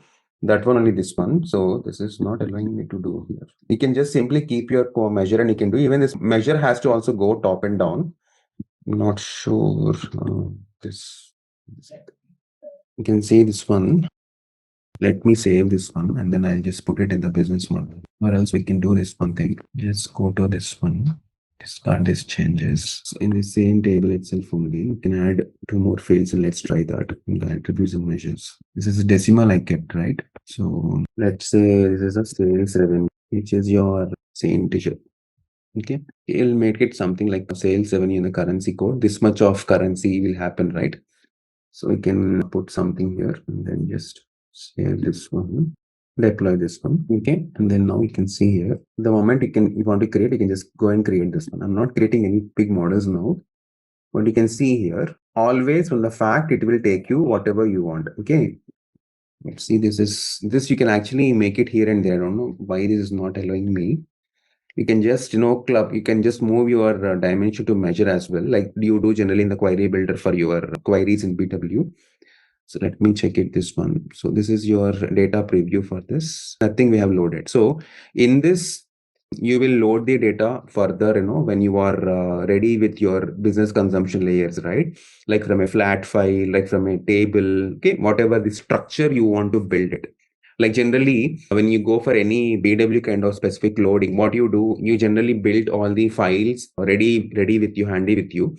And then once it is ready with the information, you will just pull the same structure of data into the same structure. So structure will join and then your data will be replicated here. Or else if from a data source, it will find your relevant field and go and sit in the same data thing as well. That's how we do generally. So I'll show you that integration in the next classes. But yes, this is how you build your model. This is how you build your tables for either fact or dimension or anything. So once they are ready, you can just simply save and you can deploy this analytical model directly from here. Okay. Is this clear? Yes, yeah. Do you have any questions on this? Yeah, no, I'm good. Very good. Yeah. Now, if you go to the views, you will be having 2 views, a graphical view and an SQL view. SQL view is something, as you know, that you have to write scripting for that wherever you want to create your own scripting and you want to go for it. Okay. That you can go for a new SQL view. If it is a graphical view, you can create a new graphical view through your connections like this. See here, you can just, put this table like this. See here, this table is created right now. Just, put this ones here. Whatever I just created, table, with a relation data set kind of thing. So for this, you have to, this is your, the left side is whatever you have just dragged and drop. The right side is nothing but your model that you're creating in this. That's a graphical view model. So if you see this here, this is defined, this is not defined. So you have to define it here. So you can give table graphical model GM. Okay, you can like this and do anything you want from here. The system is validated or not, you can just check it out. See here, you can see this data controls, data associations, persistence, whatever you have just build a structure and table that is important for you. So that all will be copied here automatically. So like this, you just go here, just when done with this. You can see here as a structure, this one you can get it here. Okay, this one, we do a lot of things that here. You can view the data, you can add some structure, you can summate it here, you can write a formula, a filter you can do. These are all functions for your graphical model. When we are building, we will know these things. So I'm just putting this one now. I'm just saving this one. I just added that one. Save this model. You can deploy this model. That's it. There's a source and target. I mean to say, like one you created with GM is a target structure. Yes. Okay. Same structure. The table, that's it. So this is your graphical structure. You can view the data. The data is available for you. But anyways, I have not loaded any data now. So you can load data. I'll show you that scenario also. Now, 1 second. We show you that one also. Yeah. We go back, let's say in the views itself only, the graphical view. Okay. So let me show you this one. Let me do one data structure here. Let's say it is sales ID, sales group. So does it allow the lowercase while loading the data? Do we need to do any specific settings? It will allow, no problem. It will allow. Okay. Header it will allow. But yeah, even this also allowed. It's not something like in BW. We face some issues, right? For the sales case sensitive, it's not there. Yeah, there is no case. Okay. It's some specific data I'm building. Data. Save this. I'll build 2 files, CSV and this one also for the better purpose. Okay, now close this. So it is mandatory to define the structure before loading the data using the flat file? For flat file structures only. This is not, even for ECC, sorry, for your system also, it's better to build, because the structure will, whatever you are defining here, right? The same structure comes and sit here. Your structure mapping is important here. It's mandatory, yeah. The question to answer is mandatory, yeah. Your structure should always map. That is why, because in transformations or you further you do data mapping, field to field mapping it will do. If any mappings are not doing properly, right? Anyway, system will recognize it automatically. If any such fields are not there, at least you have to put that.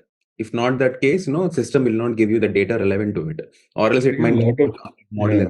that's what I mean. All the latest tools are modern tools. Yeah. They're automatically creating all the structure for you, and also gives the flexibility for you to kind of customize it or change it according to your needs. Here also you have it. Datasphere also have it, yeah. That is there in Datasphere. Oh, we have that one, okay. So now I do this one. Now let me go into this one version. So I'm just going here. First of all, I'm importing this file, importing the CSV file table here. Select the source, this one, upload. See, total data is came now. Just close this. These are the columns.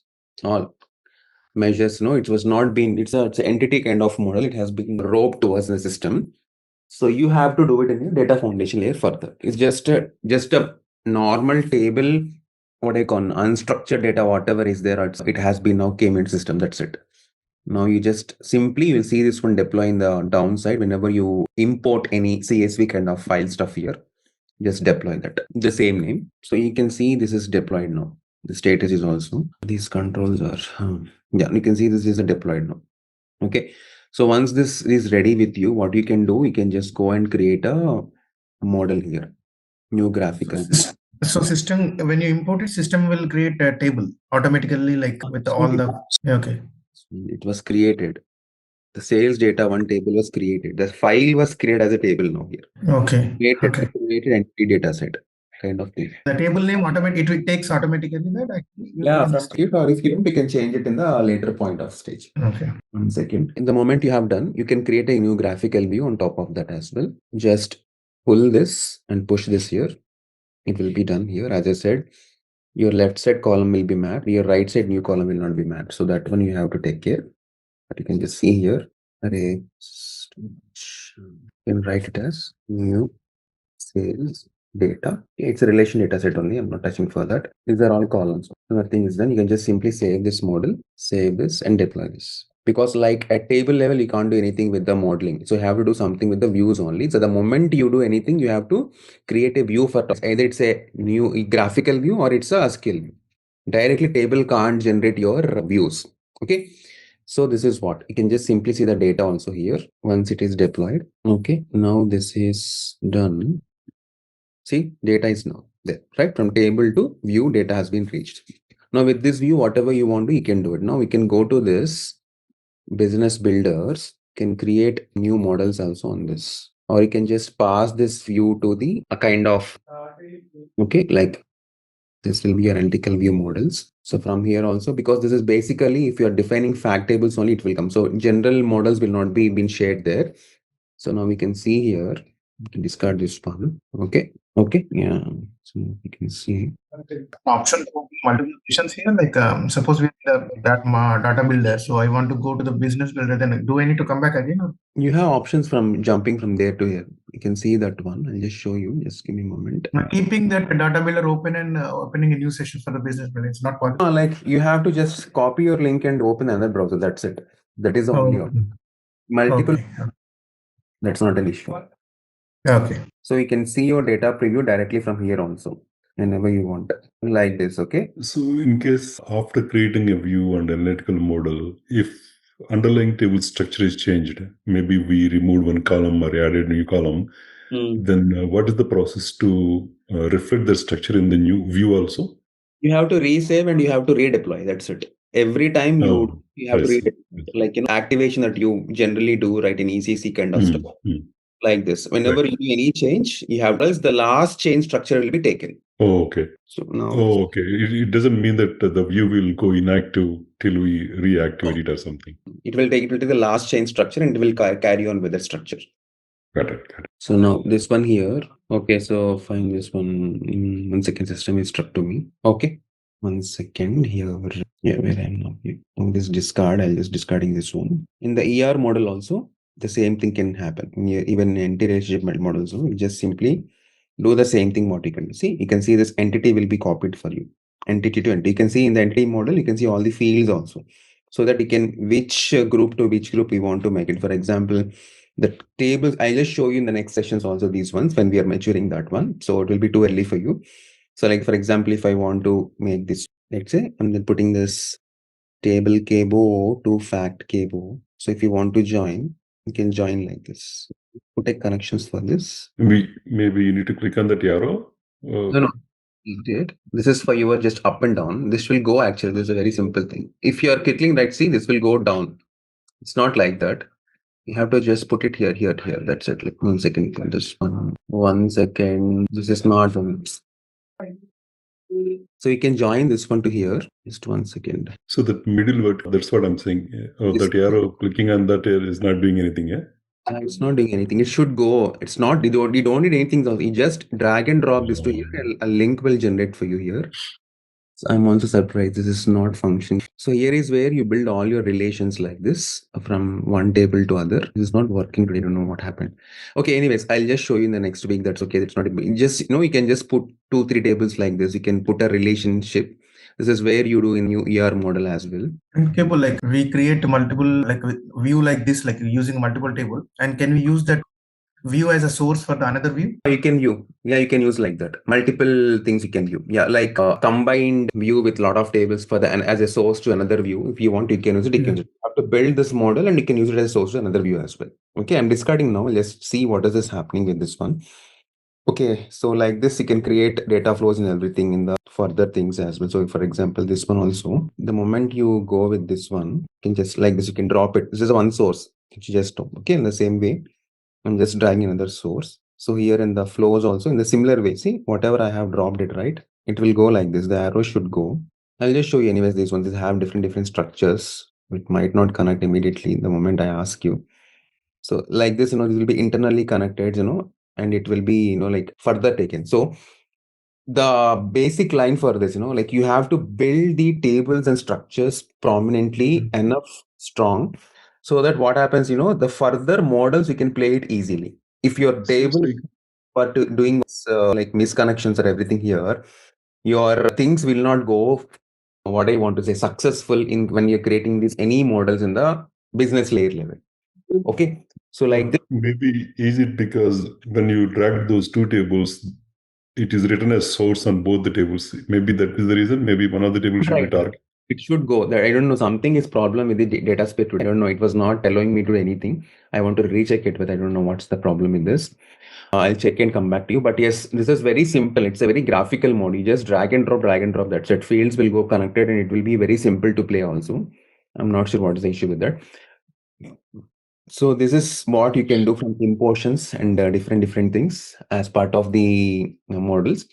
If you build, once you are done with this ER model, right? So let me show you this one. If the ER model is ready for you, this is the one which we did right now, sales data one. So if you want another browser, just simply click it here. The new browser will open. You don't need to generate a new browser, even though if you want to work on another browser, just simply copy paste this browser in another tab. You can work from there. Your current work will not be disturbed there. Got it. Yeah. Okay, and then so this is done. Okay, once you can see the columns are there. 1 sec, you can see here. Yeah, let me check from here in the SAC whether this can be consumed on, because I kept a model on that ready. To make it available for the SAC, like do we need to do any external settings? Do we need to do any settings for the external access? Nothing. Those models will be automatically called up here. Yeah, I can expose that to external. Like that is there. I'll just show you that. First, let me open this. This is not running today. Let me. So this is a SAC, the presentation layer. So where you can see here the models. We start with data. As you can see here in the consumption layer, or else live canvas as well. You can select the Datasphere directly from there. It has to log in and get the data from there. This is my demo data space, right? So in this, the models will be there. See, there was no models as of this demo data space counts with. 1 second, let me show you that one. You can directly bring from here. There will be options for you, the new data here, like this, new data. So this will ask you whether you want from a source or a, like a data source or from an existing data set or model. If you can see, choose that one. You can just get from the Dataspheres, because Datasphere is one such connection where we generally do that, right? So from here, you can just get the models. So there were no models here. So let's get those models here directly. Let me expose that. The moment when you go here in the new Datasphere layer, we build this ER model, right? The sales data model, this one. So if you go to this, or not this one, or as a new sales data, edit this, you will see this model. This is my view, right? See, this is not exposed for consumption. This is what you have to do for your SAC layer to consume this one. Analytical mode also, you can do this one, and you can deploy this one. Okay, this is deployed right now. Okay. So in case if you don't want, Suresh, you asked me, right? You can revert this to the old version also if the deployment is not correct. So it will produce like, undo kind of thing. If you have done some wrong and you want to do it to the earlier one, you can revert it as. It will be certain time, not for a long time. Okay. So now if you go and here, just refresh this one. 1 second, system struck for me. So the moment you go and drag a chart there, you will see these ones in the Datasphere. Or else you can simply, for example, if you drag a chart here, something, 1 second, get table or something. So you can see from your files, this should connect. Okay, might be it was not completely exposed. 1 second, hold on. If you do this here, just recheck that there are no issues for this. There are some issues. Definition looks good. So in this, go to this one. Okay, so yeah, I forgot to mention one simple thing here. Why this is not connecting? I'll tell you this. So this is not semantic usage is what, and this is what I told you. This is not your relational data set. When you are going for SAC, this should be analytical data set. I forgot this option. So if this is done, this particular model will transform to your SAC model. Are you guys there? Yes. No, anyways, you can save this the moment you keep it for analytical data model, the measures are not there. See, now the moment when I have changed the analytical model, the attributes and measures came. So you should now declare the measures. So in the only analytical model only, you will get all the attributes and measures. So now just transform these ones into measures, like, your sales volume into measure, your sales target into, not target. Target also you can keep it as a measure. So let's keep it like this only. Only one measure is enough. Now you again save this and deploy this. See this? Now we deploy this. Okay, this is deployed. Now we go to here, just refresh this SAC page. Go to your chart, keep your Datasphere open for that. See, new sales came, right? Just select this one. So these are the two options you have to remember, Harish. As you asked, exposed data is one thing, and second one, the data model should be analytical, not relational. Relational means never it go. Analytical is the one which will be understood by your SAC. So here, so the structure will go there. Now you can add your, for example, sales group and status. That's it. And then you can go to your new set of columns. For the measures also, you can measure sales volume. That's it. You can see your wonderful dashboard here. All the sales targets. Okay, further, whatever you want, you can do it the way you like this. You can create a lot of dashboards, graphing charts, everything like this. So this is how your data model will help you to create wonderful dashboards like this. Okay, with this CSP data I have shown. So in the next class, what I'll show you is we already create a connection, right? From SAP to two connections, I'll import the data. One is from BW, another is from the SAP. Okay, both connections will get the data, and I'll show you how to build the data models and other things on this SAC as well in the next classes. Okay. And while creating these pipelines, right, Kebo, in case of transformations, in what language would you write and play answer SQL? No? As it is SQL, yeah. They follow SQL things only here. Or there are some other things. So non-SAP guys, some people have JSON and all these things are there. So that is also there. People in the Java characters also there. If they are enabled enough to, they can do from Java also. So, but you have to do a little more work on that to get the JSON files, connect it here, write some API for that, and pull that, and then push that. Some mechanisms will be there. I'll show you from non-SAP scenario also. In that, you will understand that what it will be done actually. It's coming from REST API interfaces. How do you? Okay. I'll show you for non-SAP scenario definitely. Yeah. Sure. And is Python also used for this transformation logics? Yeah, at some cases we can use this from a live data. Okay. Yeah. One thing like You shown me like one is the data flow also. So data flow and this ER model, and what is the difference like creating a view and consuming in SAC story. So there is a data flow is also there. So are we going to do the same transformation there or something else? Same kind of transformations will be the see. ER model is nothing but like kind of visualizing your structure of database. You just visualize and you do some kind of a structure there on that. It's like a structuring your database where you include your entities and relationships. Whereas data flow, you add interfaces for moving and transforming your data. That means you cannot load data in an ER layer. You just make a relationship there. So your ER model is nothing but making a relationship kind of structure. Data flow is where you will transform and load data in the structure. Both are different. Okay, then there is an analytical view that you created. So analytical view is for SAC purpose, because the table can't be understood by SAC, right? So I have modded it as a analytical view. So like I have pushed it to consumption layer, like in business layer. So SAC will always get the data from the business layer. That is the reason the same structure, again, I pushed it as an analytical view in the business layer. Or else I can actually extract the table only, right? But table is a 2D structure. I cannot extract that. So I have to make it to analytical model so that system will understand the analytical architecture there. Yeah. Yeah. Okay. Next week we'll see more SAP S4HANA extractions and BW extractions. Yeah, thank you. Kevo, actually, now I lost all the options here. Like now I can't see like data builder and business builder also in my connection.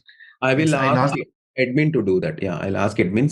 Some patches are coming in between. I have seen that SAP release some patches. Might be they have to load it or upgrade it. Let me check with them and I'll ask them to resolve this issue. Okay. Hey there.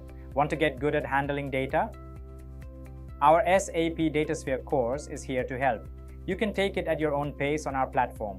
In this course, you'll learn all about SAP Datasphere. It's like a smart system to connect, manage, and use your data in one place. Our course covers everything you need to know, from the basics to more advanced tricks. It's made by experts who know what they're talking about. Your teachers are pros who've been doing this for ages. They're here to help you learn and answer any questions you have. And don't just take our word for it.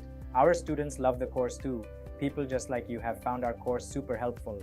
Best part, it won't break the bank. This awesome opportunity to learn is affordable. Ready to become a SAP Datasphere Pro? Sign up for our page now. And for more info, check out ZaranTech's website. We have discussed especially on like the connections and things.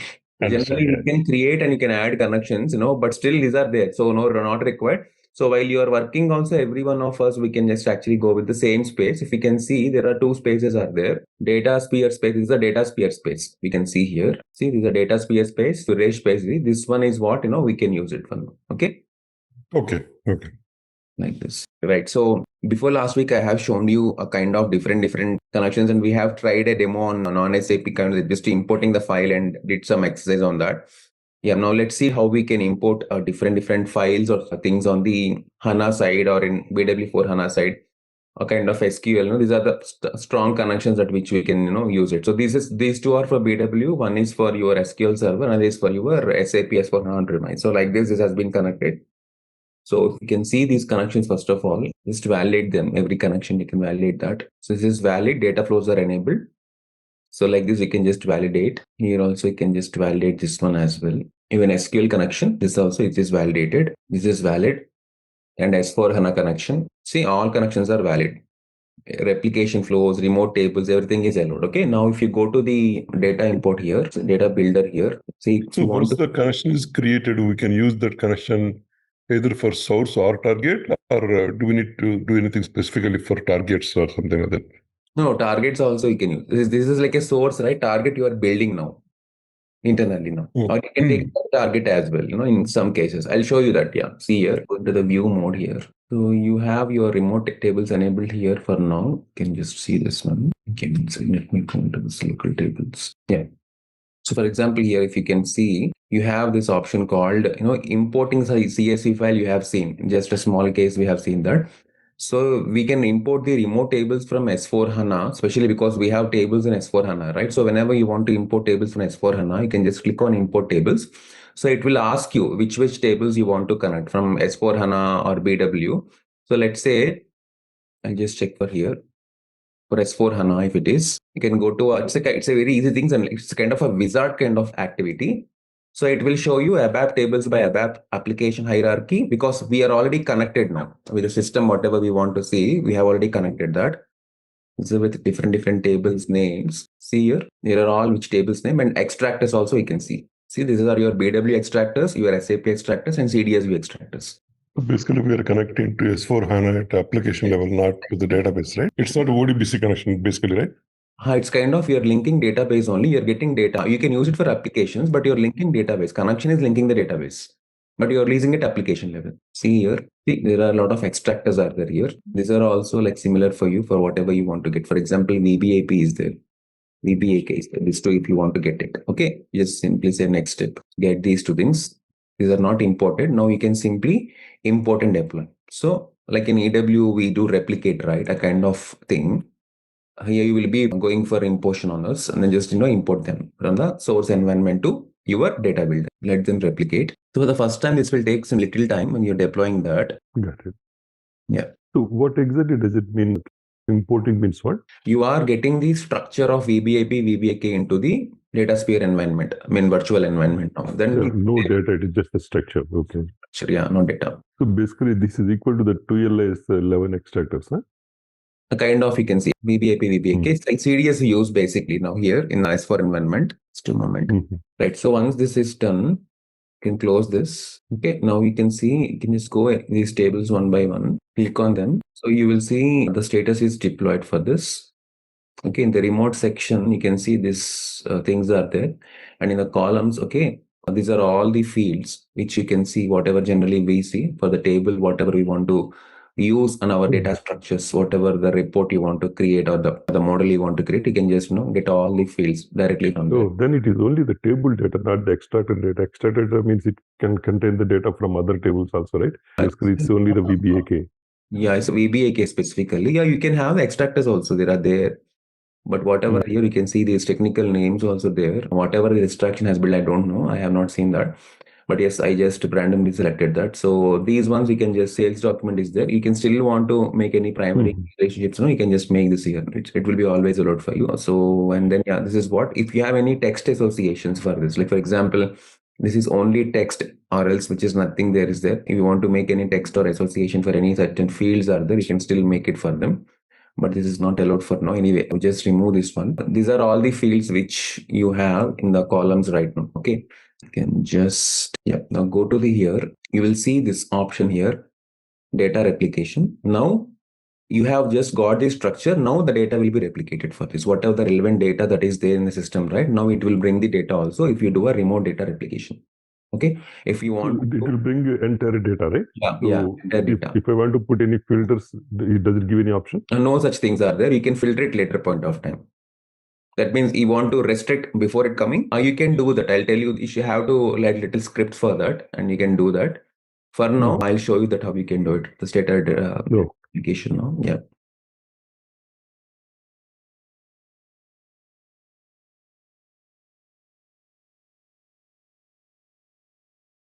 See, we are replicating the table. You'll get the message.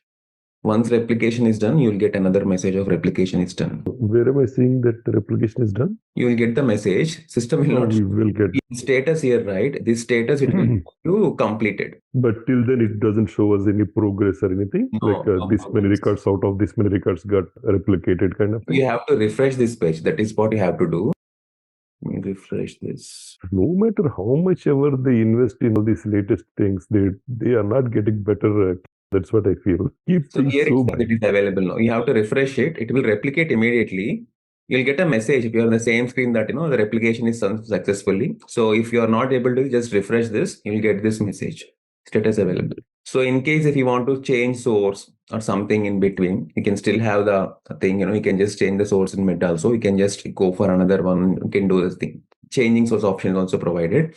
So we replicated that in the data. See, the thing is done. If you want to remove the replicated data, you can always use this one, and you can always replicate your data as well. Okay. But it didn't ask where exactly you want to replicate, right? Or did you give any kind of a schema or database where it should? No, this is a schema. This is a relational data set, which it has been replicated. Like if you want to, the semantic usage is your nothing but replication strategy, as it's a text or hierarchy or analytical data set, whatever it might be, it will replicate in the same way. For example, if I go with this analytical data set, I have to re-replicate again. What is our target system now? Okay, so we are getting VBAK data into where? Into Datasphere's virtual data layer, we are getting that, and we will use it. See, this is message. You direct run is available. That means you can directly run this table from the Datasphere environment now in a virtual mode. Okay. So if you can see, for example, this one, I replicated. So, but the data is persisted there, right? So Yes. in the Datasphere. So the Datasphere means, is it a HANA database? Yeah, it's a HANA database only. Oh. So once you are done with this, you can just redeploy this one more time. See, it's the same deploy.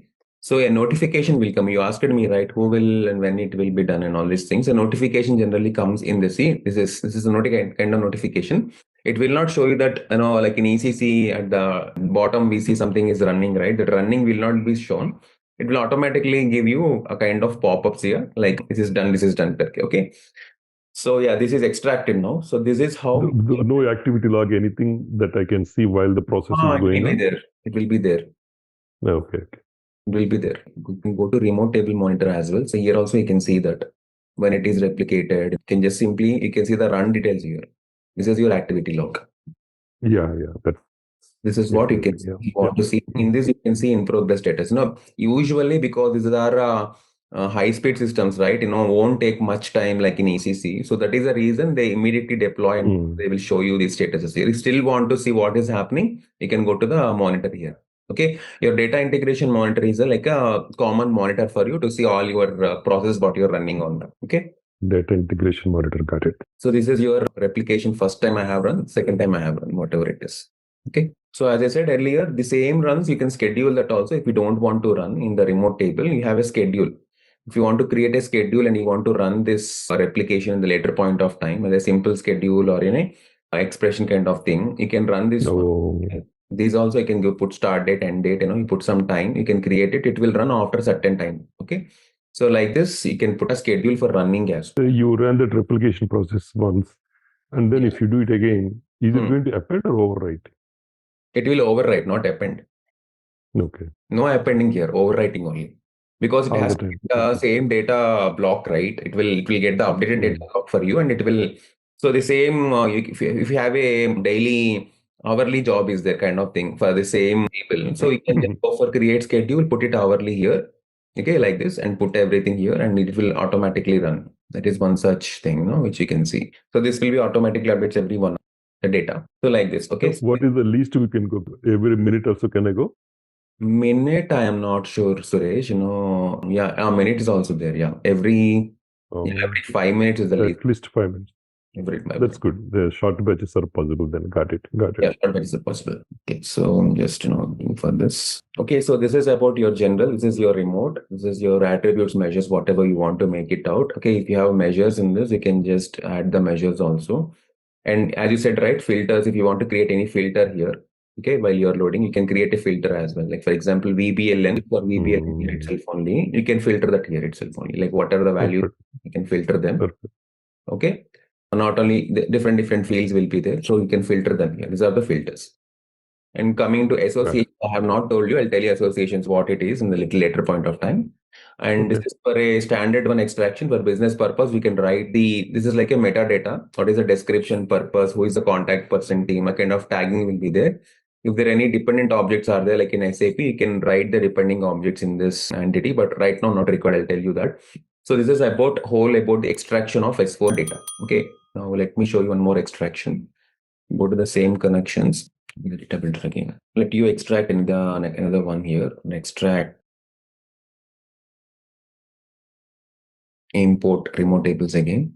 Now I'll do from BW directly. So here, let me extractor instead of ABAP tables. So the Datasphere, when we initially do any connection, it will take a little time. Almost once you are frequently using, it will, it will start responding to you immediately for things, whatever you want to do for that. This is a common thing across all SAP pages as well, whatever you're going to do. Yeah, not game. So in Builder, so you have all sorted extractors will be there. See, like you might see all these master data text hierarchies. All these things will be there. Okay, these are for different things. You can see sales transaction data, for example. This is there. We can build analytical model on top of this. You can just say next step. This will be there automatically. You can import and deploy this. So you build in your BW for HANA and you will do it here directly.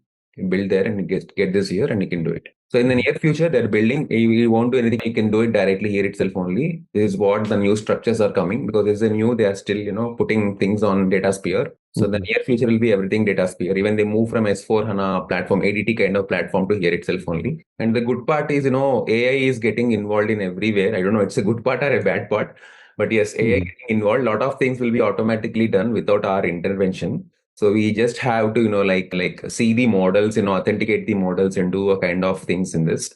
This is what, it's going to happen in the near time. Not very immediately, at least it will take 5 to 7 years of time in between.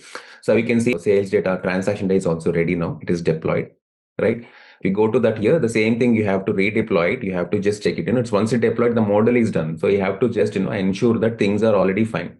See, BW4 connection, source connection, remote, and then, the status is just not done here. So you can see all your keys. There were no keys are there in the transaction data, right? Like a cube.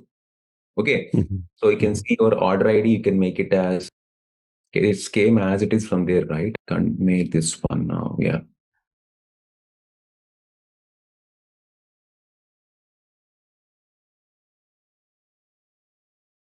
You can do one thing. You can either delete the unnecessary fields like just we do, right? And extraction at this level. So like, for example, I don't need MPID. So I can delete those fields. Whatever you can. It is a REST all same. You can create filters and all this stuff. And then you can just simply, for this level, this connection, you have to, whatever the data replication is done, you can do that for this particular extractor. Oh, sorry, analytical model like cube. So here, see, we are now we are extracting from BW into Datasphere. Exactly. Previous we did for S4 HANA directly ADT. Now it is for S4. Now it is this one. And then we can model it. Okay. Yeah. So the possibilities will be 2 only every time, because a majority of cases, either you do from S4 HANA standard or you do from BW. That's it. For Datasphere, these are the 2 important feeders that will be there.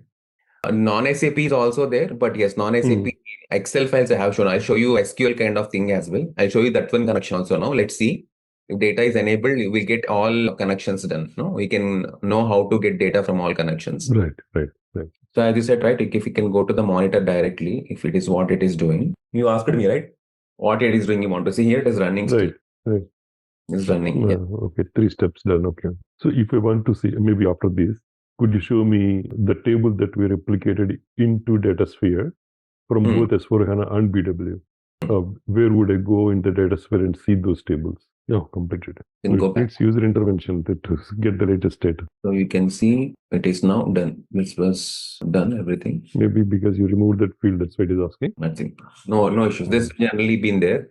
Just for your caution, that's it. This is not red. This is all. That's the reason. Because we generally do that. Whatever we don't want, we generally remove that also. The general live case, we deploy this one more time here. Okay, we don't want any. I just go back to this one now. Got it. So we will do Datasphere. Yeah. So now we can see all 4 here. The sales transaction data, your VBK, VBA, general master data, all are deployed. Okay, this is something which was long done. These are the 3 which we have done. In all files, you will see this is the data builder where you will see all the list of objects, whatever you deploy generally at any source, whatever you do. Okay. So now here, let me show you that one also, which will cover kind of thing. Okay. Let's say, you do from SQL also. SQL connection is not coming here. I have to enable it. Okay, no problem. Yeah, so are you clear with this till now? Oh, yeah. Okay. So now let's build this one. So we have already deployed these ones as well. We can say, for example, sales transaction data. Okay, go back. Yeah, go to your new analytical model kind of stuff here. So whatever that extraction that we did, right, you can just actually use that one and you can, create your further reportings on top of this as well. For example, just drag and drop your analytical view here. Okay, dimensions are not there. I don't know. Okay, let me put this one. So have you observed one thing here in the extraction for VBAK? I have saved the relation data sets only. Okay. So get them usage for your data model. You have to make them as dimensions. Then only you will see that in your keep it the storage in memory. Okay. And then now you again redeploy this one more time. So you should keep it as a dimensions. I have brought it. I have accidentally saved them as it is. Let's see this one. Yeah, this is deployed now. If you go back. For analytical model, because we need dimensions, right? So without dimensions, you Okay. can't. So it's what we have to do it here. You mean all characteristics should be considered as dimensions? Yes, it will do that. So this is a graphical view kind of thing. You can just drag and drop your thing. This is your cube, which I brought it. So in the view, you can just name it as BW data. This you can keep it as analytical data set for view level. Okay. And then expose for consumption. You want to name this not deployed. So you can see the attributes. There are no measures are there. So now put some measure top to here in the quantity. Your price. Yeah, okay, that is fine. So any data persistence, if you want, you can add, okay, on this. That is not required. I'll tell you. Associations, I'll tell you later point. And these are not required, any these things. Okay, just simply save this, deploy this. Okay, this is deployed. Once deployed, we can go to the analytical SAP cloud. And we can see that. Go to your canvas, put something here. It'll ask for you the data. Put the Datasphere. Login should be there. So it will be automatically login. This is the Datasphere space, right? SAP Datasphere. This is the space which it will tell you the main folder as. New sales data. This one. No. This other model. One sec. Let's go back to that. We exposed that. I don't know. 1 second. Let me check why it's not getting. I thought we only created the view. We created the analytical model also.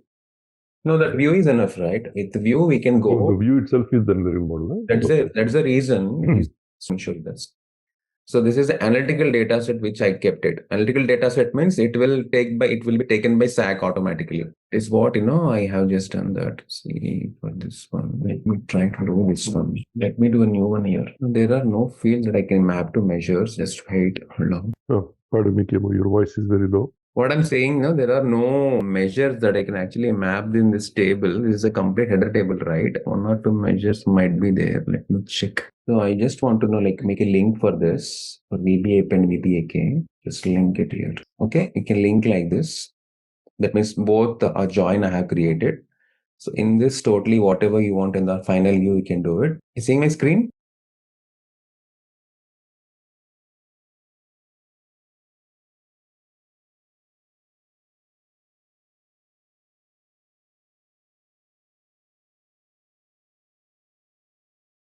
Yeah, see, I have added this VBAP, VBAK. I created a join, inner join, automatically it was created.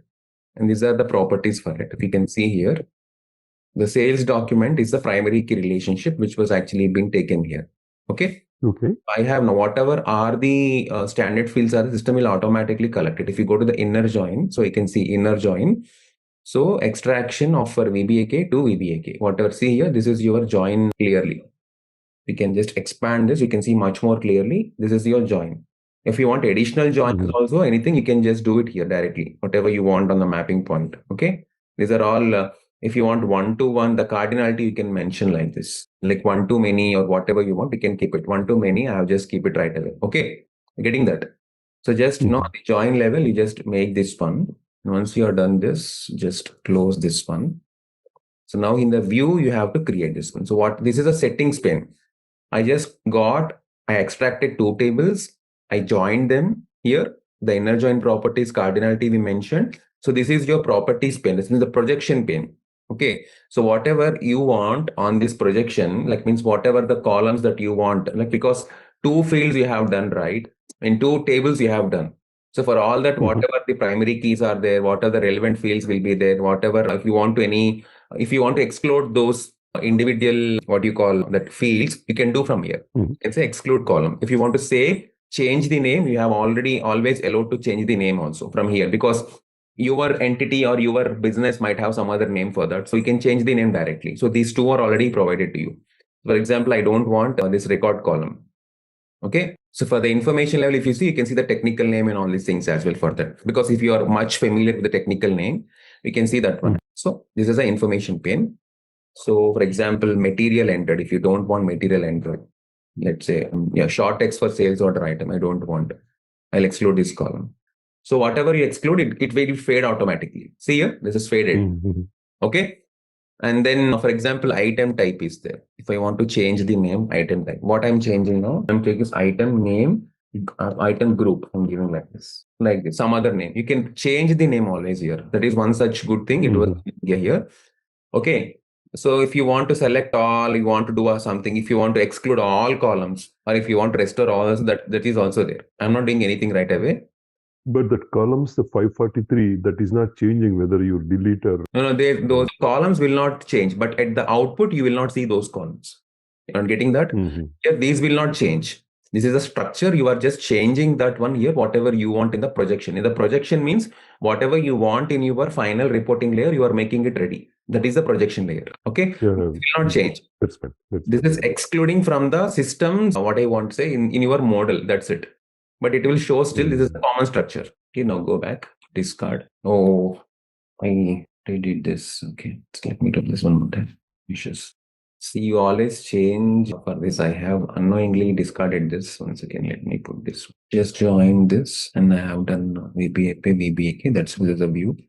So let me put this one, right? Inner join, again, the cardinality missed for me. So just put this cardinality here. You can do it from here itself, one to many. That's it. Okay, and then view one. What is the view that you want? You can just put this data. Okay, that you can put it as an analytical data set, export for consumption. Okay, and you can now put whatever in the measures and attributes, whatever you want there. This one you can currency. Yeah, so this is a random process we are doing, right? So if you have a detailed thing, which one you want to move to measure, I can easily do that from there.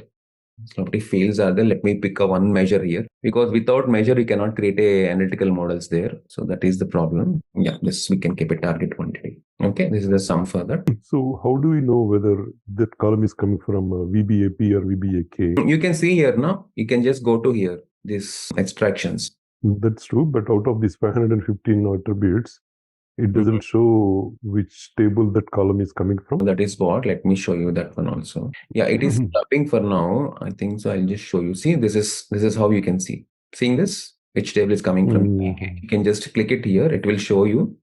This is coming from VBA. They're all coming from VBA. Go down, you'll see VBA, like this. If you click on this 6 dots, right, you will see this join where it is coming from. It will show the lineage. Or you can see the information link also. The information also you can see on that. It will show you like this. Okay. So from this level, for example, that gross weight is coming from VBAK, right? That gross weight. You can just click on it. Just simply click on 6 dot. It will tell you in which table it is coming from, which table. Can you select any of the measure from VBAK? VBAK measure, 1 second. Yeah, I think so. This that gross weight or something. This one, whatever I selected. Where you have seen gross field? When you were scrolling, I saw that. Yeah, see the gross weight of the. This is gross weight of the item. Item means VBAP only. Then this is you want VBAK measures. VBAK measures are not there. That's what I'm thinking. There was no measures in VBAK. I have not seen. 1 second. Let me check. There has to be one. Yeah, let me check. A little heavy structure here. 1 second. Yeah, all fields we reached, I think. So these first fields are all from VBAK only. And now you tell me which one you want me further. This is all VBAK stuff only. Costs and last changed on customer group, pickup dates, departures. So there should be an ETW or net weight. So we cannot find anything here. There is no option to find if we know the column name. No, you can have it. It's not like that. If you go, you can expand this. That is a problem. You can find this. Net value of the sales document, basically. Net value of the sales document. It's in VBAK only, right? I'm not sure whether that structure has been.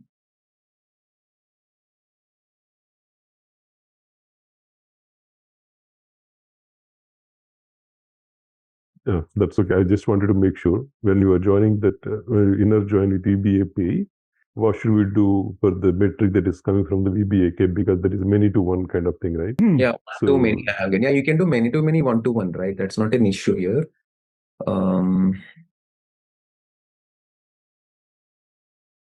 Is a one value of cancellation date. You said something that is not there.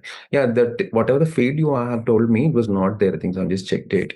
So what are those small buttons, Kevo? Next to the attributes 515 here, there are 4 icons here, right? So yeah, this is your primary key. This is your keys. The sales documents to key columns, which is a representative for you. So you can add, you can delete whatever you want on this. Okay, this is one such thing. And this is, if you want to highlight this one, when you want to add this one, you can do this one. You can add this one. If you don't want, you can remove that one. Like this is for your highlighting. Highlighting. Okay, and this is your change. Let me show you that. There is no such. Oh, there is one such lens. Is there, right? Here it is. Search is there. See, I just gone there now. In the edition, if you go to there is search here also, right? See that one. Here it is. The search is there. So here, what is the field name you said? You can see that here in the NET. Yeah, let me check. System was little slow. Yeah. You want me to add this? Oh, it was not added in the structure, huh? Okay. It's there. 1 second. Even here also there is search bar, right? The above. This above one. The material here, yeah. If you type it here, would it take you to the exact column?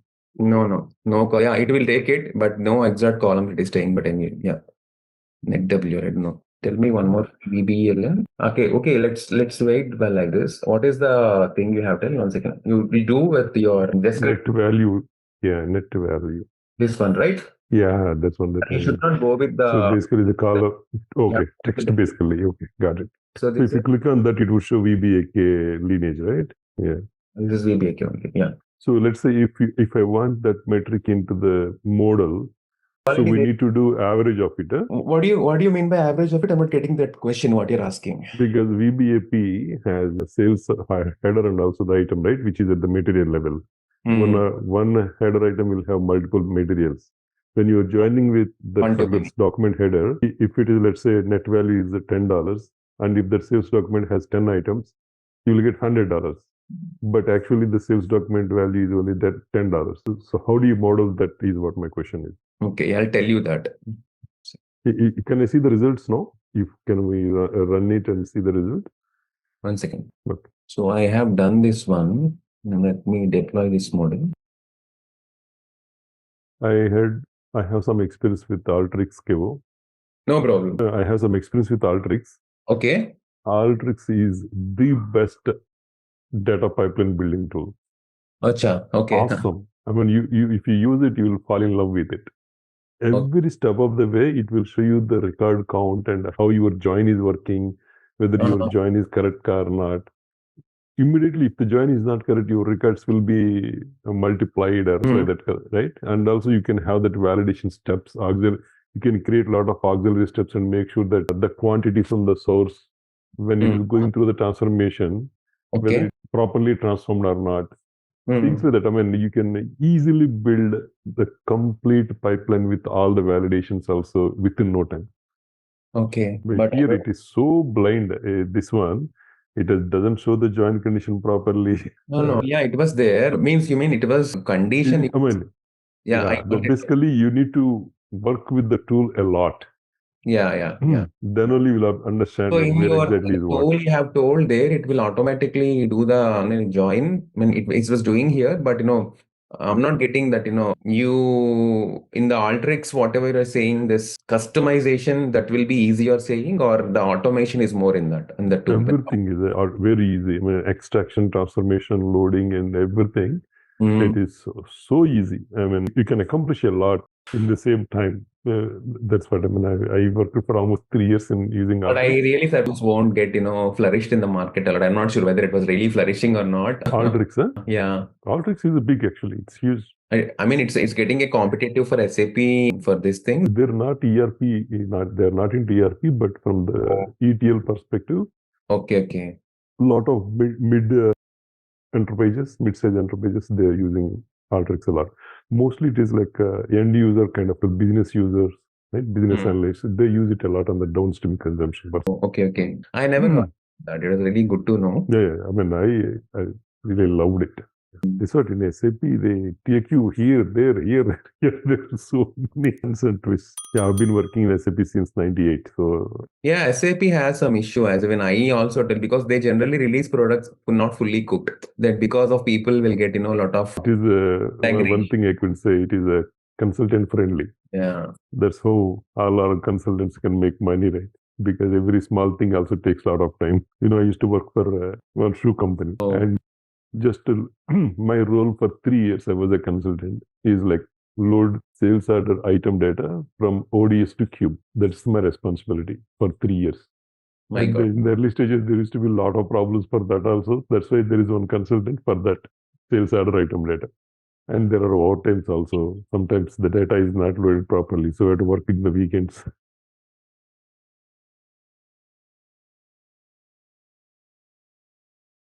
Yeah, it will be there. So I'm just putting a table only because graphs are taking time. You have seen that, right? Yeah, now I'm able to see I mean, I got that idea. I got that idea. So basically, we need to replicate the data and then activate it, create a view and make the analytical models, and then call them from the SAC and do that analytics. Yeah. So this is a common which you will generally see.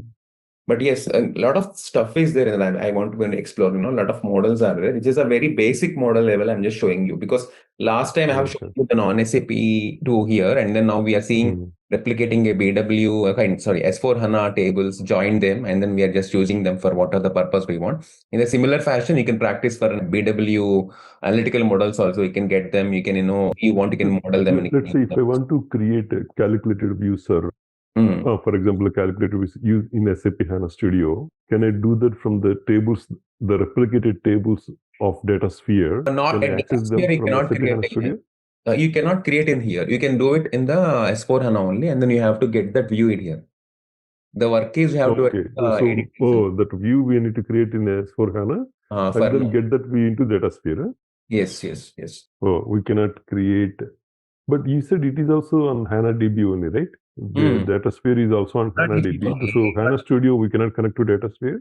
No, we cannot create because few options they have not, what I want activated in this level. So that is the problem here. Yeah, you can, let me check with SAPs also. Yeah, you can do from here, not an issue. Let me check it from here. This is there, discard. I'm discarding this, okay? Going back. No issue. That's right. Back to here. Yeah, you can hear this view is there. You can create, I'm sorry, I put in here. And then if you go to this page, sorry. Yeah, this is a new graphical view, right? Yeah, this page, you can create you want to see calculated view also, right? So this is an analytical model will be there. So if you go to your graphical view here, you can create an analytical relation view with the calculated fields in the data builder. So that is there. So wherein which you can create the calculated view there. I'll show you that. It is there, but with a more simplified approach. You cannot see kind of detail what we do generally in the ADT, right, in HANA. So those things are not there. So, but it's like a more traditional HANA approach will be there. So here it follows the backup of your web ID kind of things. So you can do it from there. Okay. Now, if you, for example, I'll just show you a simple view. If you go to the new graphical view, now you add data source simple here. Whatever the data source you want. Like just now I did, right? For example, VBAK and VBAP. Join this. Keep your view here. So you have to just add your expressions and formulas here. For example, here. That is where your calculated view does. If you add expressions and formulas, see, I added a formula. So this will be your calculated view here. So we can write a column or something, a case statement, a mathematical formula, a text function. This is all it comes under and it will sit here. You can add something like, 1 second. So you will write a calculated column that will be your calculated view. It becomes like you will add it to a view finally. So simple when you want directly view also, you can directly take a calculated columns. You can write some script right there in that. And then you attach it to a view that behaves as a calculated view. So that once you deploy it, you can use it, reuse it for your transactions as well. So you can see this data also coming here for this.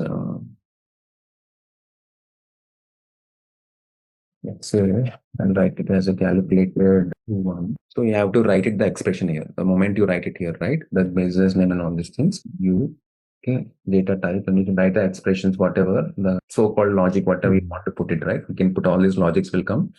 And you can write your logic here and you can put the values and you can validate that. Okay. Anyways, I'll show you that. But this is how, as you asked me how you can write, this is how you will write it. Good. Okay. Now coming back to here, discard this one. So you have seen a kind of we have seen this one. So in the same way, if you go to the analytical models or let's say in the data flows, for example, so you can make data flows also here one by one on this. So first of all, you can just put the name of the data flow here. Data flow. Okay.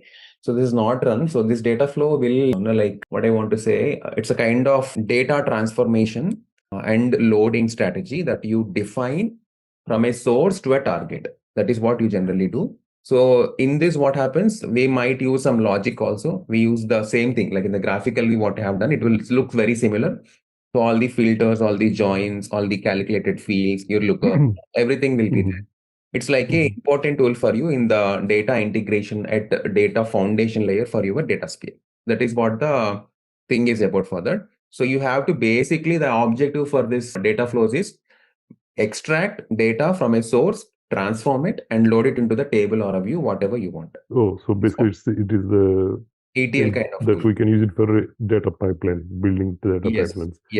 yes. But in the previous step where you joined VBAK, VBAP, filter the data, aggregate the data, all those things also should be part of this data flow only, right? They will be finally you are getting into the view, and that view you are using it for analytical model. Yeah, that is a very basic level for your understanding. How at layer level can be use the reports, while you at the data foundation layer, how you generally make a foundation and do it. This is a little more extra thing what you are doing in the data flow, just loading and everything. So on the left side, you will see these sources basically. Okay. So under sources, when you drag and drop these ones, you just see whatever are there. You can see this one. Okay. Just like BODS. Yeah. So let me add for example here, let me add a table. You can see the extractions also. These are different extraction integrated, what we call that the tools are also there. The methods are also there. For S4HANA, you have these ones. So you can see these are all different series views are also there. Whatever you have just created, right? They're all bunch of CDS views on there in this. So just extract. If I want to use MARA, for example, for my example, I can directly drag MARA here. You can drag Mara table. Yeah, you can drag. It will come. Just 1 second. It's very simple. See what system is still progressing. I'm not able to move the mouse cursor also. But yeah, let me tell you. Very simple. In the sources, you will drag a source into the middle section, and we'll apply a transformation. That is, which is an optional. That means you if you have multiple sources, or you want to make a join, or as you said, as we just did a calculate column. So you will do it, and then you will map the target table. We'll drag a target table for that, where you're going to map it for that, or you will create a new one for that. Also, you can do that. As I said, because multiple fields will be there, so you can create your output to target. And then auto mapping happens if the field names generally match. Like in your BW transformation, how the source target will does, right? The same thing will happen here. If that is not happening, you have to manually do it. Okay, same thing. And then you will validate the data flow. Fix any mapping issues will be there. You deploy it, and your data flow is ready to run. And you can schedule the data flow, and you can see the data on top of that. All the typical things, got it. Yeah. That's what I just want to show you. Let me show you this. Yeah, I don't know if it can. There has to be some search option, right? As for there are thousands of tables in it. But if I want to get only the perfect table. Yeah. The first thing is we have to create a table here. First of all, I want to create a target table now. Let me create that and come here, or else. Oh, the target table along with the structure should exist, huh? No, I will create that. Whatever in from the. That's what. So otherwise you cannot. I have to create. Usually the pipeline itself behind the scenes, when it is loading the data, it will create the table and then load it. Usually in other tools, for example, Alteryx also. Yes. But here, the table has to exist before we load the data. Yes, we have to create, right? Because see, if already if this table is already existing in your system, you can drag and drop it. Or if it is not there, for example, let's say VBAK, I want 3 fields are there. VBAP, I want 4 fields are there.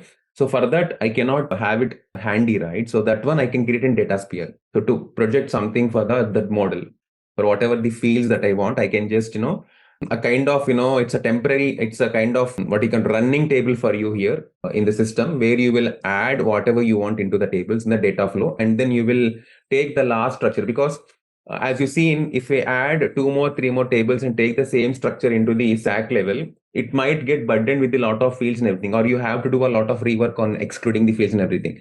Instead, you will create your own table here. You will map whatever you want, and then you will just put the data flow so that it will easily run in your reporting structures. That's the whole idea for this. Got it? Let us see. Once we start doing it, then I'll understand. Yeah, let me show you that. So yeah, do you remember? Can you please tell me some table data from VBAK? To get from here else. Table data from VBAK. 1 second, let me check from here itself. Target table. 1 second. No problem. I'll just check this out. No issues. Okay. For example, if you can see, I'm just done this one. Okay, let me first create and deploy this table. So you can see the same, because I have added one structure I given this, and the target table. I'll show you the join one also, then you'll understand. First of all, let me show you this one. So this is now target. This is your source. It's quite simple. Just deploy this. This is deployed now.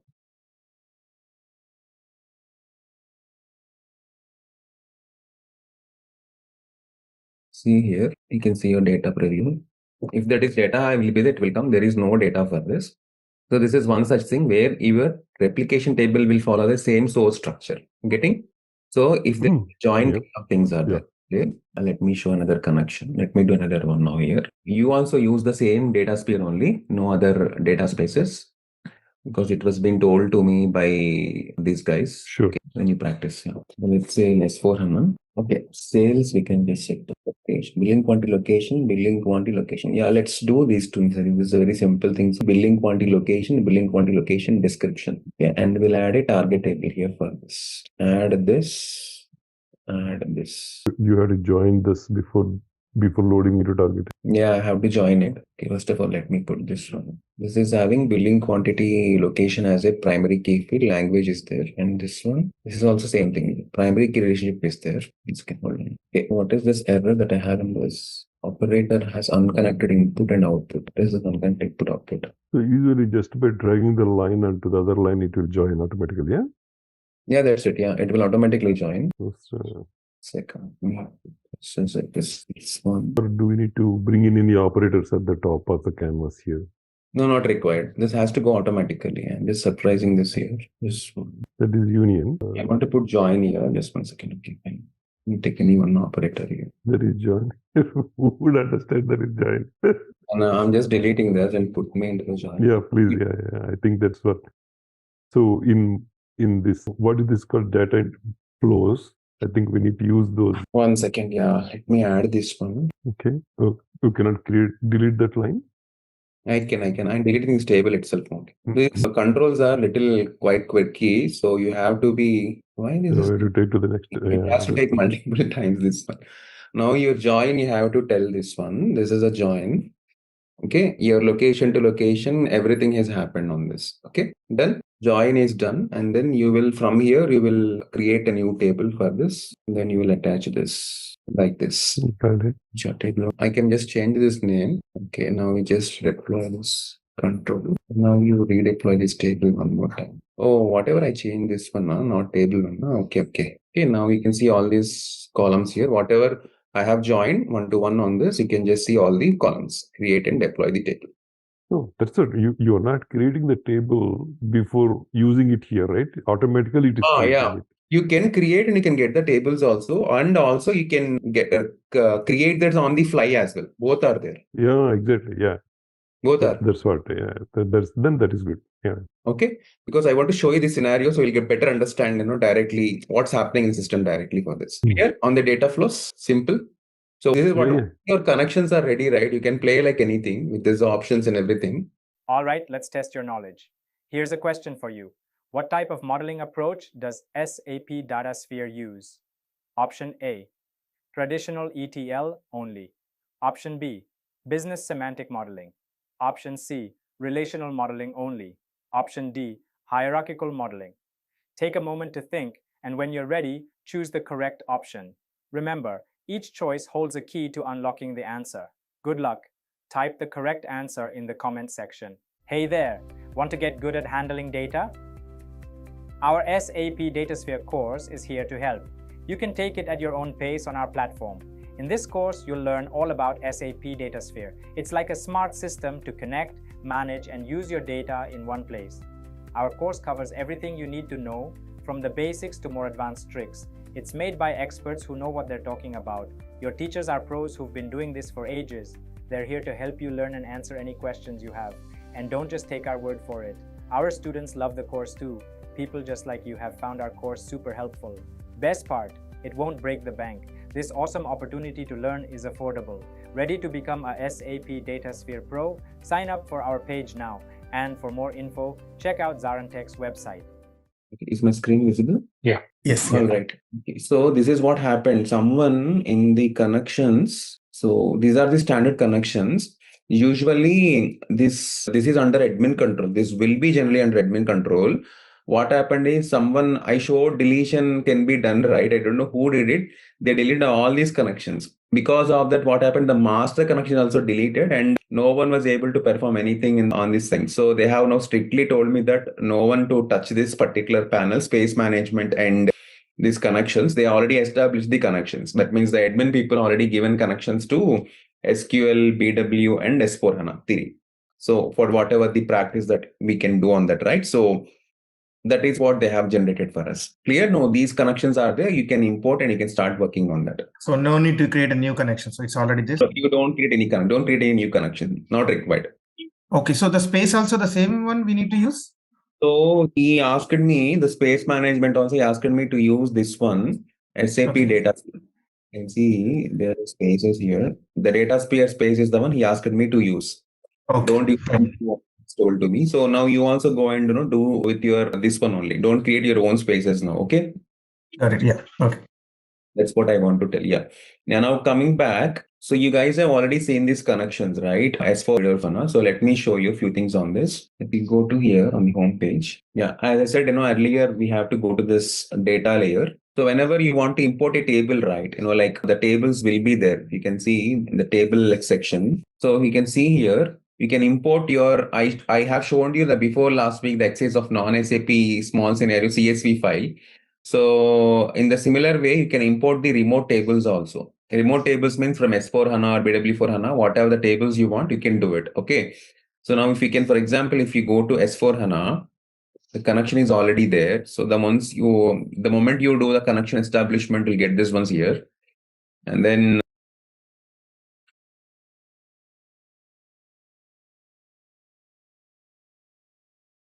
see, go for next step. So I just gone for BW now.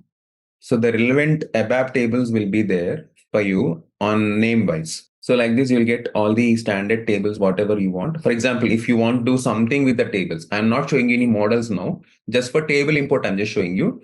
So like this, you'll get all the tables. Similarly, like how you generally do, right? For example, if you go for the S mode, for example, let's say you take something on sales order, like all this attributes for outgoing relationships and incoming relationships, the kind of two tables I have selected. So these are ready for import. Whenever you want to import, you can import. Okay.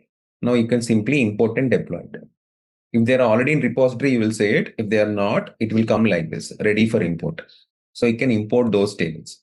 So the good thing is it's very easy to import, and the real data model always starts, the moment you import, then only you can play with the data sets, whatever you want to build it. So this is how it was being tightly integrated, as I said earlier. So you can see now it is getting data from, it is getting the structures, then it will get the data, first of all. The moment when we generally do in BW, we first replicate the structure, right? We won't get data. Then we'll replicate everything on the data set, everything. So similarly, this happens here as well. So you can see import is successful here. The status is. Now close this. Now we can see these two tables are being here. Now we can see the status also, it is deployed, it is pending. Still it is coming. So the moment you see, you'll get pop-up windows here, like whenever it is done. So you won't see any things running silently. But if you want to see any job is running, you have to always go to the data integration monitor. There only you can see what is the jobs currently running. Similarly, like our RSPCM monitor is there, process chain monitor is there in BW. Similarly, you will see the data integration monitor here, where you will see all the data, whatever is running in the Datasphere. So now these two tables has been listed in the Datasphere now. Now, whatever you want, you can do. For example, if you want to create a new graphical model, drag and drop. I don't know what field this contain. I also not seen this. So if you want to see what field it contains, you can go here. You can see these are your technical columns. These are your key fields, right? If you want to unlock the key, you can unlock the key field also. For now, you can see local document relation between attribute kpro. These are the ones. Similarly, this is the second one. You come down. See logical document, I think. So logical document is a prompt. This key you can do it. So you can union or you can make a join for this. Based on this, you can create a view also. No worries for this. Once again, I don't want lineage and show you later part. Let's close this. Make a join. You can right click and you can join. See here, automatically you can see the join in the pane here. You can expand this pane. So logical document is, if you want to keep logical document also, you can keep that. Just drag and drop your relationship attribute kpro. Whatever you don't want, you can delete that simply here. If you want only logical document, you can put like this. Okay. And also like similarly what we do in the BobJ, right? Business objects. So you can just click here. You can set the cardinalities and everything also here. See here is a join one. We can name the joins here. The join type is inner join. In case if your join is full inner join or left inner join, right inner join or left outer, right outer kind of, if you want to differ them, you can do. If it's a cross join also, you can differ it. Okay. And this is a cardinality. where you can see it is exactly 1-to-1 or 1-to-many. You can keep it. Okay, system will generally mind. You can see this screen is very habituated for us, for all BW guys, because we see this in business objects generally. When you map universes, when you do IDT kind of stuff, you link it and you will see a lot of this stuff, right? So this is one such thing. Okay, so this is how we generally map it. Even in native HANA graphical view, we have the same options. Yeah. This will not change. Come here, man. Yeah. So this will not change. I'm going now. I'm just doing this. So like this here, you can see there's an inner join mentioned. Okay, this is your properties, like main projection. So this is nothing but your projection view, which contains all your documents. That is all your fields. See, 8 plus 8, 16 fields are there, right? So these are all are there. Whatever duplicate are there, it will be automatically faded. See, that means additional values or same values with duplication. So they can be down here. Okay. And this is a projection. You can actually keep these names, whatever you want at a later point of time. I don't want to show you that anyways. This view, you have to now, this is a projection which will go and sit in your view. This is your business view kind of thing, where this is the one which will use for your reporting purposes or your data model purposes. Okay. So for example, this one, you can go here and then this is not released. This you can keep it as an analytical data set or relation data set, based on the dimension, whatever you want, you can keep it. If you keep analytical data set kind of thing, you can put for expose for consumption. Okay. And then you can just go and, do these things. Okay, if any measure is there, you can keep the measure. I think so. There is no measure values are there here. So I think these are all characteristics only. So you have to change them to measures. So you can change them and you can keep it. But here there is no such option. Initially the option was there. So while you are correcting also, you can see here which model, which table I am touching, that will be highlighted. So you might be confused, right? Because for example, in 4 HANA tables will be there, VBAK, VBUP, a kind of different same tables we use, right? Then if you are clubbing 3-4 tables, you will confuse in which table which field is coming. So always when you touch it, it will show you, it will coming from which class. See, like this, see, this document is coming from here. So it will show you, you don't need to confuse for everything. So for the view, it is feeding from which individual table, you can see that. So like in BW, like when you create a cube, how one individual dimension and measure are importantly needed, here also you need that one. See, it is giving the same thing here because it is a model. Finally, it needs a measure because you are putting that end of the day to what you just make it a dimension, I guess, right? Yeah, you can keep it as a dimension also, no issues. It's simply so these all things will be done, and you can just whenever you keep it as a semantic usage into analytical mode, analytical is nothing but like a cube. So then only you need that one. In rest all case, it will take it as it is. Hierarchy is a separate thing. I don't comment on this now. And rest all things are normal things on here. I would think the fact would require a measure too, right? Yeah, facts all things a measure. Yeah, dimension and relative delta set doesn't need a measure. So this like a you can use it as this a dimension now. Okay, so like this you can do this. Okay, so similarly I'll show you one more thing with measure. There is no measures in this case, so I'll show this one. Let me discard this one. Do we have option like as you said, like converting that into the measure?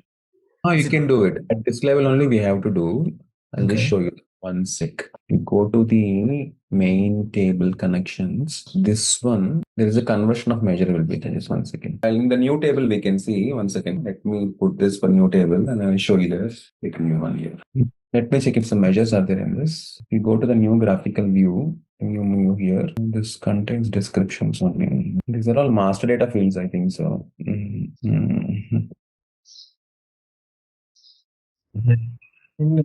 When you're selecting a B4 HANA, that object list is showing something different. So I never worked with the BW before, sorry.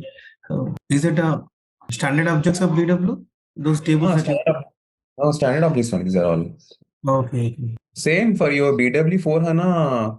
Whatever you have in BW, similar ones with HANA, what I want with HANA activators will be there in that. That's it. Nothing more than that. The object will be same like whatever you have done in your classical BW. There will not be any difference. Okay, 1 second. Let me perfectly get this data. This is not fitting properly here. I'll delete these associations here.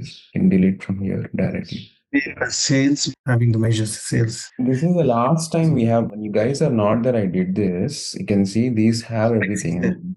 Yeah, price. Yeah, price is there, order quantity is there, and all these things are there for this. I've seen that. But to the view, we are getting this.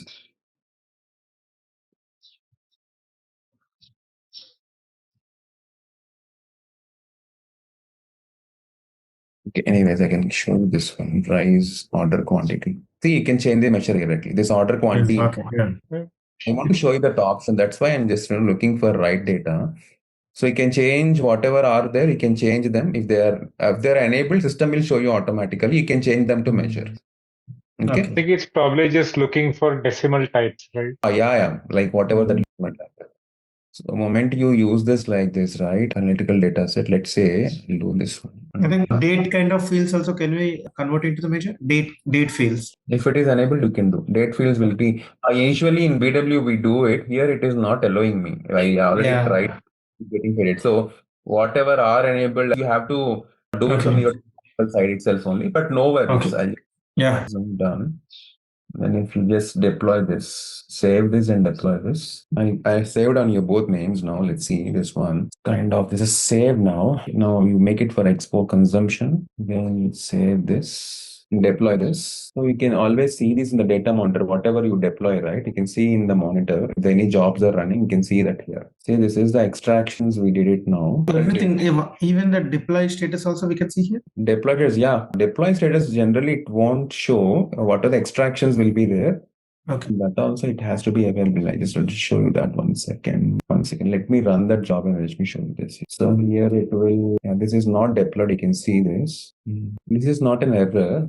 It has to deploy. 1 second. There is a problem with the source data. See, this is the problem. The remote table cannot be deployed with changed metadata as the replication is inactive or arrested a chart.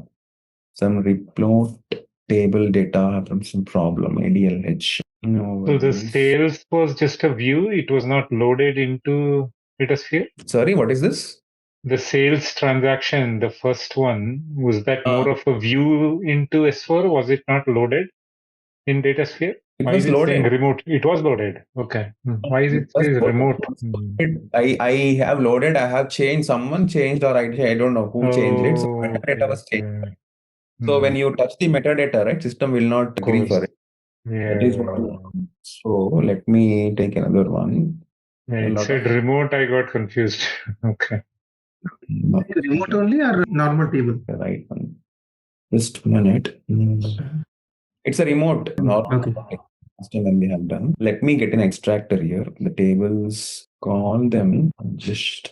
I want to run a scenario for both S4HANA and BW for HANA, so you'll get clarity on what is happening in the system. 1 second. Examples, if you take extractors, not tables, let's say. I'll take some extractor here directly. Is it because of huge objects list or? No, there is no huge object list. Last week it was very fast. I don't know. Let me show you one more time. I want new table. There was no proper data in this, so I want to get few tables so that you also can play with this. Yeah, can we try with the S4? Yeah, S4 also can try. Right, tables we can extract from here.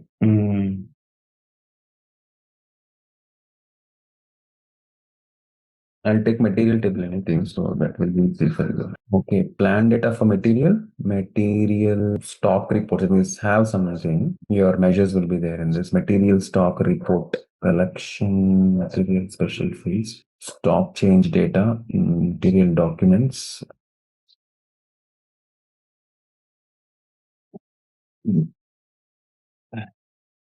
General material. So these are enough, I think. So let's go with this. Import and deploy. You can do S4HANA views also. So in the extractors you get it. So someone asked me, right? I want to show you that. Anyways, let me show you how you can import first of all, get some idea on that. Then you can do the CDS views as well. It's as simple as that. You establish a connection. You create a remote table in your Datasphere.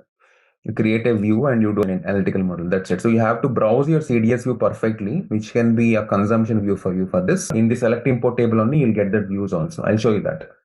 Let me first of all show this one. It will take time. So when you are already doing any S4HANA, I hope people who are working straightforward from S4HANA, so you have to, you don't have direct CDS view, but you can do CDS views, interface and consumption views will be there, right? So those one you can import into this environment.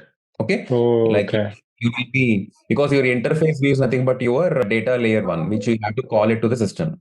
So a consumption view will be there or else. So these two you have to call it to the environment. So does the view need to be of type data source in S4, or any regular view can be consumed also? No, like I said, views, basic views. Your CDS view should have directly CDS view will not be. Even in S4HANA, we don't do anything with the CDS view, right? You have to create on top of that an interface view You will be creating for that consumption will be there. On top of that only, you will do whatever the binding or whatever you do further. So that is your basic for that. So that one you have to call it. Yeah, this is deployed. Similarly, if you can go here, say the import remote tables, same S4 HANA. Yeah, since we have S4 connection, I can try with some ICE_sales document or something. I'll go through your videos and try it. Yeah. Don't worry, you can do it, no issues. IV_, you can search it here. So you'll get some interface. You see, these are the application hierarchy views which are there under I_. Yeah. So you can create if that nothing is there on top of that. You can just go for this one as well. Just do this. See, these are the CDS views. See, for example, approval item, I'm taking some transaction data, payloads, something. I'm just taking, just for purpose now. Just do I_material. So it will be I material. Please search for I material on the top right. Top right. That search button is there now on the right side. Okay. Here, okay. See if I material shows up. So they have not enabled. Okay. How about I sales doc? Sales doc extraction is there. The view is there. That is sales organization. Okay, even that, I guess. Anything that's master data. Oh, pricing element is there. See pricing, SD doc. Okay. These are all big ones though. Just CDS views only. Extractors. Yeah, those are the SQL view names of the CDS views. So once you get this, the data modeling, either you can call them into graphical or SQL view as well. So I'll just show you both. You can just simply drag remote tables in the modeling canvases, and you can add the relevant transformations, whatever the calculated columns you want, the filters, the joins. That's it. This is the major work is importing and modeling in the Datasphere. Once you do that, you put it to analytical model and do whatever you want. Okay. So let me show you that. This is also the option is a import remote table only, even CDS also. It takes as a table, right? So you have to get a import. No, you won't see anything called import CDS view, import view. So even extractor also go to like that. That is nothing but table. The common thing, import table means import source, nothing but. Okay, let it be a lot of data now for the import.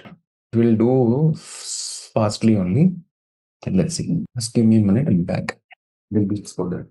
I mean, like generally, remote tables means never store data anywhere directly on the fly it extract, right? So is it the same? Like because if I want to replicate the VBAK or VBAP table from S4 to Datasphere, then I just wanted to play in the data builder. So you can take. So same option like a remote only or any other replication like normal replication? Same. I did it last week. The VBAP, I got it and I created a view and I dumped it to Datasphere to SAC and then done some reports also on that. Yeah. Normally, Harish, from what I have read, you shouldn't directly expose tables like that. You should always use CDS views because VBAK, VBAP is all merged in I_sales stock item. Right. Standard CDS views, so it's better to use that. Okay. And what happens with CDS views, there is an annotation up at the top which says delta mode. So you can also enable delta. If you just directly hit table, you can't do full loads every day, right? You have to do delta loads. So yeah. Anyway, sorry, go ahead. Yeah, please go. What I'm saying, like you cannot do anything with the structured tables, always because end of the time, what you do, you will do it for reporting. Your reporting never understand your 2D structures like tables. So you always fed it to a view. Your view is the understanding language for your SAC or any other reporting environments. So your end should be a view, either a graphical view, SQL view, or any other view, whatever you want to create. View is the final consumption layer element which system understand. If it is not in view, your system will not progress. It will be in the system itself only in the flag. That's it. Okay. Yeah. Okay. So you work for which company? But SAC, you cannot directly. In the same thing, what are you doing here? You can actually, the SAC is, you can directly dump some of these things there and so you can do the reporting instead of. But what is the mode is, like SAP suggested is always like from BW to BW, how you have rerouted the reporting in the older classical style. Similarly, you have to, like do something in the Datasphere and dump it to SAC is what, SAP's practice running for now. Yeah, last time I worked with SAC, though, there is limitation in what it can do, like what a Bex and a report or a BobJ can do. SAC wasn't able to do, but it has like massive, amazing dashboard things, obviously. How quickly you can build a charts and all that is so quick. Yeah, it was amazing. I took one of the HANA views once into SAC and I said, I didn't even develop anything. In a story, I said, let the AI generate the model, the story. It just created like some random KPIs, but it at least gave me an idea of how to structure the dashboard, right? And I just changed the KPI behind. I'm like, man, this was fast. It's amazing how quickly it builds it. Yeah, it was so quick and so good, and the dashboards are quite, like I want to say, sophisticated dashboarding has been given for this. Because So there is what a I lot. did that way, like a lot of the stuff that I couldn't do in SAC, I just tweaked it in HANA View, just brought it as a column. Forget it, form karte rahega, right? So you just do it in HANA View. If you can't do it in SAC, too complicated, move it to View or wherever the backend is. So I think maybe that DataSphere will be like that too, right? I guess just too many complex things, just do it in DataSphere View and just feed it to SAC.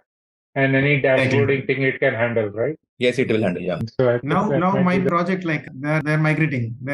Actually, we are currently using 7.5 with the HANA Studio, like sidecar, SLT and this one. So now they are moving to DataSphere with SAC. Right. Yeah. So okay, but like while migrating this, the complete BW objects, they are not going to decommission. Like they are going to use the same BW objects. So via the BW bridge.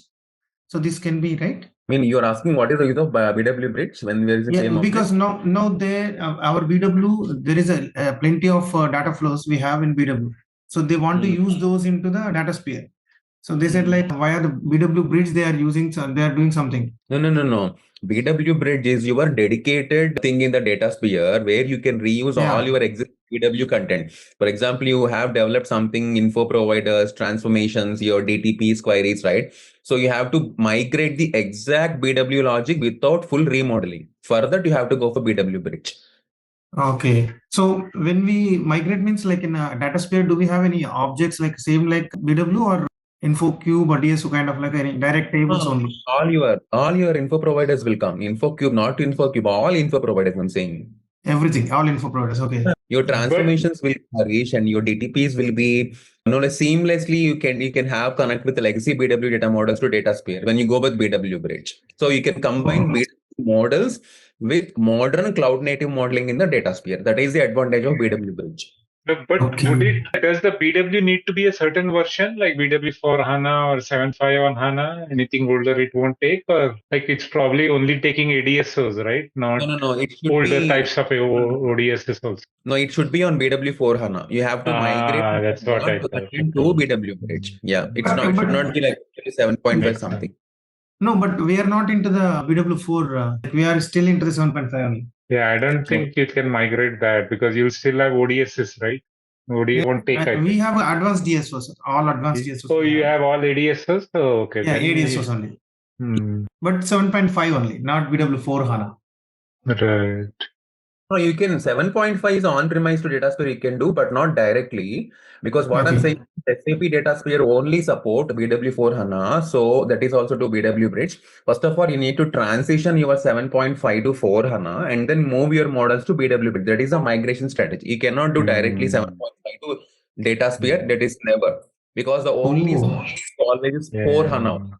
But 7.5 to BW4 is just a technical thing they can do. You don't really have to do too much at time. It is a quite easy migration. Yeah. Okay. You do just system cleanup in 7.5, use your transfer toolbox, upgrade your technical components to BW4 HANA. It's a quick while. It's a quicker and because BW 7.5 is all your classical objects, right? Whatever you just told.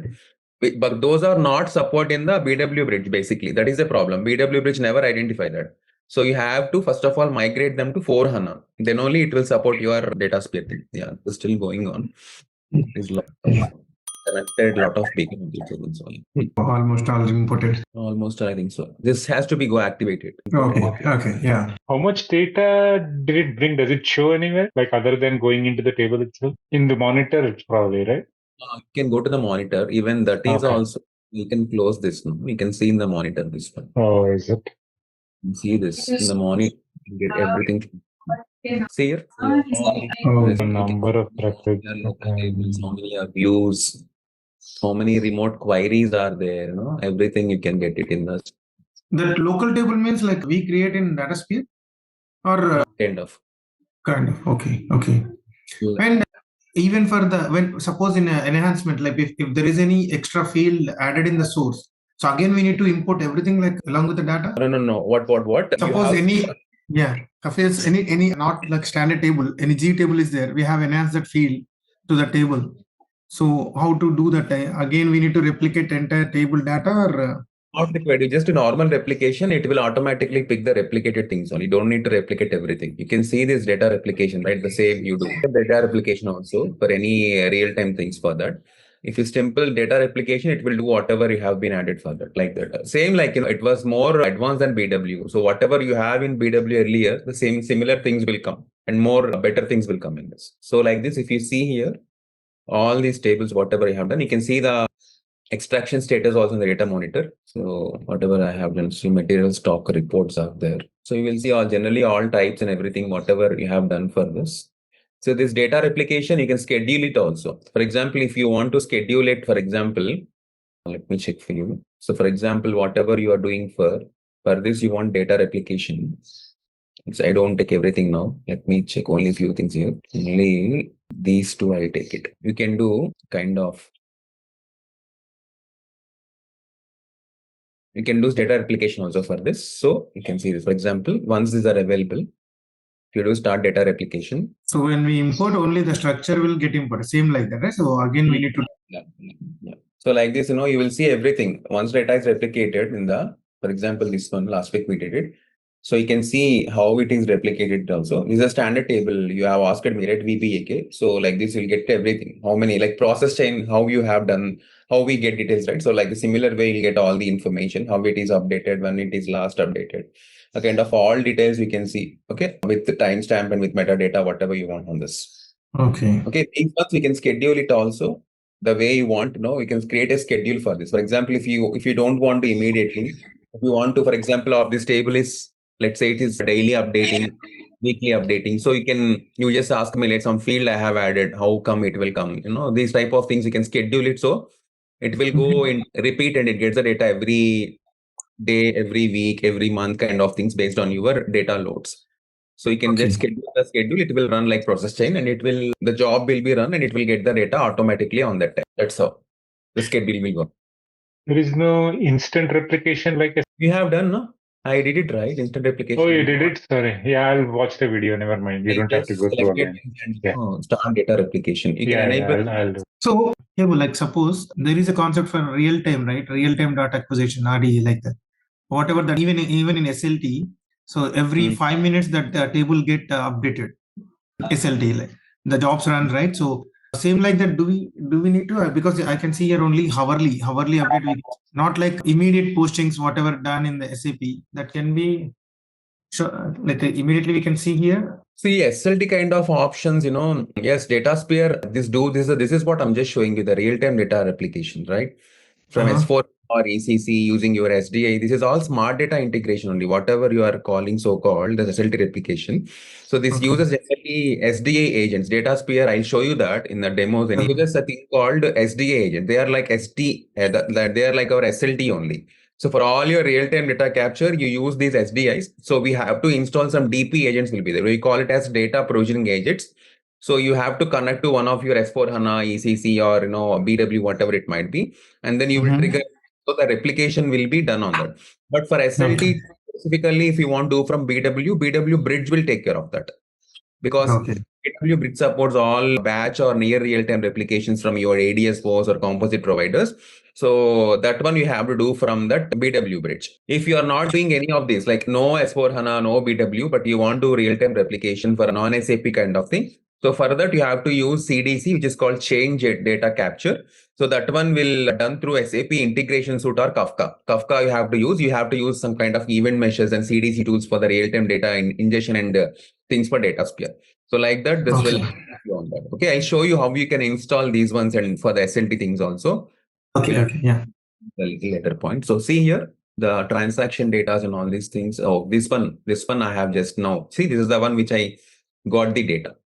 Customs document item data. So once the structures came, it doesn't mean that structure you can play with it. You need the data also. So I'm adding this one also for the data replication. Let me add any other thing as well. Plan data for material. storage location. So there's one side. Okay. Then this one and this one also, right? So let me, in the meantime, if it is coming, it will replicate. You don't need to lock on the screens here. That is the good part here. You can just go. So whatever you need, for example, in the graphical view, you can just simply, so you can see these are all here. So which one with the data we got it, that one you can take. Now, let's say in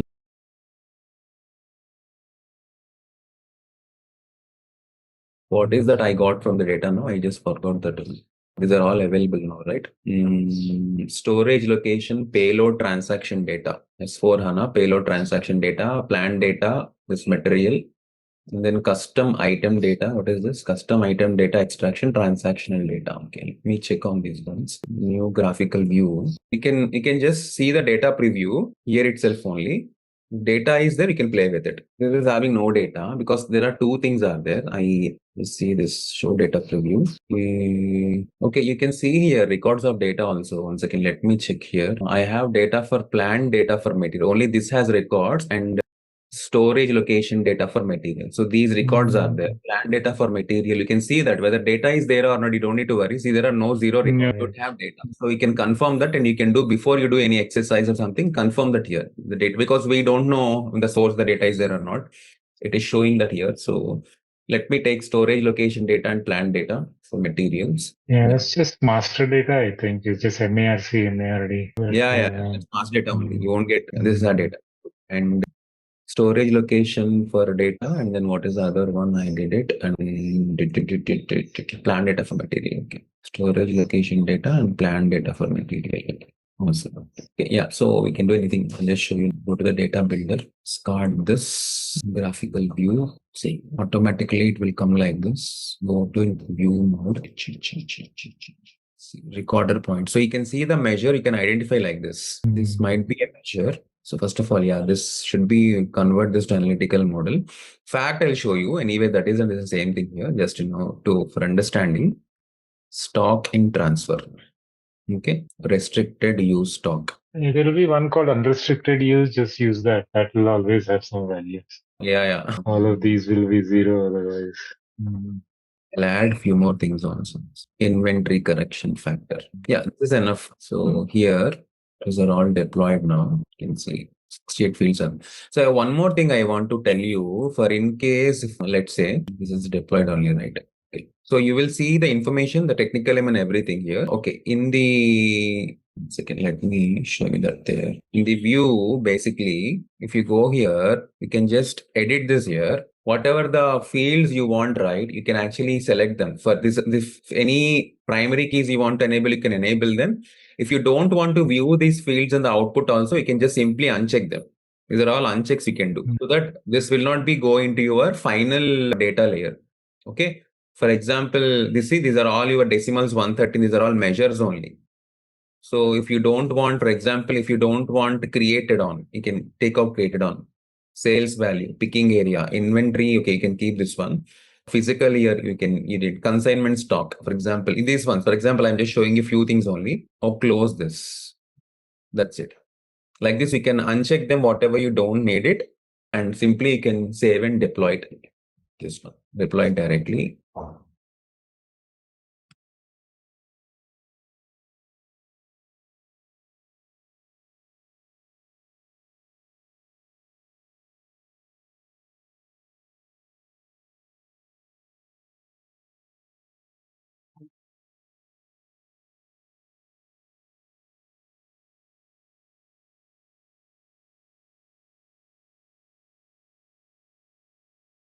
This is deployed for consumption. So if you can go to this is demo 111. So SAC level, go to the canvas demo. So here also you can just add whatever you want in the dimensions. Let's say I want material number, physical year for the current period, storage bin, storage location. This is a storage kind of report. I'm just doing this. Okay. And then if you have any calculate dimensions, those also you can do it here. Not an issue now. You can do it at the reporting level. Don't need that. Build it at the Datasphere level. Okay. And once done, just take the measure now. Add calculated measures here. Whatever you want to make any measures, you can do it from here. Okay. Like whatever you want to do, or else you can just simply add the measure like this one, stock in transfer period. So like this, you can just close this, expand this. That's it. Okay. You can further convert the charts, whatever you want, the layouts, the way you want. Let me show this. So you can add chart add-ons, whatever you want. Like block stock, like whatever you want, you can do a lot of things on top of this. Block stock in transfer period. If data properly is there, because there's no data, it's restricted use stock. Yeah, no data is there for this. So yeah, like this, you just create things on top of this and you can do whatever you want on this. This is for single table, whatever I have shown to you, right? So if you want to do for multiple tables, play this one. Sorry, for multiple things, like let's say you have planned data for material storage. Okay, let me do something for you on this. Again, go to the data builder, graphical view, show more. Okay, now here we have data for this one, planned data and storage location data. So multiple tables also, you can when multiple views or multiple tables, you can just extract into one single view. When you do this to do this, so it will automatically, you have to just drag and drop to the other element. So it will automatically get the inner join. So expand the join and keep it. See, client to client, material number to material number, plan to plan. If material number only you want to take it, just take it like that. No worries. Okay. So plan data for material. These are 308 fields are there. Here, whatever you want, you can see this here. Okay, in the final structure also. This is the inner join I did it. 1, 2. Always mention the cardinality. Okay, 1 too many. That's it. We are done with this. The inner join also is done. Now you just put the view, click on the view, make it for consumption, make it for analytical data set. Okay. And here you'll get 368 fields, right? So you should be careful enough, while doing this, whatever the required things are there, you can just keep it there. Properly, like drop it there, base quantity, and then maximum storage period. I'm just keeping only these 3 things for now. Okay. And then now deploy this. That's it. Yeah, for the symbols are different for dimensions and measures. No, measures you will do 1, 2, 3. TT means nothing but symbol. That's it. 1, 2, 3 shows that it is a measure. It's a value based. Got it. Very simple to identify. Yeah. Deployed. Go to SAC, canvas, let's say, for example, table itself only, material data. So you have to put your dimensions measures properly here. A lot of fields are there in this. So only validated stock we can take here. These are for rows, and for columns also you can take any measure or something here. Just close this one. You can add measures and all these things. So like this, see, this is a report, I just built for you simple, like a material valuation kind of report, generally we see something like this, like materials and reports, like what is the base quantity and all these things. So you can see. So like this, you can play with it. Once data is ready, whatever the way you want, you can put it and you can do it. Okay. This is for basically S4 HANA, BW for HANA, like we have seen some connections, how it was been established, how you can actually relevantly connect with joins and all these things. Yes, but one more thing is there in this. Let me discard this. Let me explain the join options also here. So here also there is a join properties are there. Here, if you want to filter anything directly, you can add a filter. That means it's like a global filter kind of thing. For this particular, it will act on this, wherein which if you want to filter any expression like this values, if you want to filter that, you want only some ranges of values, or if you want certain conditioned values. So for all this, you can write a formula also. See, this is a formula. This is called a calculated column. You can call it as. You can just add that and have to write for this. For example, material number. You can write calculated column. If you want to write, for example, an average expressions are there. You can insert the values for it. You can insert values and you can write the conditions. Like all functions will be there. Like whatever we do in the querying, right? BW queries, how you write a calculated key figures, right? A kind of stuff. You can just write it here the same way. The calculated columns are nothing but your calculated key figures. That's it. You can just write them here. You have to import that and you have to export that to your consumption views, and you can do it. Anything which was not there in your sources, you want to build it, you can build it on the fly. Simple, like in query designer, how we do it. Similarly, we'll do it here as well. Just deleting now here. I'll just show you in the next exercises, so these filters and everything. So, but basically you'll have these one. You can keep a filter, you can write a formula variable. Okay. And this is your view for whatever you're going to construct. This is a summation for that, like whatever you want to do for your projection, what are the things that you want, you can just check it here from for the expressions and all these things. So like this, you can build a more meaningful data flows or data models like this here. Once you bring your remote location tables, views, or queries, or sorry, extractors, whatever, you can get it here, and you can play it with normally the way you want in this graphical view editor. Clear? Yeah. So there are some tools are also there in this, like this is for impact lineage analysis is there. I'll show you that. What is this impact lineage analysis? One second. One second. Yeah, this is fine. Yeah. So this is like kind of a data governance tool kind of thing to you. So it will generally, when we use it is, like especially when you want to see the impact analysis as in kind of, like in identifying process way, when you want to see what will be affected if the specific data object is changed, deleted, or modified kind of thing, you will go to this impact and data analysis. You will see the dependency analysis also here. So for example, if you want to know if I change some field in CDS view, what downstream reports, models, or KPIs will be impacted. If you want to see that, you can go to this impact analysis. So this can be you can use it in change impact assessments or system upgrades or enhancement projects kind of thing. You can understand that impact analysis. Okay, you can see these objects. Okay, I'll just show you one exercise also on this.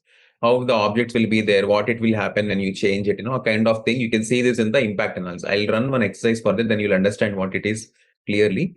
So that is this one. And this is the runtime metrics for material data. So whenever you are running your right, so it will show you some metrics, how much time it will take, when you process data, kind of all metrics for the data processing, it will show you the metrics. Okay. Because in BW, we typically had this issue when the data load is getting, we were really unsure that when this will complete. We were just waiting.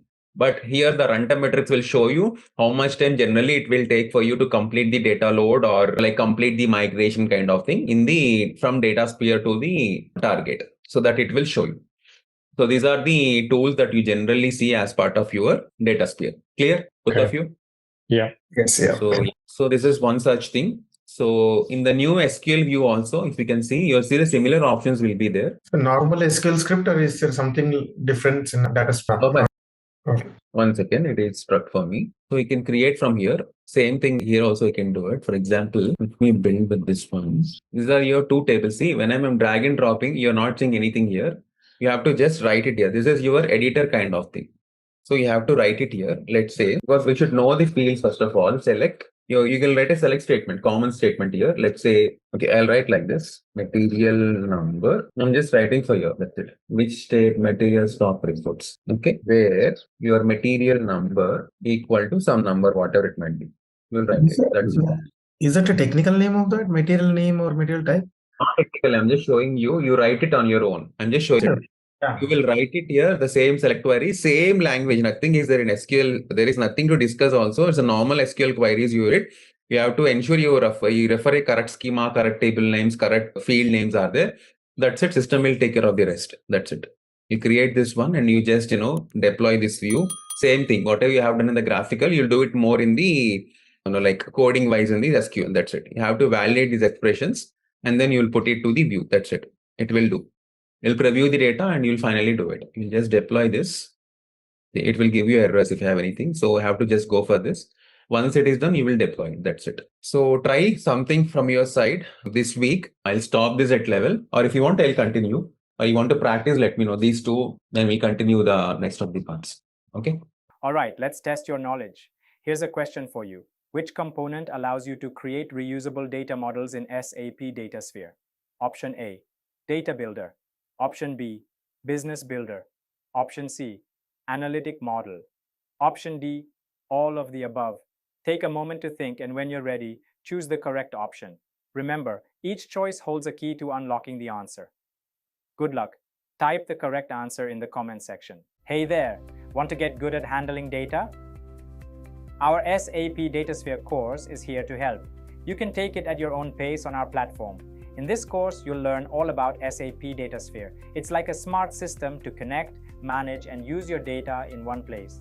Our course covers everything you need to know, from the basics to more advanced tricks. It's made by experts who know what they're talking about. Your teachers are pros who've been doing this for ages. They're here to help you learn and answer any questions you have. And don't just take our word for it. Our students love the course too. People just like you have found our course super helpful. Best part, it won't break the bank. This awesome opportunity to learn is affordable. Ready to become a SAP Datasphere Pro? Sign up for our page now. And for more info, check out ZaranTech's website.